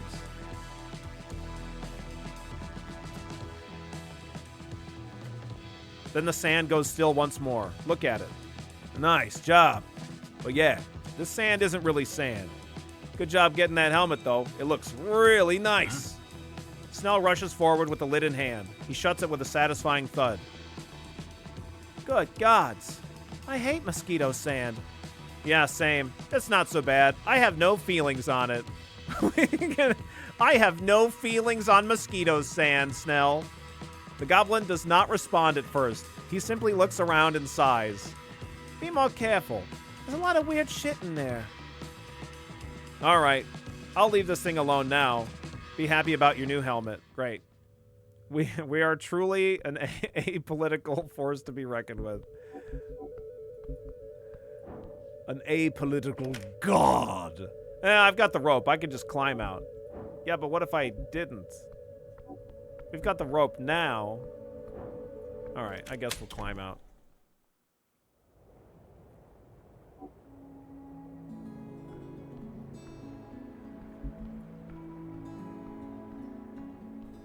I haven't been down there, I don't think. How do I get down there?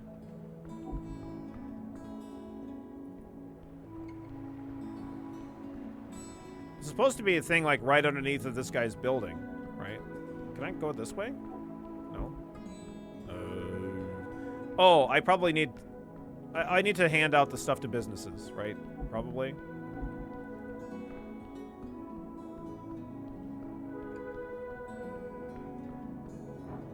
Okay, we can't interact with that yet. I guess I could try casting Druidcraft so I can interact with all these guys.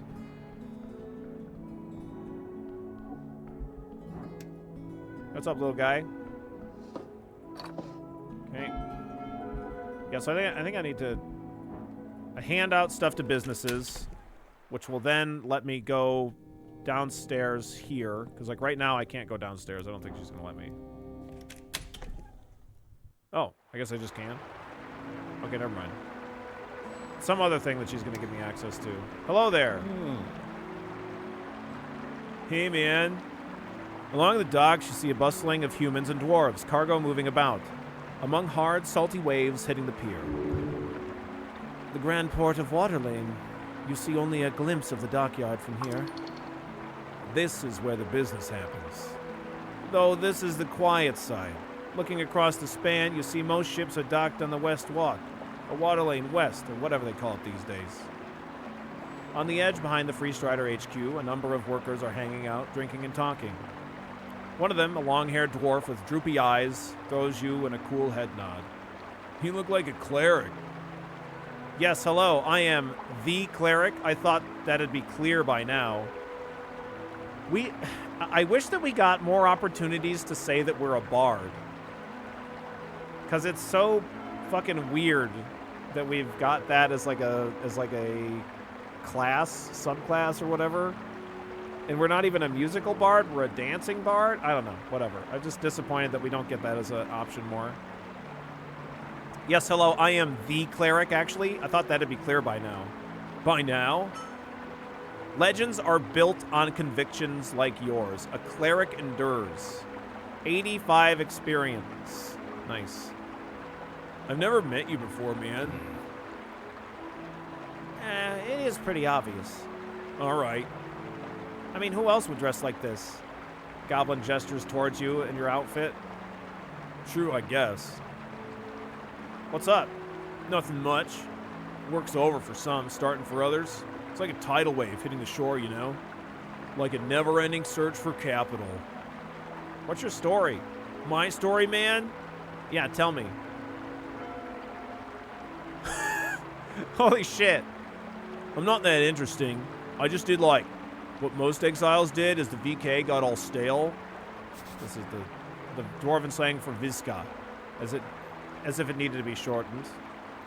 As the VK got all stale and no one could find a job, we moved downriver.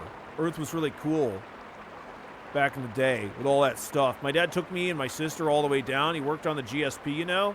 I never got into construction myself, but since I finished school, I've been on the docks.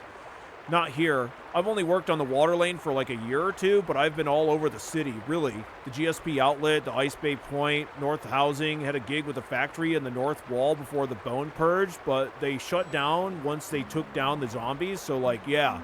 Not a huge fan of the Free Striders, but the AR pays well. Nice folks, too. Beyond that, I'm looking for a wife at the moment. Had my eyes on this gal who lived in the hills last year, but she liked my friend Yag more. I don't blame her. She's got real nice mustache. Though it's getting hard saving up for all the houses these days. Not sure if I'll ever afford the whole family life, you know?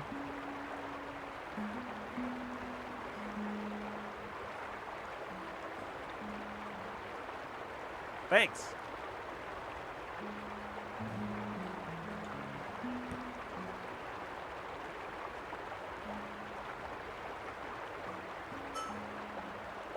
Maybe I should vote Asgalist. Huh? Oh, what? You're done? Ah! Joel. Wow, what a lovely story. Oh. I see we found wall of text. I like this, that like wall of dialogue reminds me of that guy in Bramblewood that you go to talk to him and he's like, hey, want kids? Have kids? You want a date? I'm looking for a date. I just broke up with my... So I'm looking for whatever. You know, like that guy that just like went on a huge fucking rant.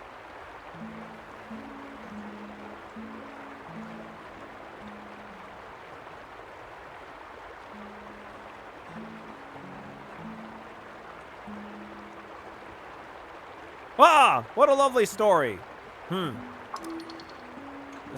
This is not a hustler. Thanks for asking. Clerics don't usually act all nice and kindly, you know. He goes in for a fist bump. You have been chosen. Do it. Bump his fist. Bump his fist. Hells yeah. You hear Snell audibly yawn behind you. Okay, Snell. Okay. Bot needs a dolphin sub. Yeah, I guess so.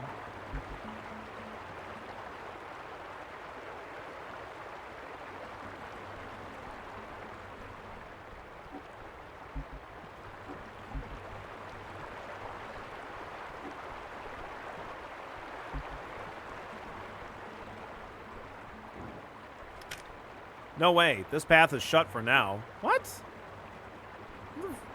Oh, is that where we'll have permission to go? Okay. Probably. Definitely, probably, mostly, kinda, sorta, maybe kinda, sorta, maybe kinda, sorta, maybe kinda, sorta, maybe kinda, sorta, maybe kinda, sorta, maybe kinda, sorta.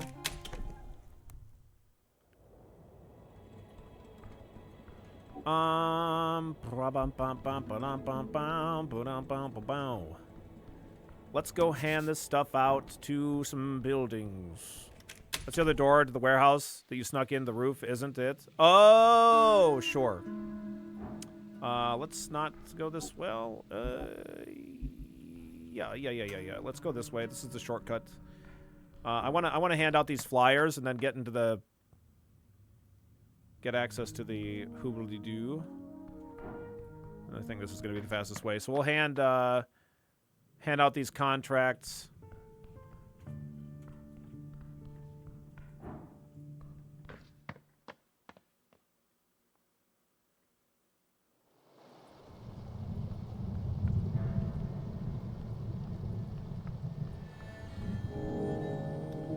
Did we finish out any other trees?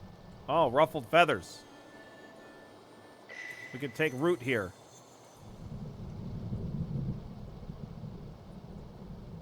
So you took the bird's papers, made him stick around with the snakes. What, I got a problem here? You sure do. Look, it's time to establish some baseline, okay? First of all, immigration's good. What? Immigration. It's a net positive for a modern society, for Norvik. Hold on, I don't agree with that. Yes, it's true. But what's it got to do with...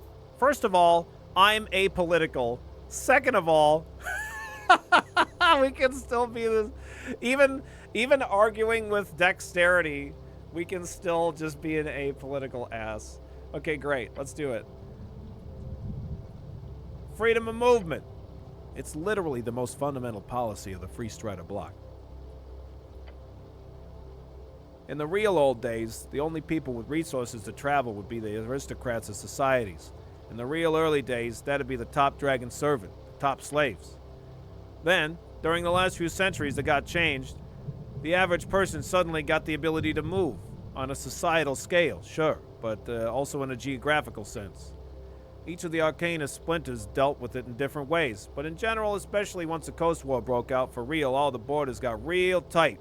A shot on sight type policy wasn't uncommon. And that's shit. Real shit. I agree. Borders are bullshit. Arcanists were terrible, but that doesn't mean nations don't have the right to close their borders. That was overkill, but we should still have some type of border controls, right? The powerful should control the weak. Arcanists had it right, and the kings, as did the kings of old. Borders are bullshit. Real bullshit. Let's get over the facts here. The number one cause of starvation, poverty, and economically related suffering is the general lack of prosperity. Historically, it's understandable why peasants and kings, early Arcanists, didn't really get this because they just didn't have the reference point. If things were always terrible, you wouldn't even know what good is, right? But then comes industry, mass production, esoteric stuff, access to free food, healing services, teleportation, and the fundamentals, textile factories, metal refining, and transportation. All of it giving way to an unprecedented amount of prosperity for everyone. It's like cheating in the economy. Everyone gets rich all of a sudden, even the old aristocrats. So then you have the question of nationalists, nation states of borders. You can make an argument that freedom of movement goes against certain ideals of nationalism, sure, but you can't completely lock your own people away from others. You can't stay out of the global trade. You lose that authoritarian touch. In return, you get super magical economical boost, one that helps everyone. You know those Asgals that hate free striderism so much? This is the point where they all shut the fuck up and sit down. Because Asgalism didn't make anything better. Not anywhere near the degree that opening the markets did. And locking down your borders, not allowing trade, people, labor, goods, services to flow at the behest of the benevolent invisible hand. Term coined by Eirik Smed, a prominent arcane-era scholar from Vorgeni. It basically refers to the forces of self-interest and competition that, when operating within a free market, unintentionally guide individual actions toward outcomes that benefit society as a whole. Good shit. That's literally like arbitrarily making all your people objectively less wealthy and probably a lot hungrier just for some dumb ego trip. Thus, immigration is fucking great. And anyone who disagrees is a fucking idiot. You've convinced me. I will now allow strangers to come live with me in my apartment. Yes, immigration is great and helps us fill out the ranks of increasingly growing Norvikian industries. Immigration is amazing, but only for Folkarian reasons. We should keep the people in need of sharing our wealth. Immigration in balanced amounts is great, but too much and it'll create strife and cultural clashes. Immigration in balanced amounts is great, but too much and it'll create strife and cultural clashes. I'm sorry, I read that. Immigration is a tool the bourgeoisie used to slow down wage increases and dilute working class solidarity. Immigration is a threat to democracy. No, immigration destroys nations. It destroys people. Just because old Diminer blew up and Reeds took its place as a messed up coagulation of all the broken survivors doesn't mean the rest of the coast has to align with their strange multicultural ideals. Whatever you say is good. I feel like our charisma should just be picking 8. Like if we could pick 8 again with most people, just be a wet noodle. That seems like what our charisma thing would do. But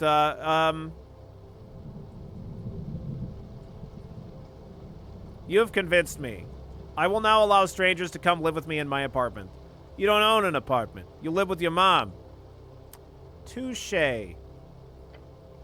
Come on, be serious for once. This is hardcore stuff. Immigration is good. Repeat it. Immigration is... It's great.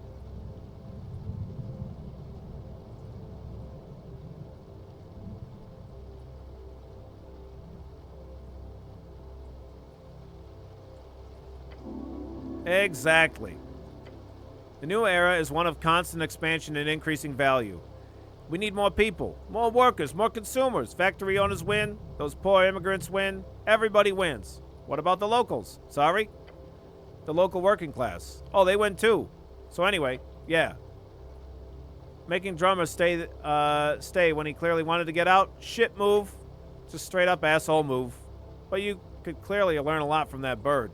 He's got that infectious paranoia about him. Oh shit, your stomach's upset. The bird. Yeah?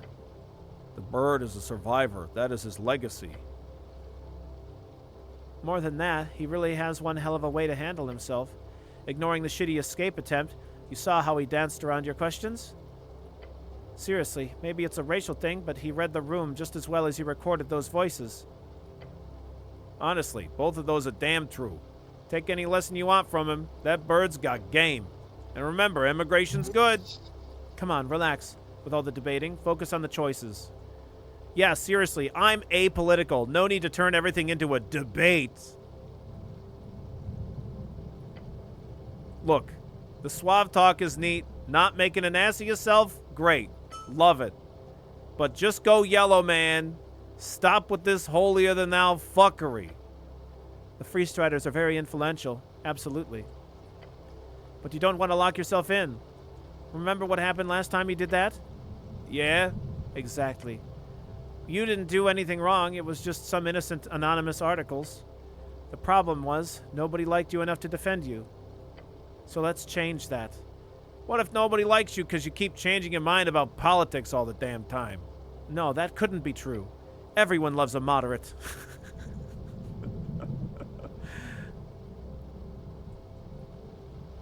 Infectious paranoia. Be ready for anything. The world could fall apart any second. The walls could implode. Your dreams could be shattered. When that happens, get ready to run. Leave the city in a crate. Ship yourself to Heishi. Whatever it takes to get away from any of those pesky consequences. Advantage on initiative rolls. Survival of the fittest. You live through it all. Survival of the fittest. Advantage on death saving throws. Tell me more about reading the room. You want to say the right thing, right? Make the right choice? Yeah. Might help to have a quick glance around the room first. Advantage on behold checks. I'm ready to make a decision. We're going to do reading the room because it goes with our charisma. Great, no excuses now. Time to understand people so you can control them like sheep.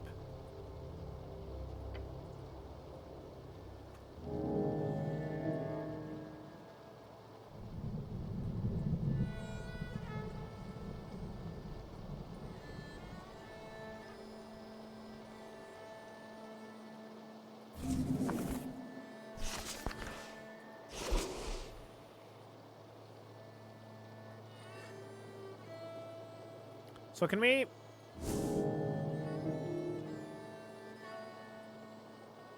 Okay, so we can deselect.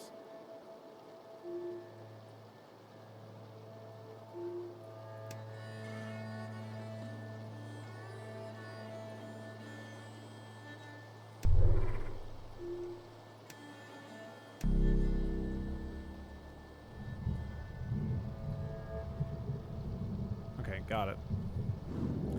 Okay. Brr, brr, brr, brr.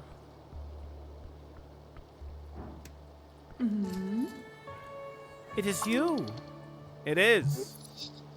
Beware of this one. She's good at getting what she wants. Hey, you're a local entrepreneur, right? I suppose, she says and grabs the paper. Ah, one of these, I see. Not entirely sure I reached the requirement of being a local, but I suppose it can't hurt to look over the legals here. Thank you.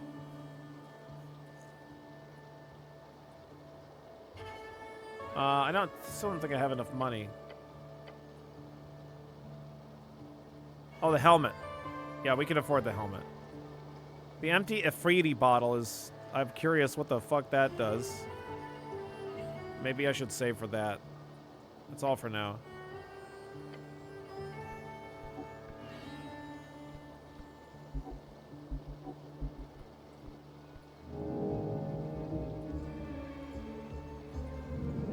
Okay, so the bar's another place.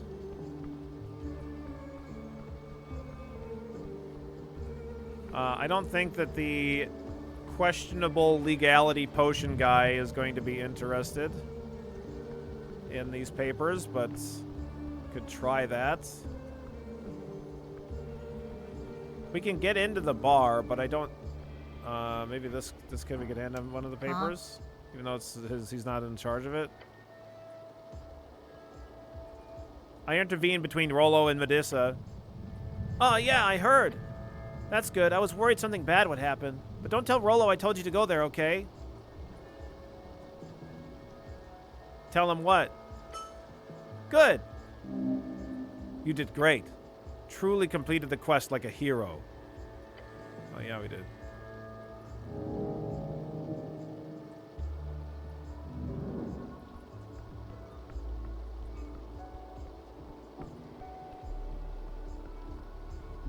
I guess we have the Lich House and the bar.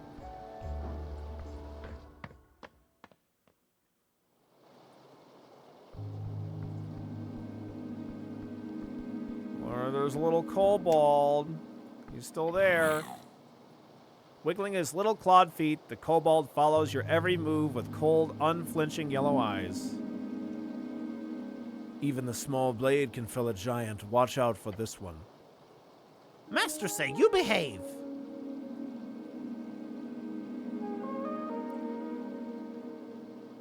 You don't tell me what to do. You have some questions. We've already asked everything for the kobold.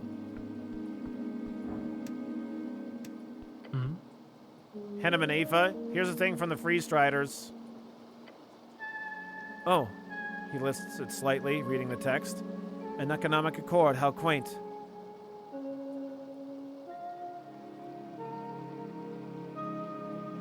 I have to hand them out to help Agent Vera. I know very well about the free way of business in the East. I have no interest in dealing with these methods unless I am forced to, and in the event of a governmental shift, which, considering you have been instructed to handing these out, is most likely exactly what is going to happen. Thus, I will indeed most likely sign this in the end. He's being a bitch about it. Who cares? Future's coming, old man. And it won't stop coming, and it won't stop coming. You don't sound too happy about that. Does he ever sound happy? It is the way of things. I much prefer the rule of Earth. So-called meritocratic capitalistic society of reeds is based on foul bureaucracy, nothing else. I will manage it well, but in principle I will stew in resentment. Yeah, same. Give him a fist bump. He meets your fist in the air. Then he places the paper on his desk among many other documents. Fist bump! Fist bump!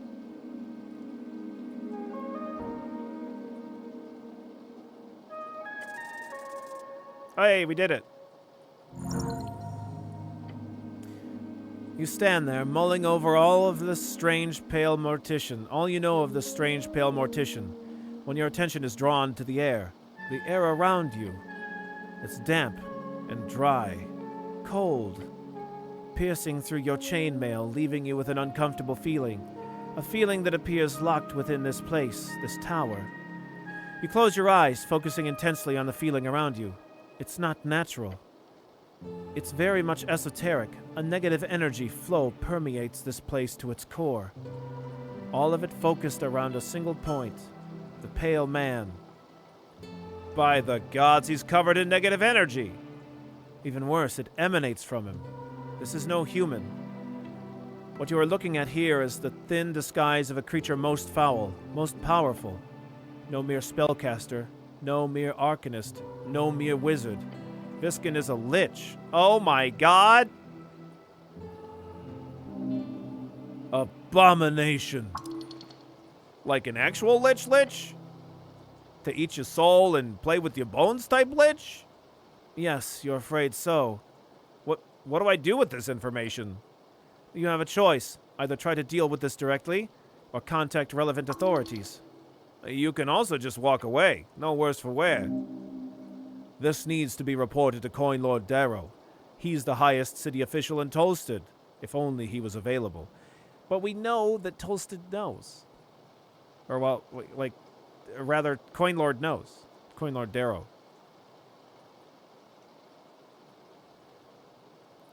My wife has convinced this guy is Snow White. He looks kind of Snow Whitey. Snow White is a lich? Oh my god.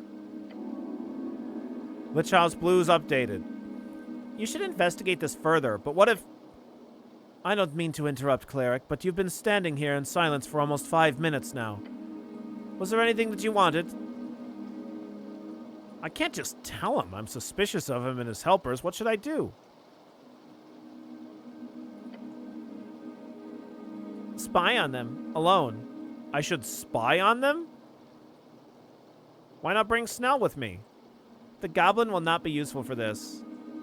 He could be an asset, and besides, Fiskin would obviously not be interested in exposing anything interesting with his goblin partners in the room.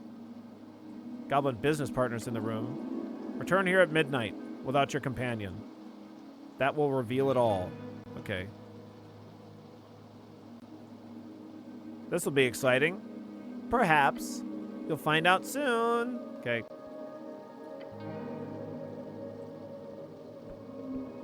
Damn. That's big news.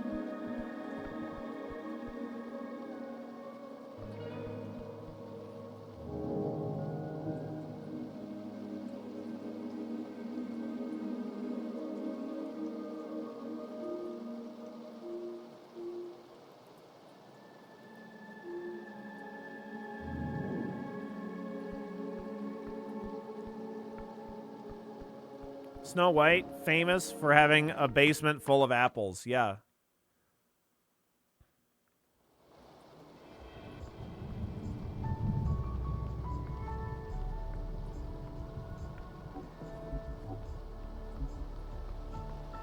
What the fuck is this? I told you they don't open till dark, and you didn't even bring a robe. It's fucking boring. It's fucking boring out here.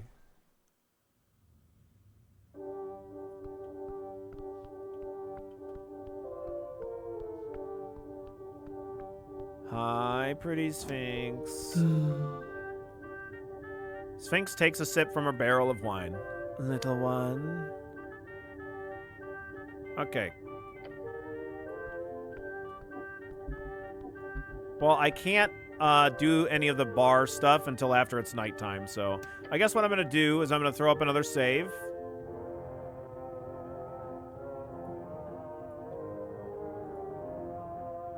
And I'll go grab some lunch. And then when we come back, we're going to dive down into the depths of the dungeon. And then once it becomes nighttime, we'll hand a thing over to the bar, I think.